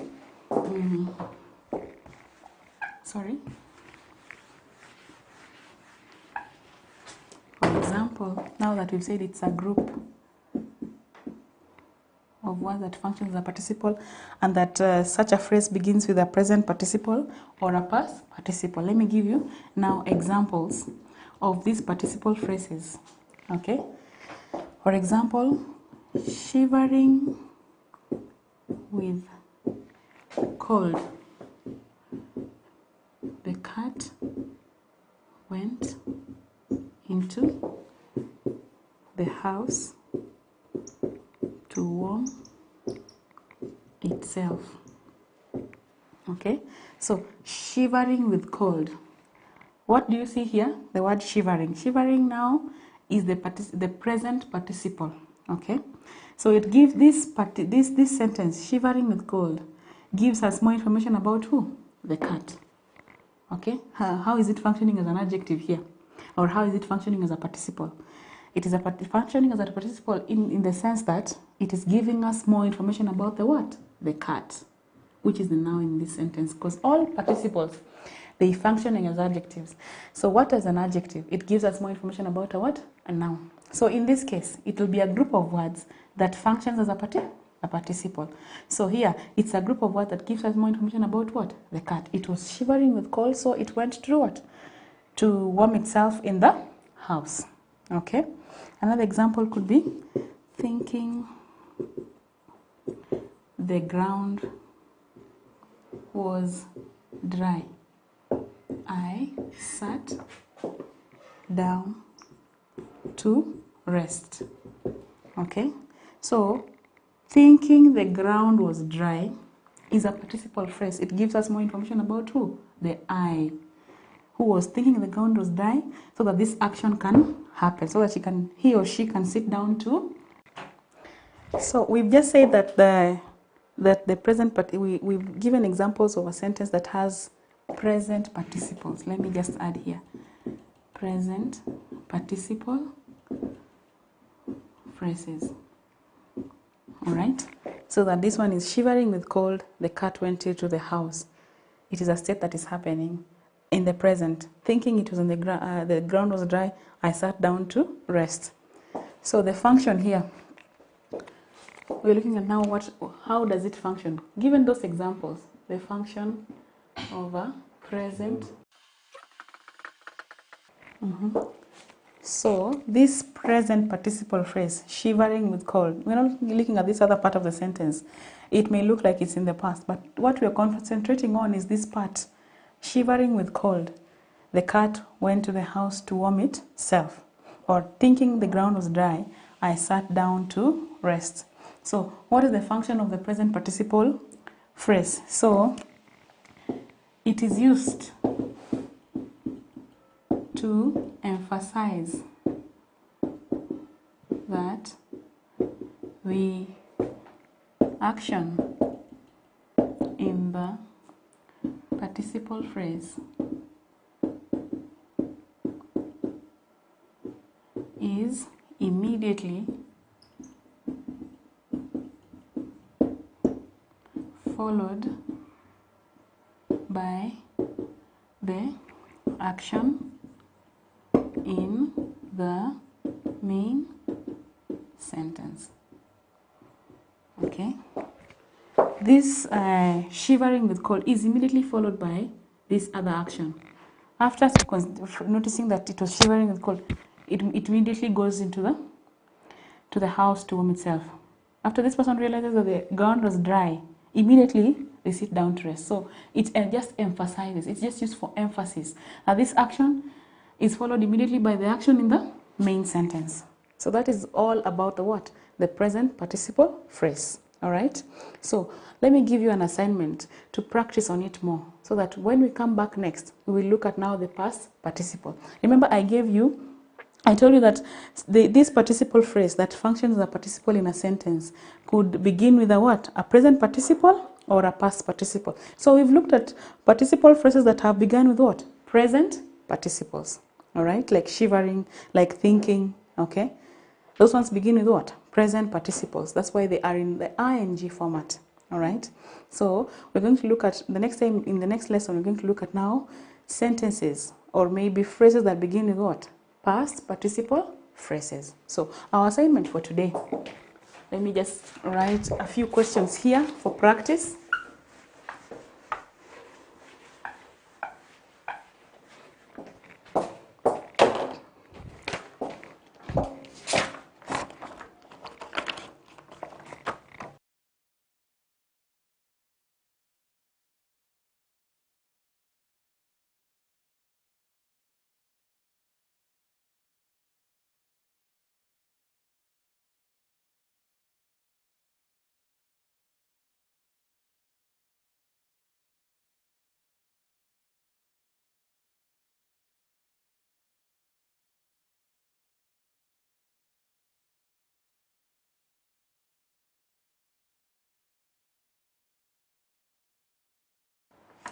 So let's read the questions.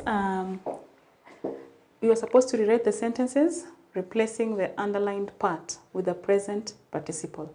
The first one, the dog wagged its tail and beat the postman. So you are replacing this first part with a participle phrase, a present one. The second one, while she was tidying up her room, while she was tidying up her room, while she was tidying up her room, comma, she found some old photos, full stop. They are vegetarians and they don't eat meat, full stop. Again, in both sentences, you are replacing the underlined part with a present participle phrase. He was a good boy and helped his mother in the kitchen. Again, you're replacing the underlined part. As they didn't separate this, as they didn't have enough money, comma, they spent their holiday at home. Again, you replace the underlined part with a participle phrase. And then number 6, since we didn't watch the news every day, comma, we know what's going on in the world. We know what's going on in the world.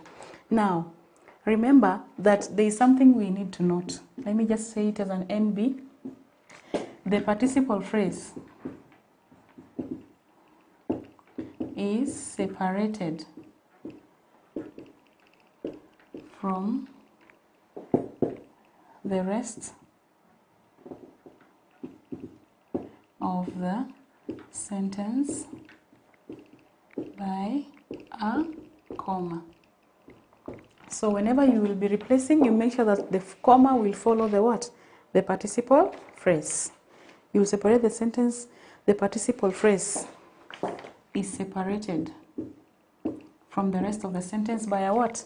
By a comma. So remember, when you're doing that assignment, remember to separate the what?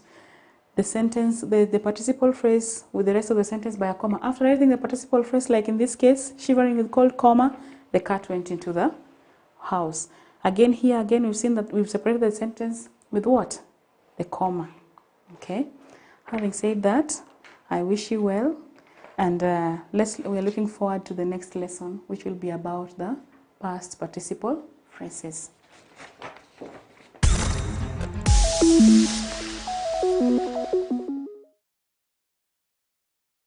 Karibu sana mwanafunzi. Tuko pale pale katika masomo ya mtandaoni ya Manifested.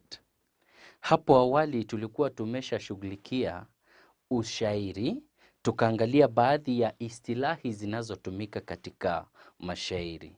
Lakini leo hii nataka tuweze kushughulikia mambo mawili. Hivyo basi lengo letu la leo ni kwamba kufikia mwishoni wa hiki kipindi uweze kuelewa kategoria mbili za mashairi na sifa zake. Jambo la pili ni kuelewa na uweze kueleza bahari mbalimbali za mashairi. Lakini hata kabla ya sisi kuelekea huko kwa bahari na kategoria, wacha tu kidogo tuweze kuangazia kidogo kuhusiana na yale ambayo tulikuwa tumezungumza hapo awali kuhusiana na ushairi, maana yake na baadhi ya istilahi. Iwapo unakumbuka, basi tukasema kwamba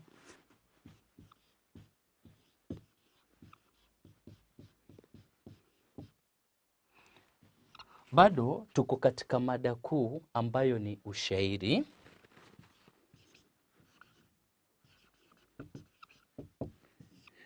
Na nikaeleza kwamba katika kile kipindi kingine tulikuwa tushapata maana ya shairi, ambapo tulisema ni utungo wa kisanaa. Wacha nitumie, ni utungo wa kisanaa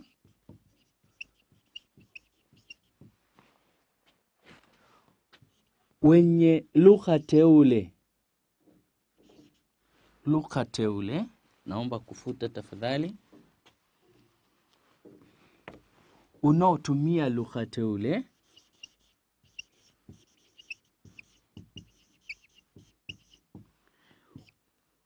mpangilio maalum wa maneno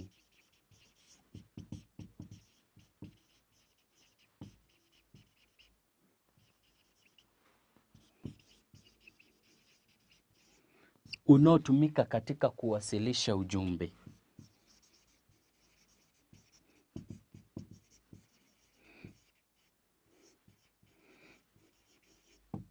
Wanafunzi, kumbuka kwamba hivi ndivyo vitahiniwa. Unapoeleza dhana hii ya shairi, unapoeleza maana yake, kumbuka kutaja kwamba ni utungo wa kisanaa.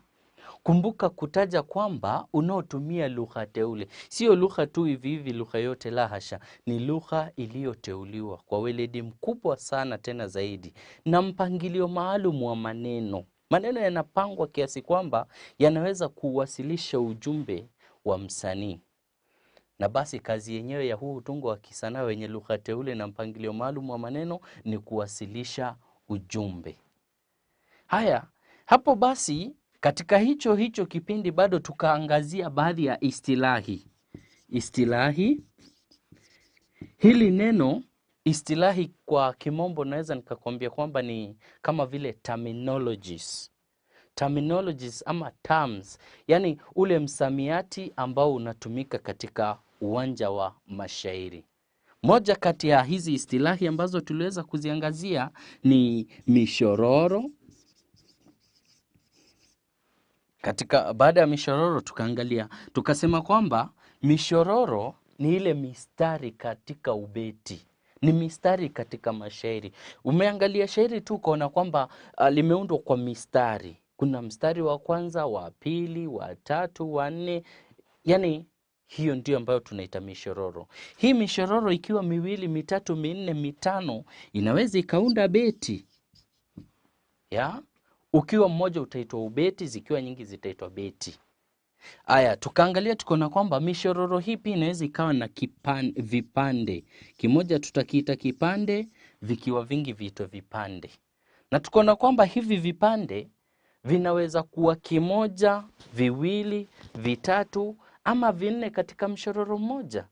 Ambapo tulisema kwamba kipande cha kwanza kitaitwa ukwapi, cha pili kiitwe utao, cha tatu kiitwe mwandamizi, cha nne ukingo.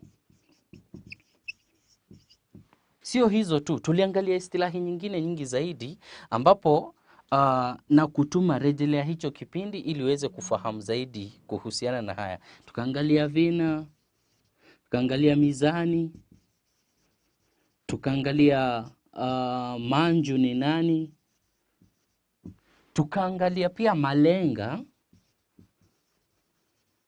tukamwangalia shaha. Aya, hivyo basi nafikiri umeweza kupata picha halisi ya yaliyoshughulikiwa hapo awali. Lakini kwa leo, kama nilivyokueleza, ni kwamba tunaweza kushughulikia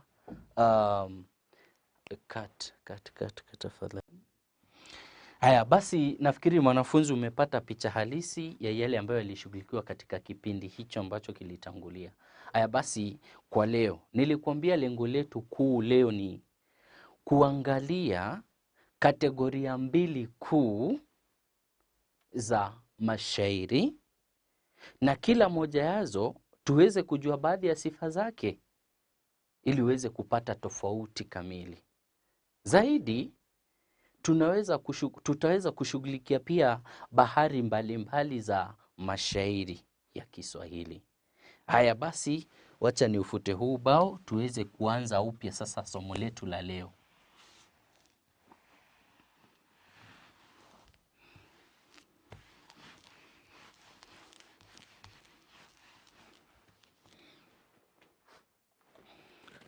Kategoria za mashairi.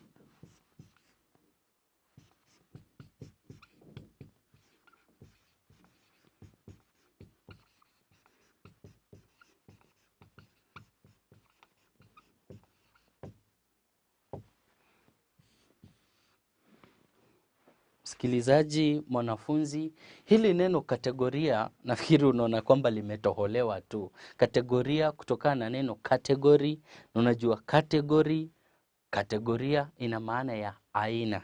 Hivyo basi tunazungumzia tu aina za mashairi. Isije kuwa ngumu kwako kuelewa kwamba tunazungumzia aina. Aina za mashairi. Mashairi yamegawika mara mbili kwa kigezo cha wakati na muundo wa nje. Kwa kigezo cha wakati na muundo wa nje. Aina ya kwanza ni haya mashairi tunayoyaita mashairi ya jadi. Mashairi ya jadi. Pia haya mashairi utapata pia yanaitwa mashairi ya arudhi. Yana neno jingine, yanaitwa pia mashairi ya kimapokeo. Kimapokeo. Ni mashairi ya arudhi, ni mashairi ya jadi, ni mashairi ya kimapokeo. Haya mashairi ni ya jadi, ni ya arudhi, ni ya kimapokeo kwa ajili ni mashairi ambayo yanafuata, ni mashairi yanayofuata kanuni au arudhi za utunzi wa mashairi. Wacha tu niandike kidogo hapa hivi kwamba ni mashairi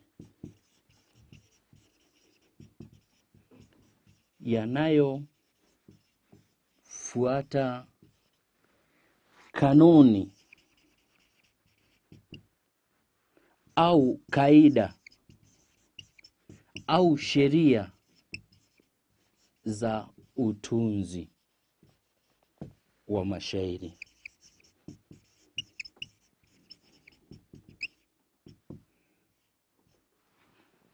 Au kanuni, kaida, sheria za utunzi. Mashairi yoyote ambayo utapata kwamba yametungwa kwa kuzingatia kanuni, kaida, sheria za utunzi wa mashairi, hizo ama hayo mashairi ndio ambayo tunaita mashairi ya jadi, mashairi ya arudhi, au ukitaka mashairi ya kimapokeo. Ningependa uanze kujiuliza hivi, hizi sheria ama hizi kanuni, kaida hizi za utunzi wa mashairi ni gani? Hizi sheria ni gani? Kwanza, kaida zenyewe ni gani?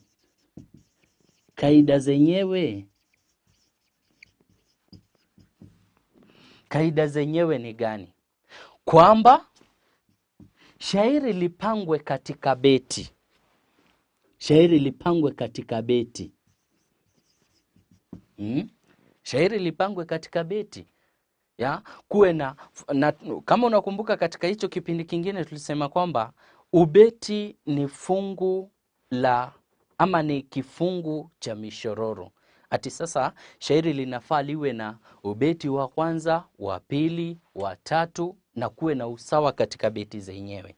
Pia shairi lipangwe katika mishororo. Ubeti uwe umepangwa katika mishororo na mishororo yenyewe ijitosheleze kimizani, kivina. Unaona?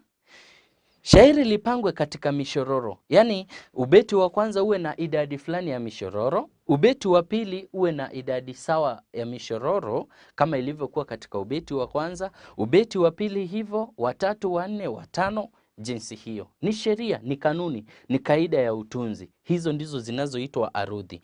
Aya, mishororo pia kuzingatia sheria ya mizani. Zaidi, wacha tuangalie. Kanuni nyingine ni vina. Shairi lako unapolitunga, mapokeo walipendekeza kwamba lazima liwe na vina. Na kama unakumbuka vina tulisema ni nini? Ni zile silabi za mwisho katika ukwapi au utao au mwandamizi au ukingo. Hizo silabi za mwisho. Mapokeo waliamini kwamba lazima hilo shairi liwe na vina. Pia suala jingine la kibwagizo.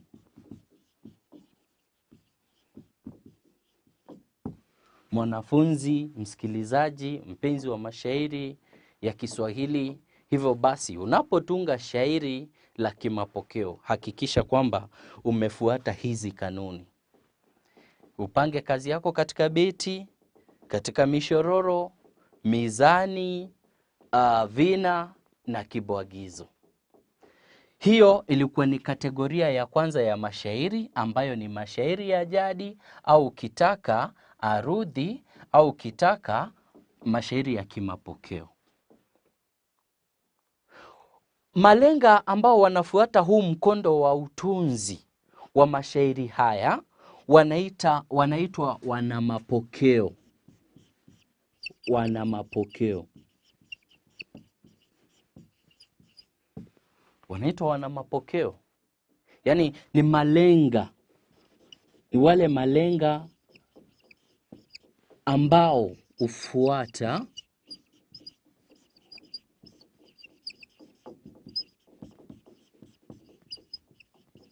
mkondo wa kutunga mashairi kiarudhi.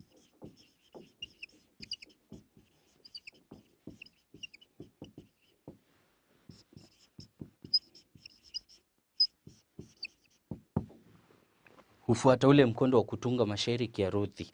Kiarudhi kumaanisha kwamba wanafuata zile kaida, kanuni, sheria ambazo ni za beti, mishororo na mizani. Kategoria ya pili. Kategoria ya pili ni mashairi huru. Mashairi huru.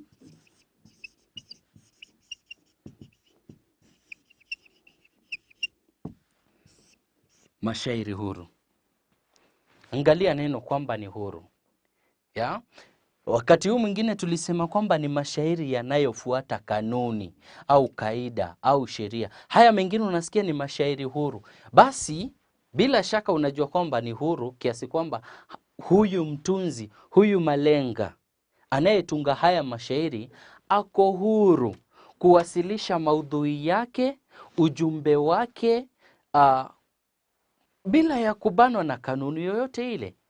Yeye si lazima beti zake zikawa na idadi sawa ya mishororo, si lazima kazi yake ikawa na vina, si lazima kazi yake ikawa na mizani ambayo inatoshana katika kila mshororo. La hasha, huyu ako huru.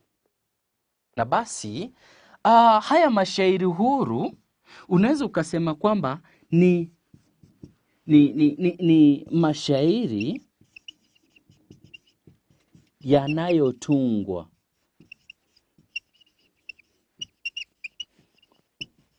bila kufuata kanuni au arudhi.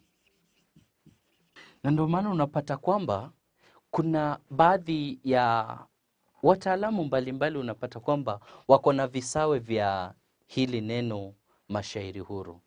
Basi utapata kwamba pia huitwa, utapata linaitwa mapingiti. Utasikia naitwa pia mashairi ya kimapinduzi, ya kimapinduzi. Utasikia pia anaitwa zuhali, masivina na kadhalika. Hivyo ni visawe vya mashairi huru. Ningependa uweze kuelewa kwamba haya mashairi huru huwa yana sifa yake ya kipekee. Unapata kwamba ubeti mmoja unaweza kuwa na mshororo wa kwanza uko na mizani 13, mshororo wa 3 uko na mizani 6, mshororo wa 4 una mizani 17, mshororo wa 3 wa 5 una mishororo 4. Yaani kumaanishaje kwamba huyu mtunzi wa kimapinduzi hajabanwa na kanuni zozote za utunzi. Aya, mwanafunzi, ningependa tuweze kuangalia sifa za kila aina, kila kategoria. Tuangalie sifa za mashairi ya kiarudhi ama mashairi ya jadi. Sifa za mashairi ya jadi, ambayo pia tulisema ni mashairi arudhi ama ukitaka pia yaite mashairi ya kimapokeo. na utapata kwamba haya mashairi huwa yanakuwa na sifa kama zifuatazo. Sifa ya kwanza ni yana urari wa vina. Urari wa vina, yani kuna ule mtiririko fulani wa vina, kuna mkondo fulani unaofuatwa na vina. Unaona, vina vinaweza vikatiririka ama vikabadilika, lakini kuna hiyo sheria ya kuhakikisha kwamba kuna ule urari ama ule mtiririko wa vina. Pia kuna sifa nyingine ambayo ni urari wa mizani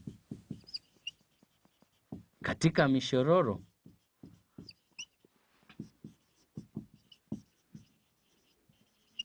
Unapata kwamba mshororo wa kwanza una mizani 16, wa pili una mizani 16, wa tatu una mizani 16, wa nne vivyo hivyo mizani 16. Huo ndio tunaita urari wa mizani. Basi kuna sifa ya mishororo. Mishororo sawa katika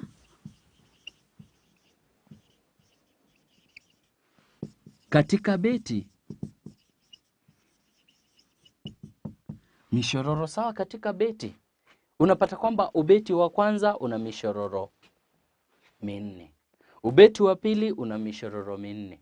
Ubeti wa tatu una mishororo minne. Yani vivyo hivyo unapata kwamba mishororo ni sawa katika beti mbalimbali. Zaidi unasikia kwamba pana uwezekano wa kuwa na mishororo kifu.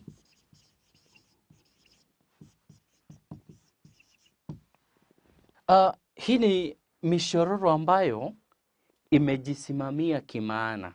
Haihitaji ujumbe kutoka kwenye mshororo unaofuata. La hasha.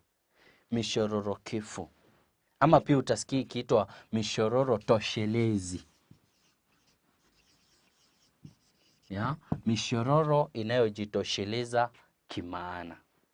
Hivyo basi, msikilizaji, mwanafunzi, mpenzi wa mashairi ya Kiswahili, nafikiri umeweza kuangalia ukaona kwamba haya mashairi ya kimapokeo, mashairi ya arudhi, mashairi ya jadi yana sifa kama zifuatazo. Yana ule urari wa vina, urari wa mizani katika mishororo, mishororo inakuwa sawa katika beti, pia kuna mishororo kifu au ukitaka mishororo toshelezi. Naomba pia nikupeleke moja kwa moja hadi kwenye sifa za mashairi ambayo ni huru. Pia tuliyaita mapingiti, iwapo unakumbuka pia tukayapa jina kama vile zuhali, masivina, au pia ukaita ya kimapinduzi. Sifa za mashairi ya kimapinduzi.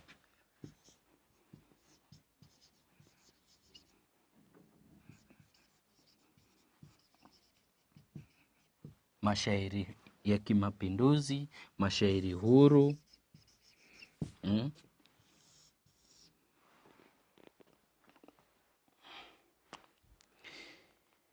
Haya mashairi ambayo ni huru, kama nilivyowaeleza pale hapo awali, ni kwamba malenga wake hajabano na zile kanuni za mashairi ya arudhi. La hasha. Hivyo basi sifa ni kama zifuatazo. Utapata kwamba haya mashairi hayana urari wa vina.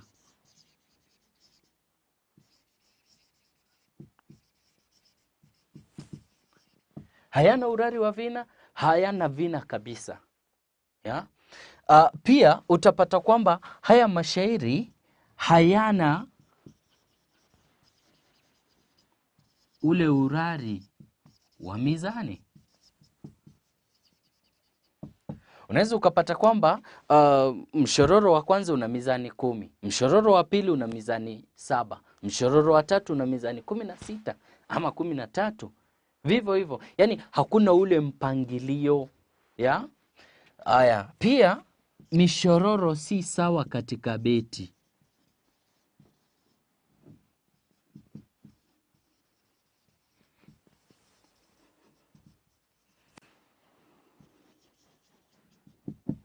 Mishororo huwa sio sawa katika beti. Ya? So nafikiri unaweza kupata baadhi ya sifa, na kuna sifa nyingine ambayo ni huwa na mishororo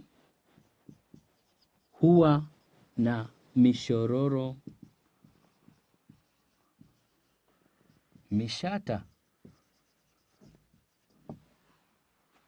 huwa na mishororo mishata. Naomba kuliandika hili neno hapa chini kidogo, mishororo mishata. Kidogo naomba kueleza hili neno mishororo mishata. Hili neno mishororo mishata, kama unakumbuka hapo tulipokuwa tukiangalia sifa za mashairi ya jadi, tulisema mishororo yake huwa kifu au ukitaka toshelezi. Basi wacha kidogo nieleze mishororo ambayo inaitwa mishata. Mishororo mishata huwa ni mishororo ambayo haijakamilika kiujumbe. Ni kinyume cha mishororo kifu. Mishororo mishata huwa haijakamilika kiujumbe. Ujumbe wake hukamilika katika mshororo unaofuata. Hata hivyo ninaposema kwamba huwa na mishororo mishata, haimaanishi kwamba shairi zima lina mishororo mishata, la hasha. Ni mmoja kati ya sifa za mashairi ya kimapinduzi ama ukitaka mashairi huru. Kumbuka hapo awali tulikuwa tushasema mambo kuhusiana na kwamba mashairi ya jadi huwa na mishororo kifu au toshelezi. Basi katika hii sehemu nyingine ya mashairi huru kunakuwa na mishororo mishata. Wacha kidogo nieleze hii mishororo mishata ni nini. Wakati ambapo mishororo kifu inakuwa imejitosheleza kiujumbe, hii mingine mishata huwa haijakamilika kiujumbe. Ujumbe wake hukamilika katika mshororo unaofuata. Ya? Nafikiri unaelewa hapo. Yaani ujumbe wake unakamilika katika mshororo unaofuata. Basi na hata kama nimesema kwamba haya mashairi huru ama mashairi ya kimapokeo ya kimapinduzi huwa na sifa ya mishororo mishata, haimaanishi ati shairi lote lina mishororo iliyo mishata, la hasha. Inamaanisha tu ni moja kati ya sifa. Utapata tu kuna ile ambayo imejitosheleza, kuna mingine ambayo haijajitosheleza. Ujumbe wake unakamilika katika mishororo inayofuata. Nafikiri hapo mpaka hapo umeweza kutembea nami tangu mwanzo hadi hapa sasa ambapo tumeangalia sifa za mashairi. Mwanzoni tulianzia kwa kueleza kategoria za mashairi au ukitaka aina, ambapo tulisema aina ni mbili kuu. Aina ya kwanza ni mashairi ya jadi au ukitaka arudhi au kimapokeo. Kisha kuna aina ya pili ambayo ni mashairi huru. Pia tukasema yana visawi ambacho ni mapingiti, pia yanaitwa mashairi ya kimapinduzi. Pia utapata yanaitwa mashairi zuhali au masivina na kadhalika. Mashairi ya jadi ya kimapokeo tulisema yanafuata kanuni, kaida au sheria za utunzi wa mashairi. Basi malenga wa mashairi haya huwa amefungwa, amebanwa. Lazima kazi yake ipange katika beti. Hiyo ni sheria moja yazo. Lazima kazi yake ahakikishe kwamba mishororo ipo tena imefanana. Mizani yake ni sawa na vina na kibwagizo. Amebanwa na hizo sheria. Huyu mwingine anayetunga mashairi huru hajabanwa kwa vyovyote vile. Yeye anaweza akatunga mashairi yake bora yafikishe ujumbe, maudhui yawepo, atumie ile lugha ambayo ni teule, maneno yake ayapange kwa namna fulani ambayo itamsaidia kupata ule ujumbe. Basi haya mashairi yanatungwa bila kufuata kanuni au arudhi zile zinazotumika pale. Hatukuachia hapo. Tulienda tukaangalia sifa za mashairi ya jadi, ambapo tulitaja urari wa vina, yanakuwa na ule urari wa mizani katika mishororo. Kuna mishororo ambayo huwa ni sawa katika kila ubeti. Pia mishororo yake huwa ni kifu ama toshelezi. Zaidi tukasema vipi kwamba kuna sifa nyingine za mashairi huru, mapingiti ya kimapinduzi, zuhali au na kadhalika. Tukasema vipi haya hayana urari wa vina. Si lazima kazi yako ukaipanga ati lazima vina viwe vimefanana, la hasha. Pia hayana ule urari wa mizani. Zaidi, mishororo huwa si sawa katika beti. Na pia kunakuwa na matumizi ya mishororo ambayo ni mishata. Hivyo basi, msikilizaji, mwanafunzi, muda wetu unatupa kisogo, na kama nilivyokuwa nimeahidi kwamba nitashughulikia pia bahari za mashairi. Samahani tafadhali kwa ajili ya muda, wacha tupate hayo katika kipindi kingine hapa katika masomo ya mtandaoni ya Manifested. Lakini sitakuacha hivyo msikilizaji, sitakuacha hivyo tu bila kazi ya kufanya. Kazi mradi kwako ni hii. Nataka nikupe swali moja tu ambalo utalishughulikia.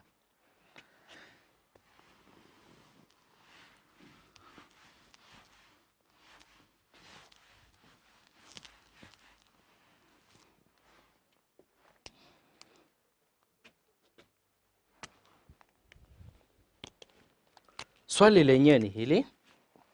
Kazi mradi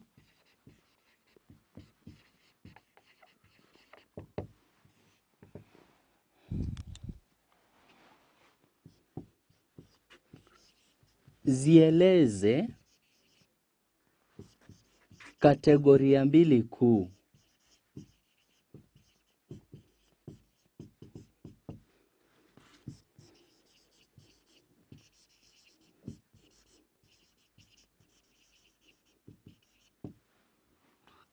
Zieleze kategoria mbili kuu za mashairi, kisha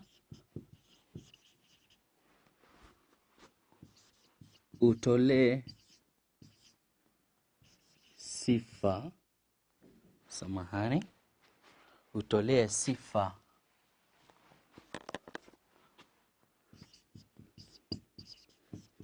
kila moja. Shukran. Kazi hiyo iwe imekamilika katika kipindi kijacho. Asante, siku njema.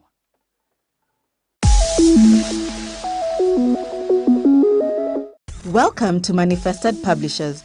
How do you do? It's my hope that you are faring on well. Welcome to our today's history and government lesson. It's a Form 3 topic that we are going to be tackling in our today's lesson. That is establishment of colonial rule in Kenya. That is the topic that we have been handling. And in our today's lesson, we are going to be studying the company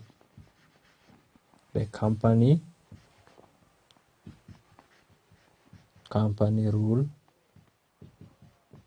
in Kenya.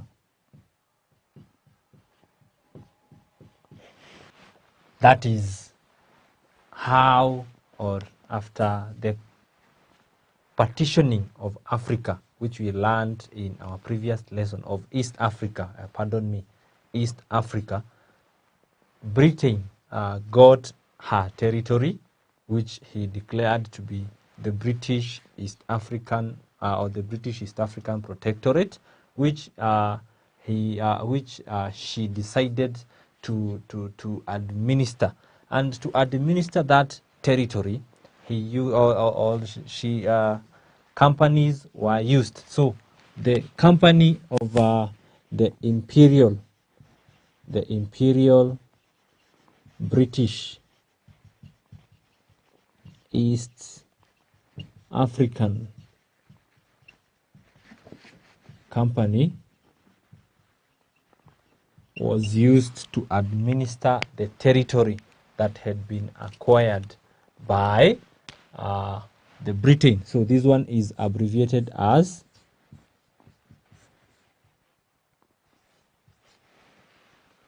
IBEACO. That is the Imperial British East African Company. So this is the company that was given the charter. The company was given the charter to administer. They were given the charter to administer the protectorate, or Kenya on behalf, administer on behalf of British government. So given this one should be a small letter, on behalf of the British government, because it would be so much costly for the government to administer the protectorate on directly. So the company, the Imperial British East African Company, was given the charter, or was given the power to administer or manage Kenya, or the British protectorate, on behalf of the Kenyan, of the British government. So the rights were given to this company to do everything on behalf of the government. This happened in 1888. That is when the company was given the rights, or the charter, to administer the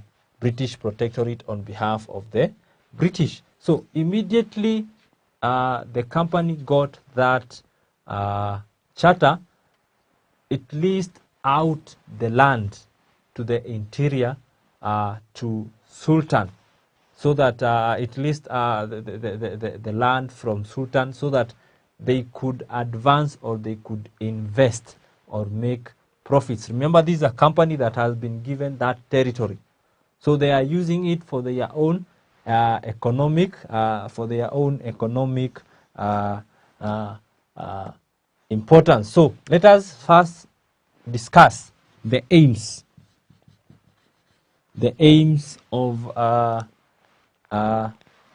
IBER, or the aims of the Imperial British East African Company. What were the goals? What did they need? Why was it important for them to get this territory and to administer that territory? The first one, they were to maintain law and order. They were supposed to maintain law and order. That was their first aim, or their first goal. They were supposed to maintain law and order in the territory. So their mandate was to make sure that the territory that was declared a German sphere of influence. Remember, during the Berlin Conference, one of the terms of that conference, or the Berlin Conference, was that a company that had declared a sphere of influence had to follow that declaration with effective occupation. Effective occupation. So they had to effectively occupy. What does it mean to effectively occupy? There had to be law and order in that territory. So the first order of business of the Imperial British East African Company was to maintain law and order. And then number two, they were to counter. It was to counter the influence. Counter the influence of the French, the Germans, and Italy,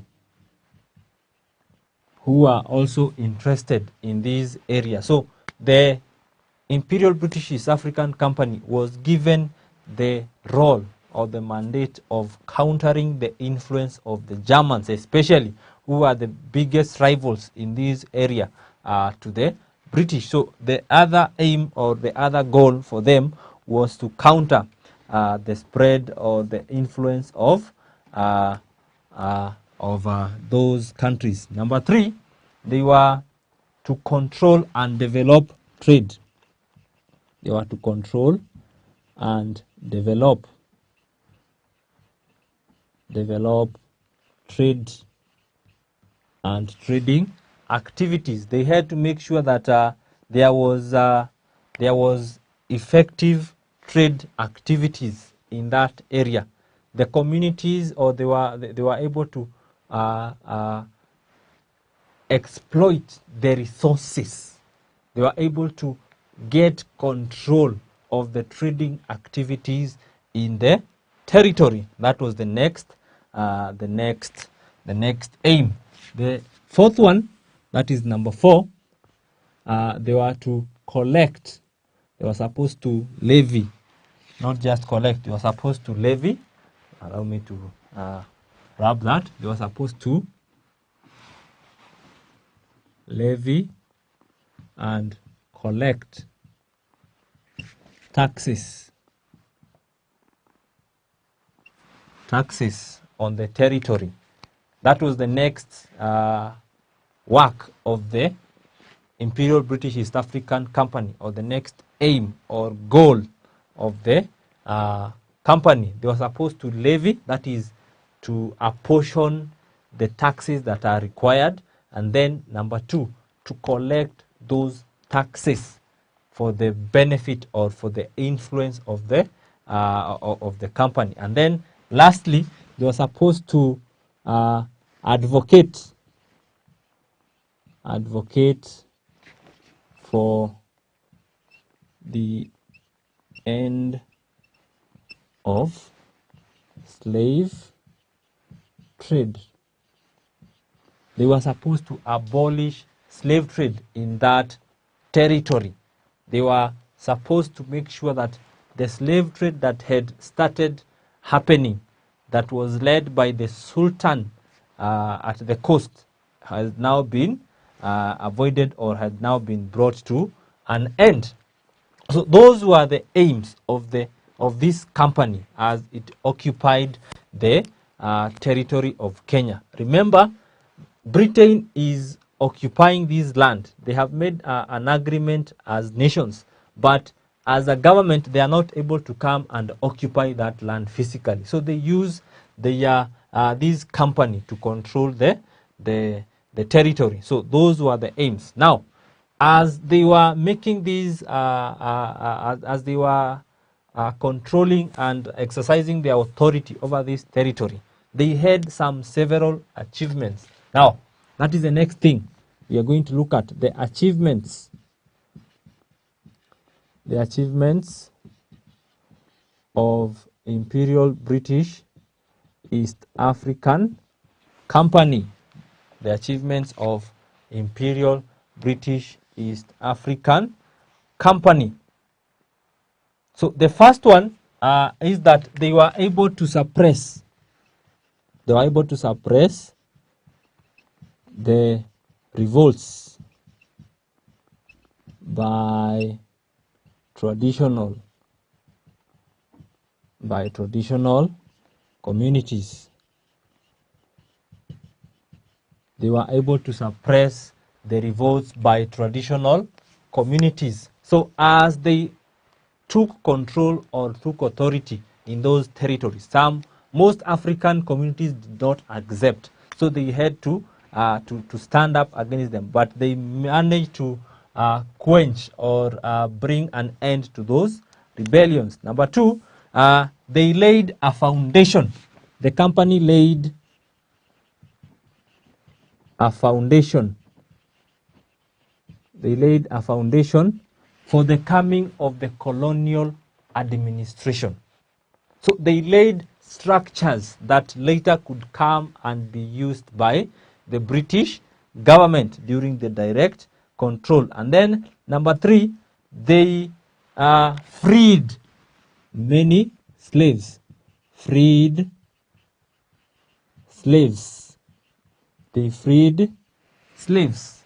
So as we mentioned, they had to advocate for the end of slave trade. That was an aim, or that was a need that they had to be able to accomplish. So they freed a lot of slaves who were enslaved, especially at the coast, and these brought most of the people back to their homes. Apart from that, they started construction of roads.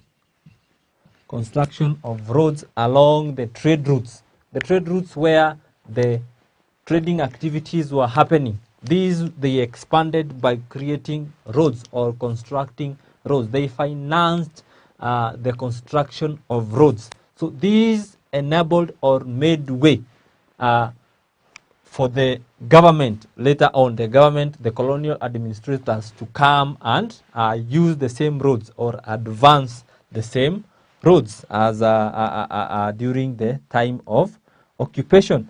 And then lastly, they started early industries. They started early industries. As remember, they had to undertake trading activities. So in their trade, they had to start industries. For example, the weaving, the textile industry was initiated by this company. So to make sure that the cotton that was being grown was now being put into place. So the earliest industries were set up by the Imperial British East African Company. So those are some of the achievements that were able to be acquired by the company that was acting on behalf of the British government. So even with those achievements, the Imperial British East African Company made a lot of significant influence because they effectively occupied this land, this territory of Kenya. It was effectively occupied and led by the Imperial British East African Company. So they made several forts or centers of administration. That is another, you could also mention another influence or another impact made by the British East African Company. So they made forts. They made forts, which were also referred to as bombers, at different areas where they could store trade commodities, where they could live. So these forts included, they had made one at Kismayu. They also made another one at Malindi. Another one was made at Vanga. Another one was made at Witu. Another one was made at Machakos. Another one was made at Fort Smith. And lastly, there was a fort in Mumias. So these are administrative centers that were created by the Imperial British East African Company. So these ensured that they could easily control or they could easily manage the territory. Yes, despite of them making those achievements, they also encountered some problems. So they had problems. So the problems faced by Imperial British East African Company. What are these problems that they faced in establishing their control? The first one is that they did not have enough manpower. They did not have manpower. They did not have enough manpower. They did not have enough leaders to effectively control or to carry out their activities or their objectives. So that was a very significant problem or challenge that they had faced. And then most Africans were resistance. Most of the African communities resisted the advancement or the work of the Imperial British East Africa. So there were frequent revolts, and for them to quench, or for the British or for the company to quench this resistance, they required a lot of resources. They had to invest a lot of money to quench those rebellions. That was very costly on the land. And also the land was too big.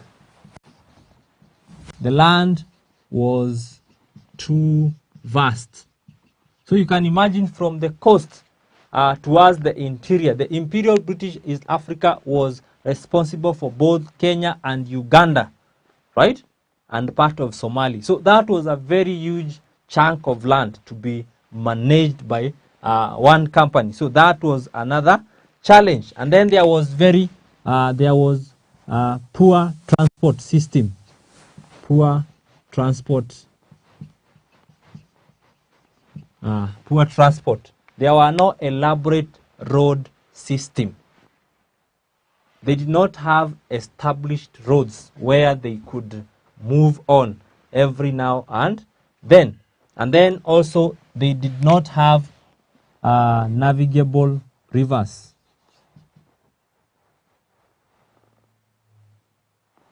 They did not have navigable.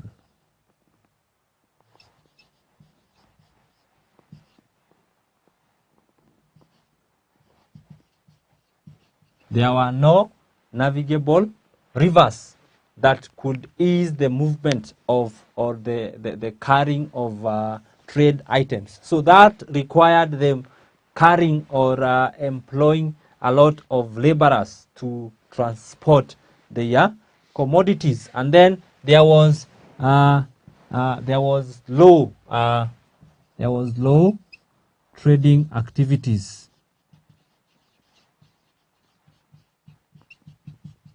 There were low trading activities between the people of the coast and the people of the interior. So the trade volume was very low. So that meant that they did not make as higher profits as they had anticipated. That was a problem or a challenge on their side. And then lastly, the last problem that they faced was that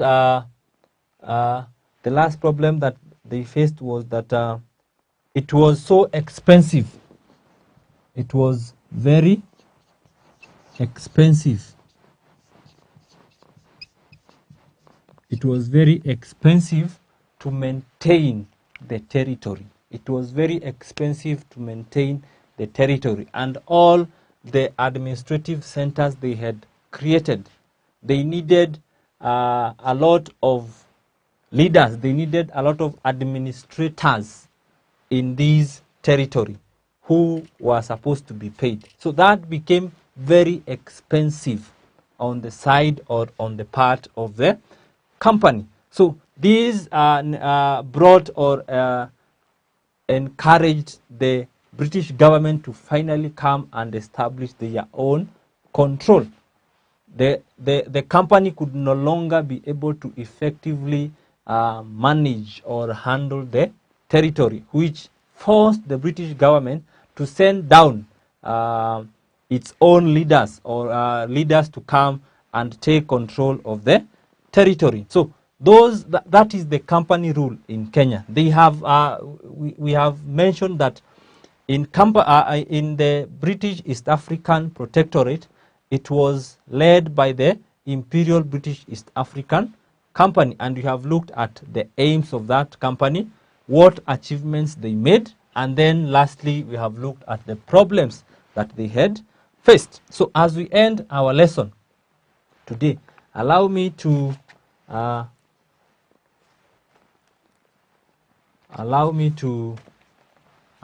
give you rub here and give you an assignment. Give you an assignment.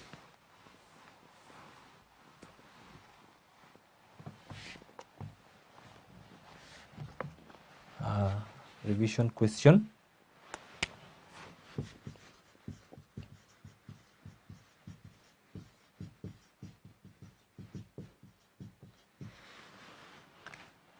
Revision questions.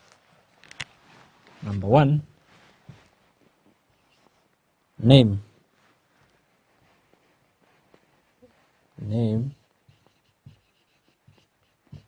the company that administered the British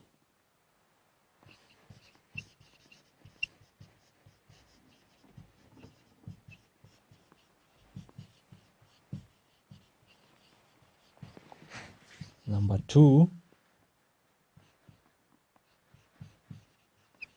what were the aims of Iberco?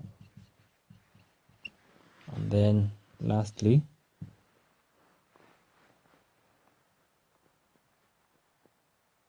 explain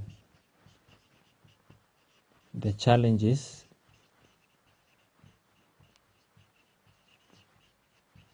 faced by Imperial British East African Company.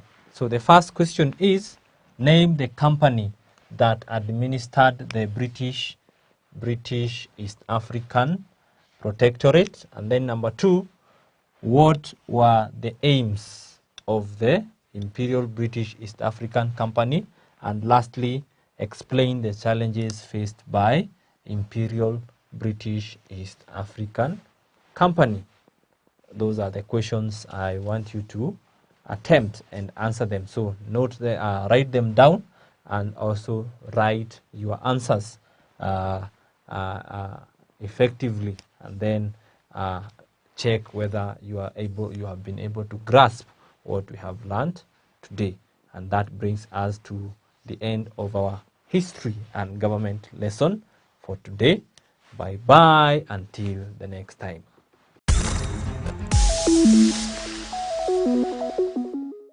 Welcome to Manifested Publishers. Hello learners, my name is Stephen Kariungi. I welcome you to our today's lesson, and we are discussing transport in animals. So today we look at the second type of circulatory system, and this is called closed circulatory system. In closed circulatory system, it is important to note that here is a situation where the blood flows within closed blood vessels.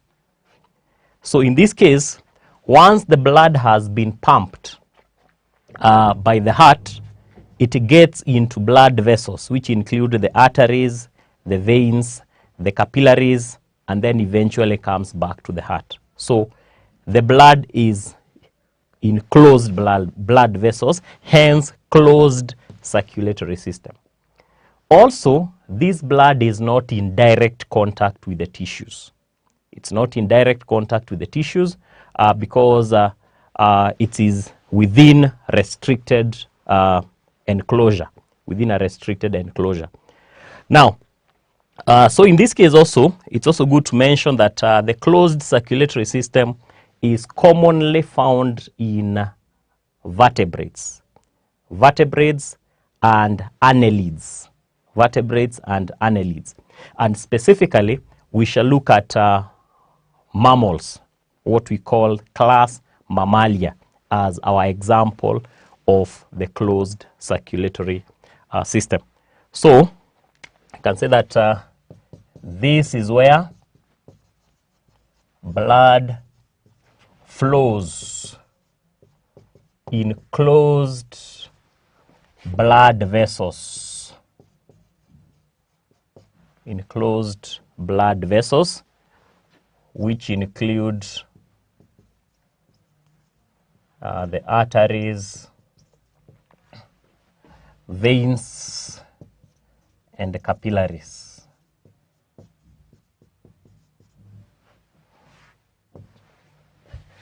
It is common, or it's commonly found in vertebrates and annelids. Annelids are things like the earthworms. They are in the phylum Annelida. So in this case, in the closed circulatory system, the heart pumps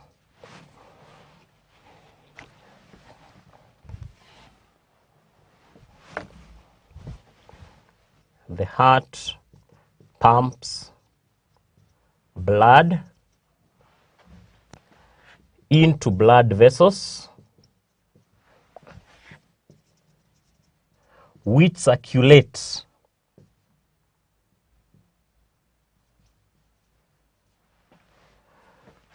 through the entire body,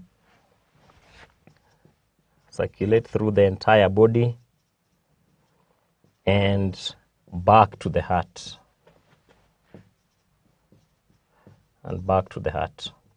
Now, in the case of closed circulatory system, we have two types of circulations. We have what we call double circulation and we have single circulation.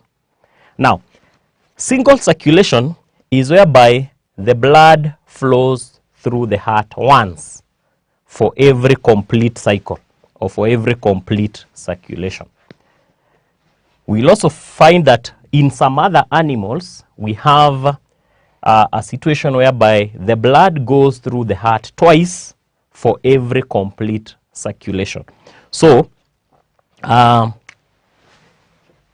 in some animals, e.g. fish, the blood flows through the heart once in a complete circulation. In a complete circulation, the blood goes through the heart once. So this is called single circulation. This is called single circulation. So the blood flows through the heart once in a complete cycle. In other animals, e.g. mammals,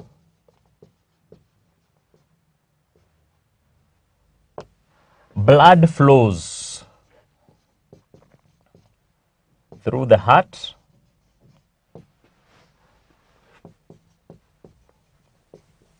twice for every complete circulation.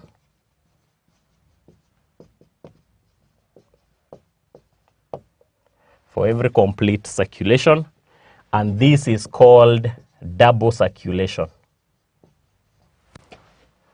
This is called double circulation. So we are going to discuss the two, starting with single circulation. Both are part of the closed circulatory system, and then later we shall look at how double circulation occurs. So we'll have this in form of a diagram.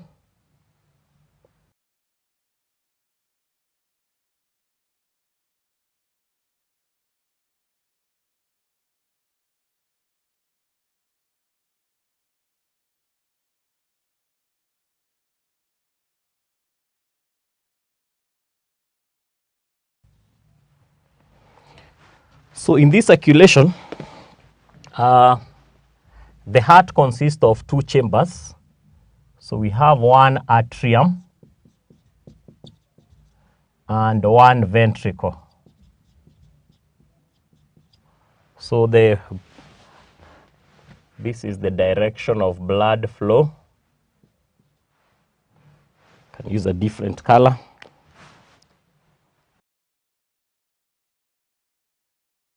So at this point,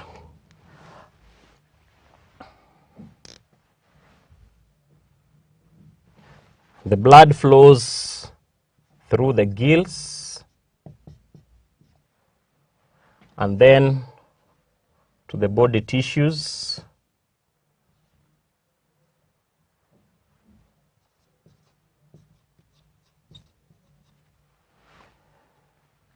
And this is now the blood flow.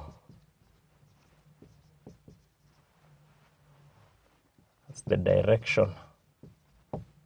And we are saying that this is a single circulation.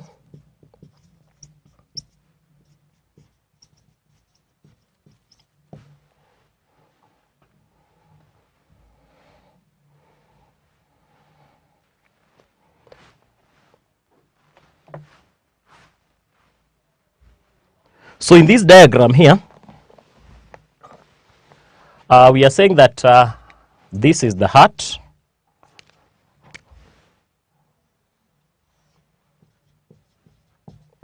Consisting of two chambers, one atrium and one ventricle. So when the blood comes from body tissues, for example in fish, it enters the atrium and then into the ventricle. Then the ventricle pumps that blood to the gills where oxygen is added. The blood becomes oxygenated, and then this oxygenated blood flows through the body tissues so that the body tissues are supplied with oxygen, and then the blood becomes deoxygenated and flows back to the heart. So that single circulation is what we are calling, this is what we are calling single circulation. So in this case, we can explain something here.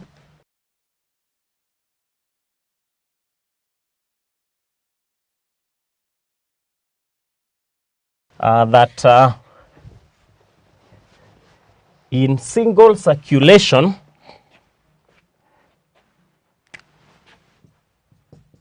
the heart consists of two chambers, i.e. one atrium and one ventricle. And then we say that blood from body tissues, we are explaining the diagram, enters the heart through the atrium,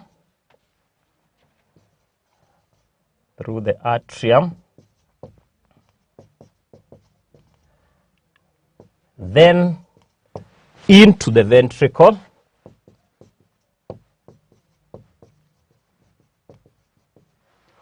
where it is pumped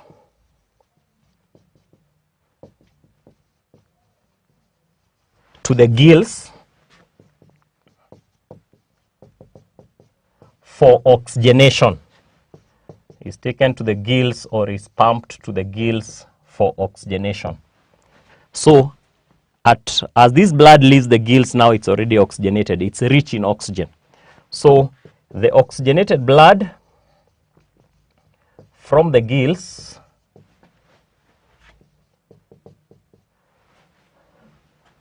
flows to all body tissues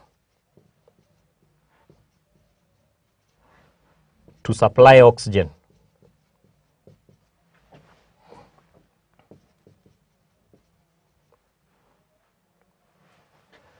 Then it now becomes deoxygenated,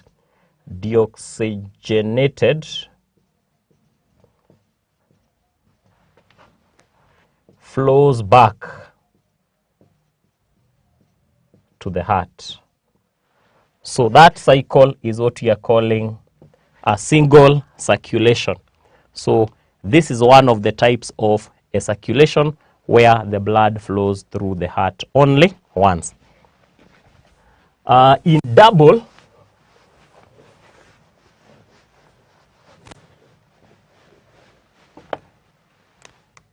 circulation,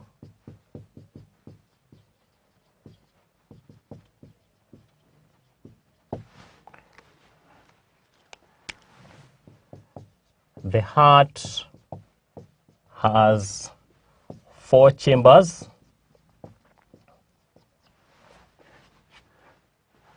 that is 2 atria. Atria is the plural of atrium. 2 atria and 2 ventricles. 2 atria and 2 ventricles. So in this case, we are saying that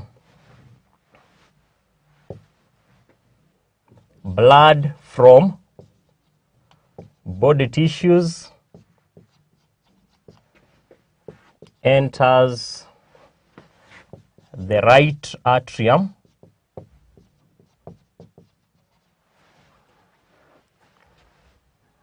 then right ventricle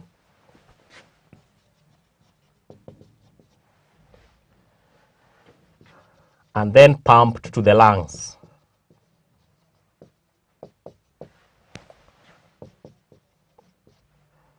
From the lungs,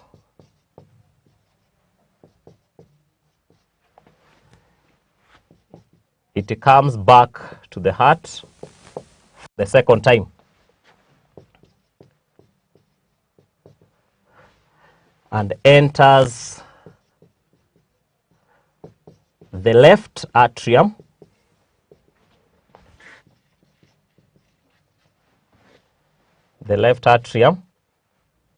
then the left ventricle and then pumped to the rest of the body.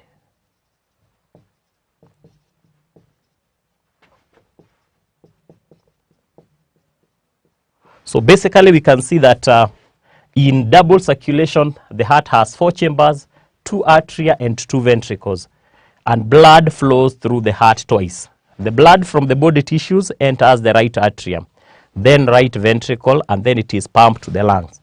From the lungs, it comes back to the heart, now for the second time, enters now through the left side, the left atrium, then the left ventricle, and then pumped now to the rest of the body tissues. So that shows that the heart is going through the heart twice for a complete circulation.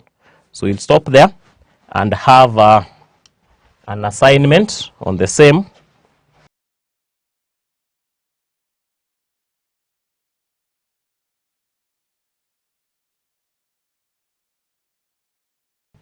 So the first question, describe a closed circulatory system in mammals. Number 2, distinguish between single and double circulation. And then number 3, give an example of one animal with single circulation. So we'll stop there. Until next time, goodbye.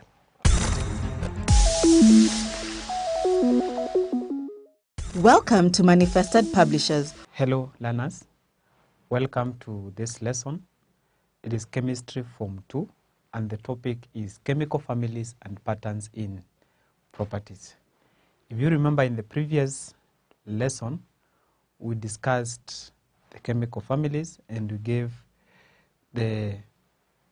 we discussed a brief about the alkali metals.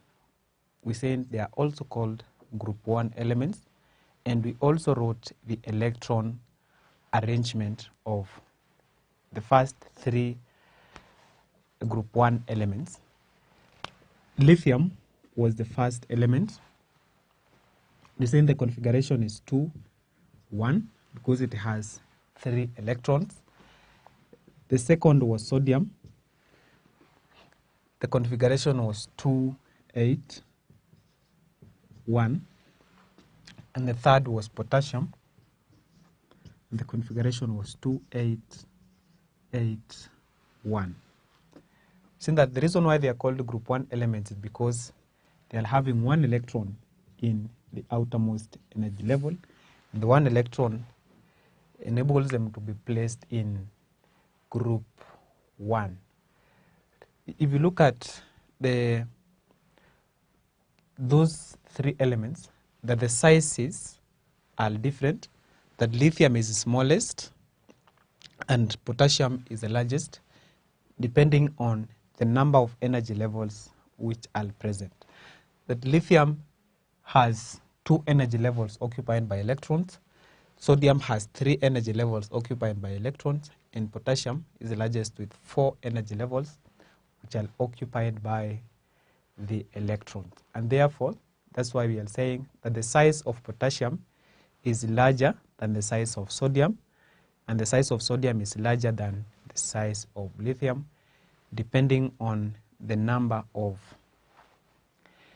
energy levels which are occupied by electrons in each atom or in each element. In this lesson, I want us to discuss the gradation in size of atom and ion.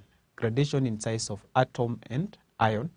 Remember, this is gradation in size of atom and ion of alkali metals. So gradation just means there's a systematic progression. A systematic progression on the size of atom and ions in group 1 elements. And I will explain this using a table which I'm going to draw for you so that we discuss it from there. This table is having the element.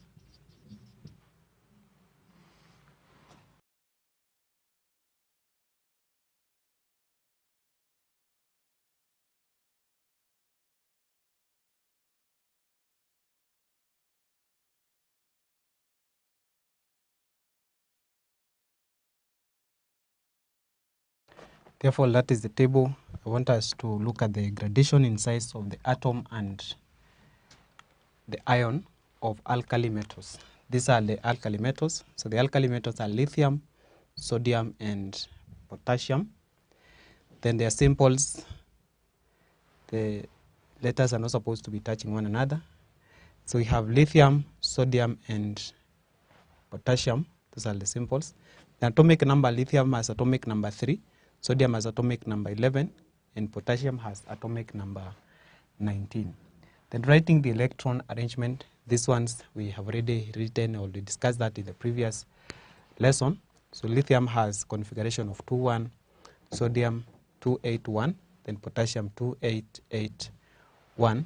Then we look at the atomic radius, that the sizes of the atom and the ion, these ones are too small, and hence you cannot be able to measure them in the laboratory because their sizes are too small. You can see the units of measurements, they are nanometers. Nanometers are very small units.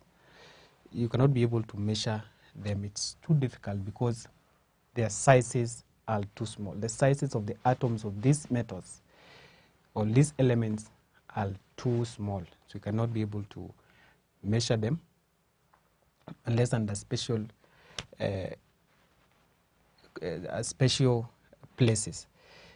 So the atomic radius are measured in nanometers. If you look at the atomic radius, lithium, the atomic radius 0.133.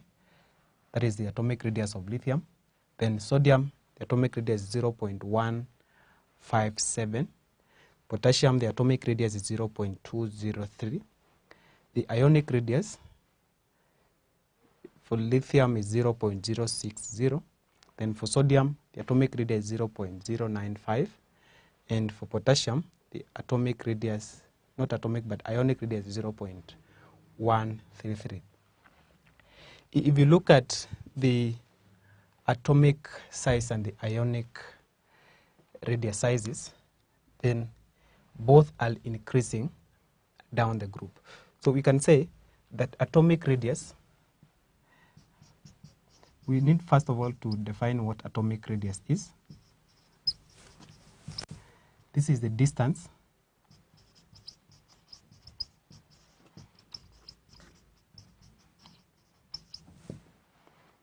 from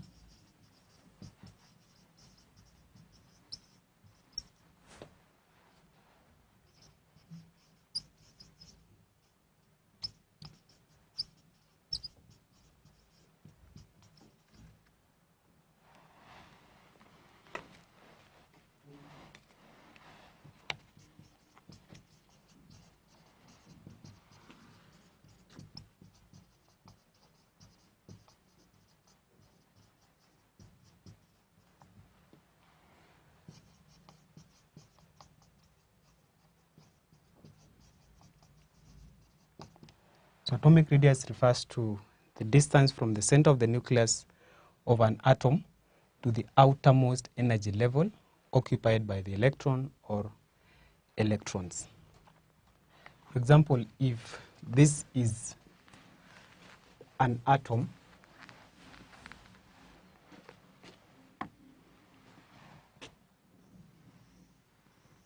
this is an atom, this is the energy level, this is the nucleus of that atom. Let's say atom is lithium. So the lithium atom, this is the first energy level. The first energy level has 2 electrons, and the outermost energy level has 1 electron, because the configuration of lithium is 2-1. So 2 electrons in the first energy level and 1 electron in the outermost energy level.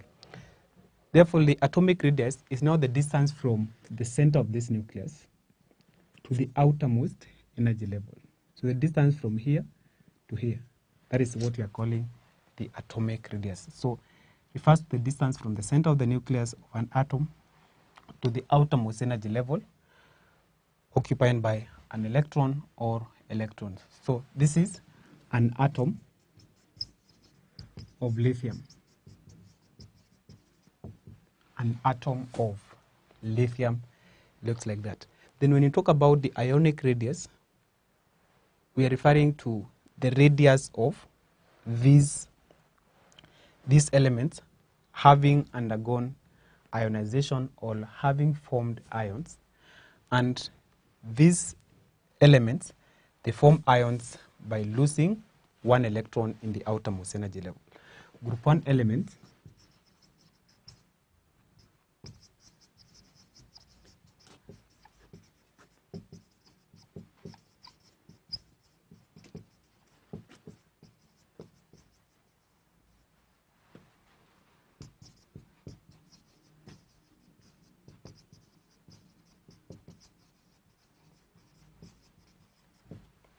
group 1 elements form ions by losing 1 electron in the outermost energy level.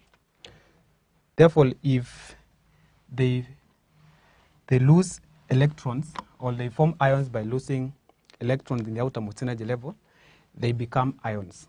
And when they become ions, then the number of the energy levels are going to reduce. So they are going to be like this. So lithium is an atom. When lithium loses 1 electron in the outermost energy level, then it will be positively charged.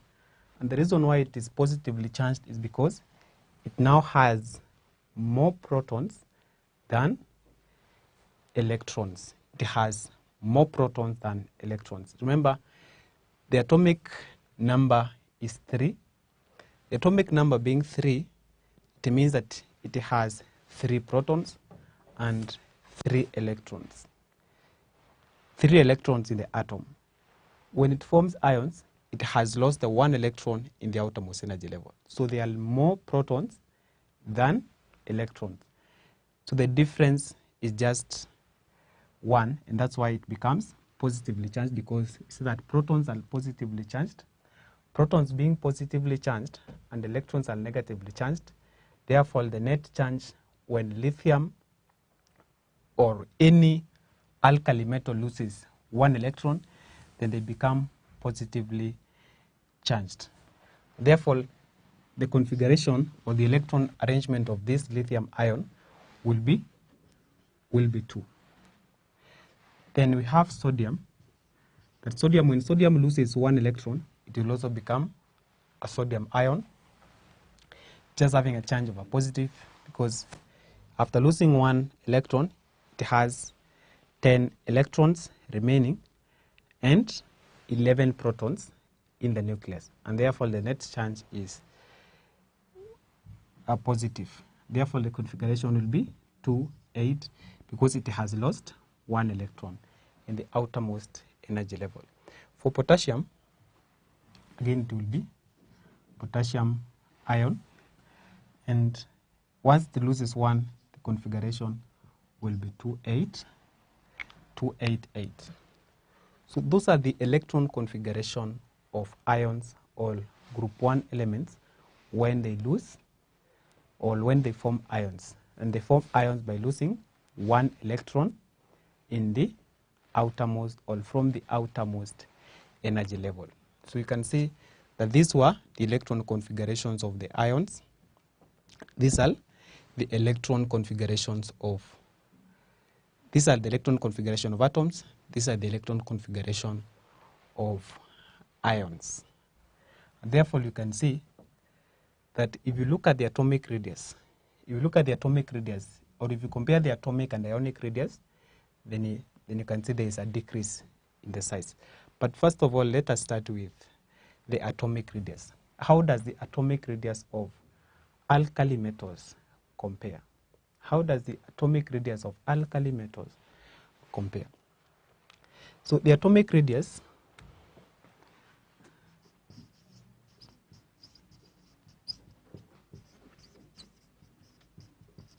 of alkali metals increase down the group. The atomic radius of alkali metals increase down the group. This is because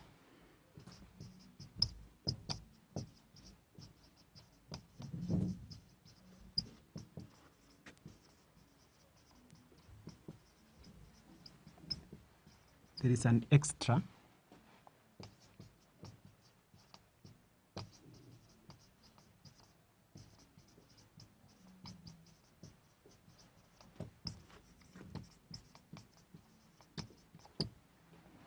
This is because down the group there is an extra energy level occupied by the electrons.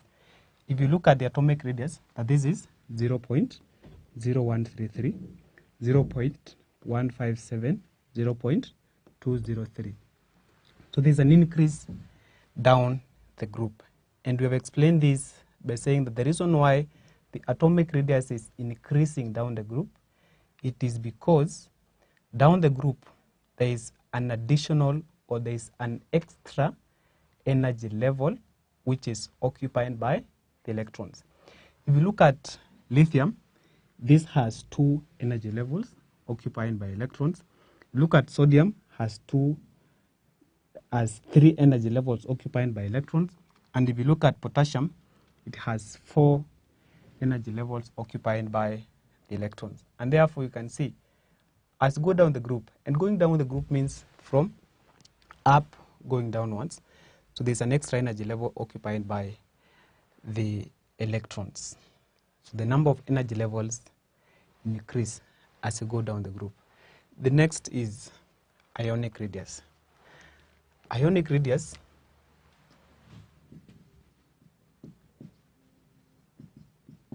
increase down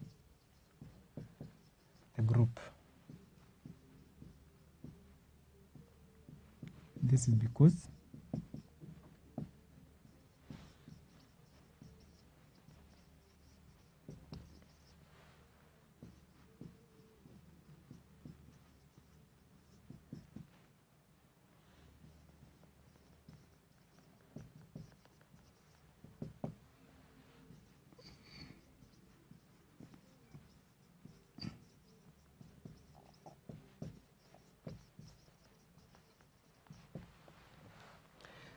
again, ionic radius increase down the group, and this is also because down the group there is an additional energy level occupied by the electrons. And this one can be explained using what I have written here, that lithium, after forming ions, has been left with 1 energy level. Sodium, after losing 1 electron, has been left with 2 energy levels.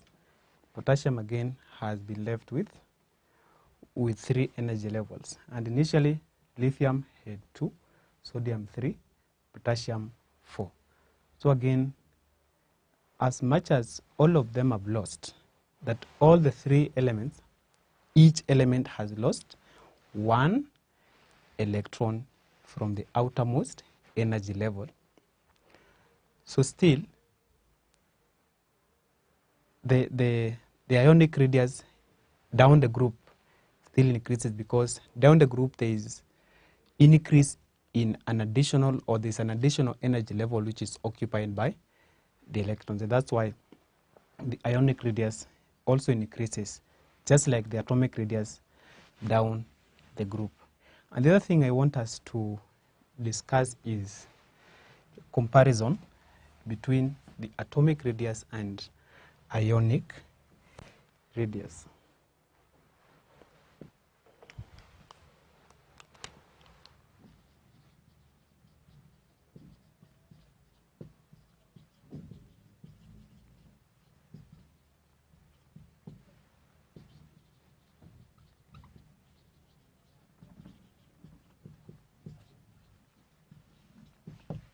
Comparison between atomic radius and ionic radius. So if you look at the atomic radius and ionic radius, for lithium, the atomic radius is 0.133. The atomic radius of the same lithium is 0.060. So you can see the atomic radius is larger than ionic radius. For sodium, again, atomic radius is 0.157. Then for ionic radius, the ionic radius is 0.095. Again, the atomic radius is larger than the ionic radius. For potassium, the atomic radius is 0.203 and the ionic radius is 0.133, showing you that in alkali metals, all group 1 elements, that the atomic radius is always larger than the ionic radius. And the reason is that atomic or group 1 elements form ions by losing 1 electron from the outermost energy level. Therefore, group 1 elements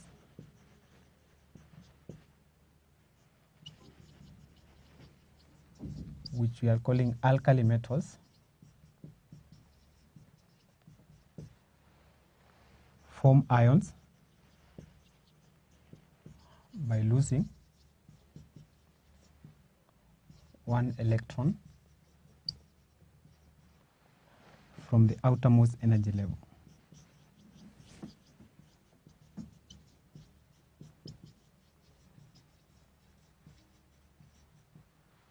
Form ions by losing 1 electron from the outermost energy level. Therefore, once that 1 electron has been lost, the remaining electrons are pulled much closer to the nucleus. Therefore,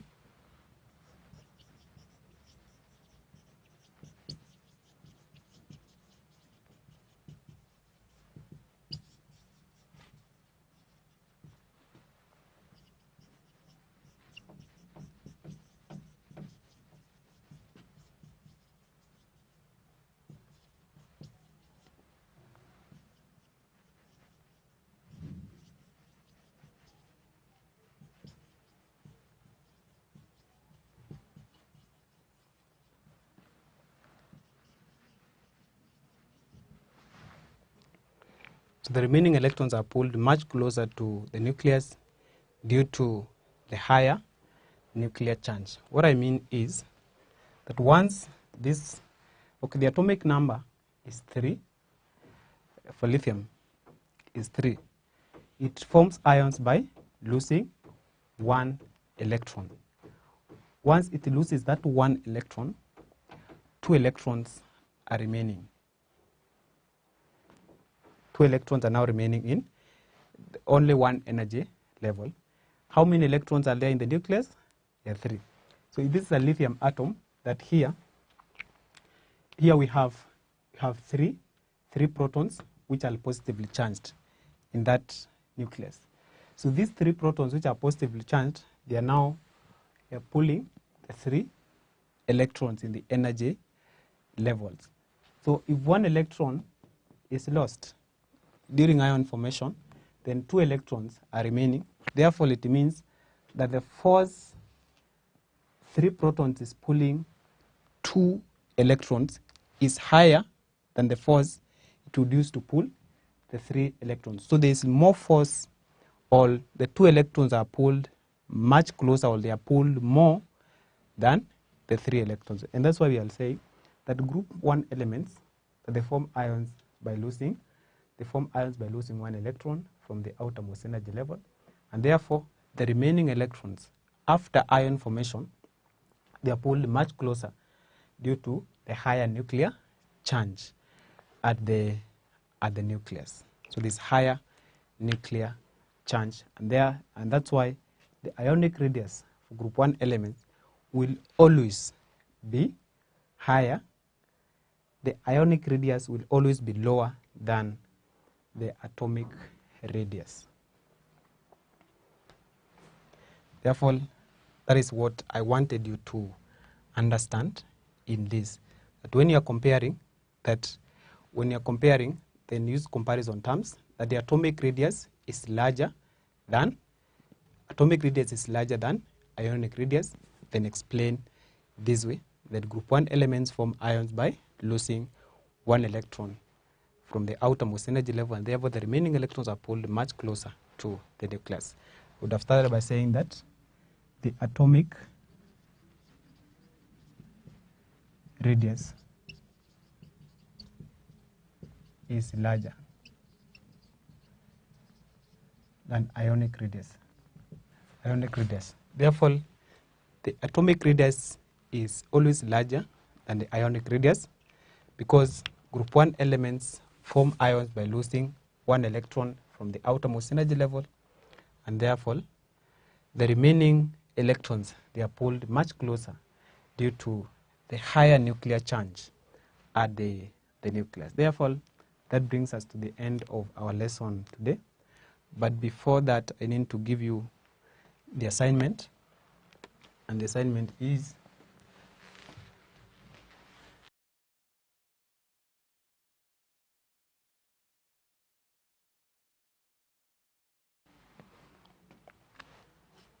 that's assignment 1, define an atomic radius. So you should be able to define, because we have done that. And second, compare the atomic and ionic radius of alkali metals. You should be able to do that. So ensure that you've done that before you meet in the next lesson.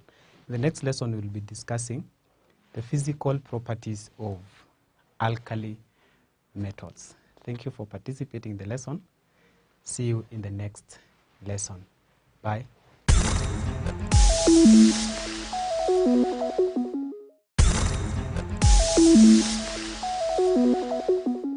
Greetings, students. Welcome to today's lesson. As a recap of what we did the last time, we talked about participle phrases.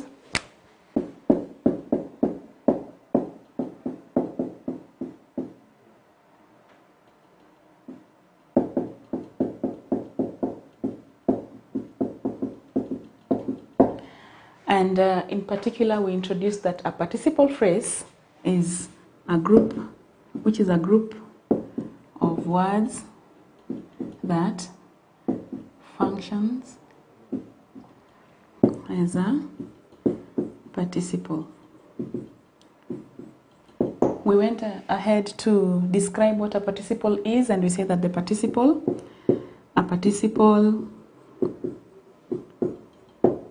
is a verbal word that describes a noun.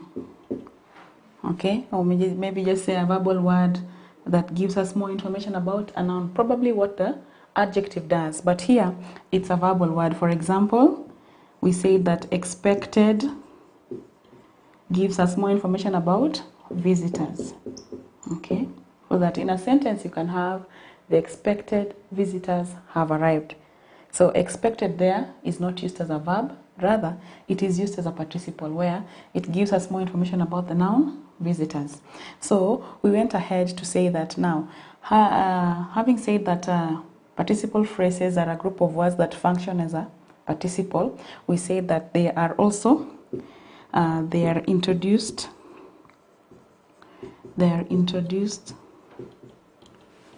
by present participles or past participles. The phrase that is, so that we say that this participle phrase is normally introduced by a present participle or a past participle. For example, leaving the baby on the bed, Juma removed the pan from the fire. So this is an example of a present participle phrase. So that we have leaving the baby on the bed as a present participle phrase. We also went ahead to say that the action, that the present participle phrase is used to emphasize that the action in the participle phrase happens immediately before the action in the main phrase, so that both happen almost simultaneously. This action comes immediately after this other action. This action in the main sentence comes immediately before the action in the participle phrase. So the participle phrase is separated from the rest of the sentence by a comma. For example, leaving the baby on the bed, comma, Juma removed the pan from the fire. For grammatical purposes, it is important that you separate it from the rest of the sentence using a comma. Now, this time we're going to look at past participle phrases. So remember we said that the participle phrase is normally introduced by either a present participle or a past participle. So when you look at the past participle phrase,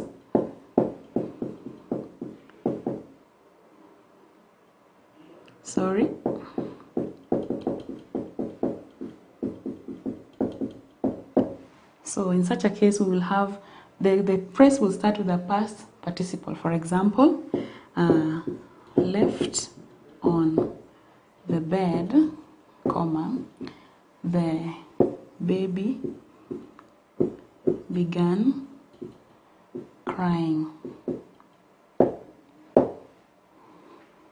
Or, having finished dinner, comma, we all went to sleep. So in both cases, they all begin with a what? A past participle phrase. And the second sentence again, it begins with a past participle phrase. Okay? So in this sense, the past participle is used to emphasize that the action in the participle phrase comes before the action in the main phrase. So the participle phrase, let me just say the function per se. The past participle phrase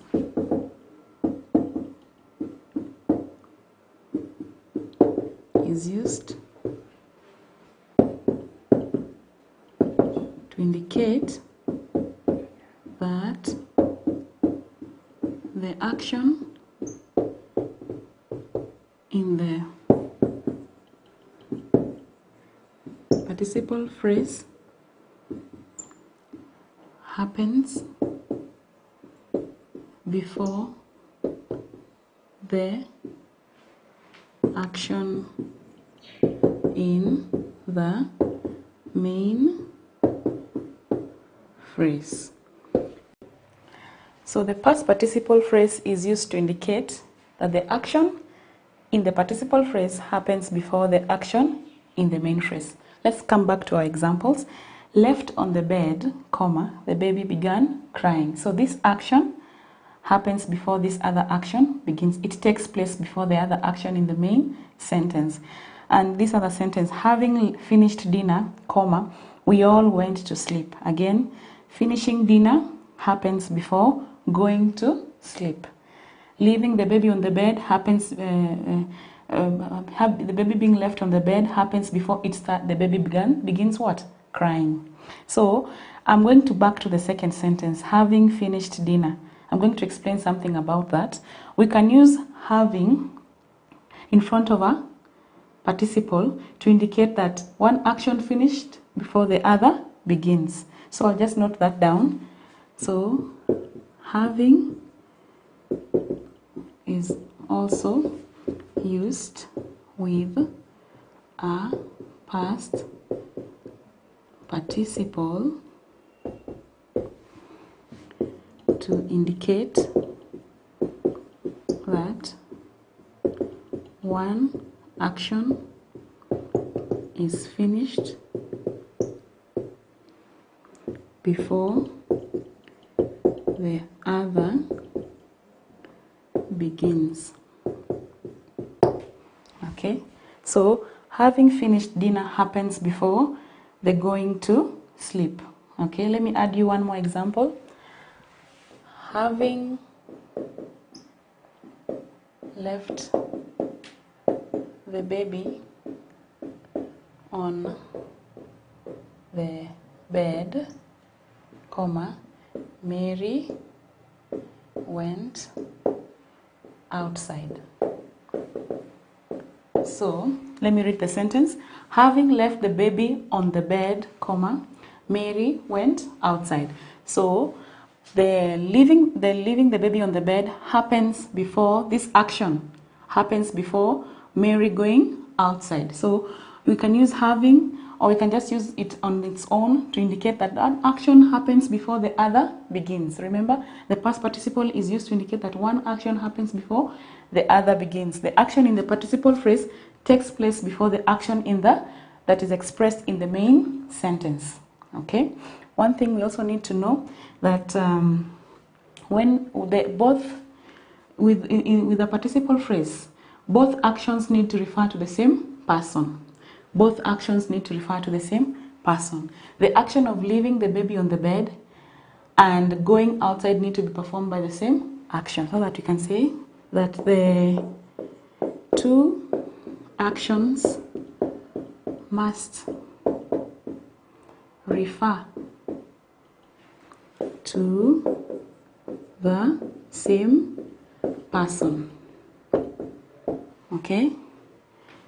For example, it's Mary who leaves the baby on the bed, and it is Mary who goes outside. So why this? Why say that the two actions must refer to the same person?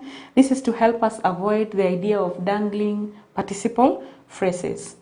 This, when you ensure that the two actions refer to the same person, it also helps us to avoid ambiguity. It helps us to avoid the idea of dangling participle phrases. What are dangling participle phrases? These are just participle phrases that refer to different things. The action in the participle phrase is different from it's performed by a different person. Okay, so the two actions do not correlate. The two actions, in the sense that the action in the participle phrase is not performed by the action in the main phrase. For example,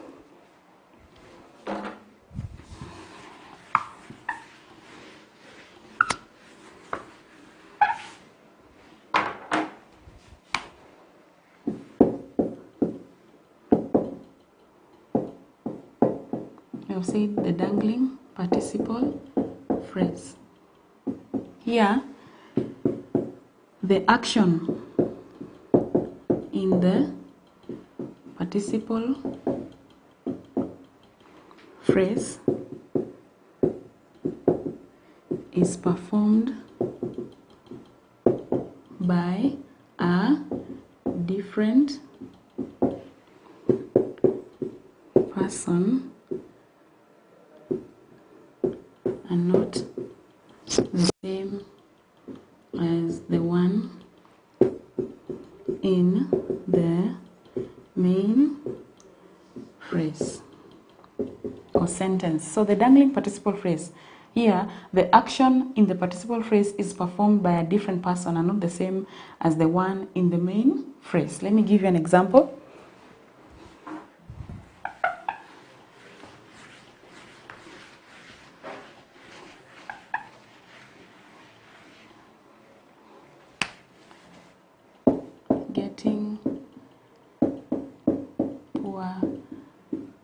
results. My parents were really upset. Okay, getting poor results. Sorry. Getting poor results, comma, my parents were really upset. Getting poor results, comma, my parents were really upset. We've said that the two actions must refer to the same person. So this one is a dangling participle phrase. Why? Because the getting poor results is not the same person as the one who was. My parents are not the ones who got the poor results. So the getting poor results is not performed by the parents. Let me write this clearly. Is not performed. This action of getting poor results is not performed by the parents. Okay? The parents are upset, but the idea here is now the student is the one who got poor results, but says my parents. So what follows here should be the person, the person who got poor results, but instead what has followed? My parents were really upset. It should have been getting poor results. I felt ashamed of myself. Or, for example, I really upset my parents. Okay, so be careful. Okay, so that when you're combining the two sentences, when you've been given an exercise where you're combining the two sentences, the two actions must refer to the same person to avoid what? The dangling participle phrase. Remember we said that the two actions must refer to the same person. Mary, the action in the main phrase, in the participle phrase, and the action in the main sentence must refer to the same person. All right? Now, here, the idea is that this action is not performed by my parents. That's why it looks like a dangling participle phrase. I'll give you more exercises to practice on it to avoid the idea of ambiguity and the idea of maybe having a participle phrase that looks like as if it is hanging. All right? Now, having said that, we can also add that the participle phrase, now that we know that the participle phrase can be introduced by either a present participle or a past participle. We say that the example of a present participle is like leaving the baby on the bed.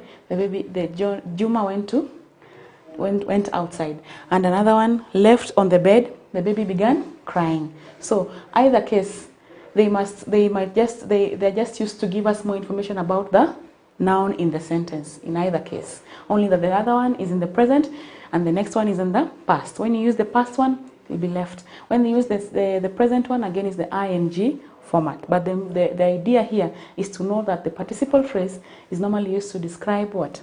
The noun in the main sentence. Now, one other use of the participle phrase. Okay. So I want to add one more example so that the meaning is more clear. I'm trying to emphasize the fact that, you can combine two sentences by making one a participle phrase, but now the two actions are not referring to the same person. So I'm going to give you another example that will show a dangling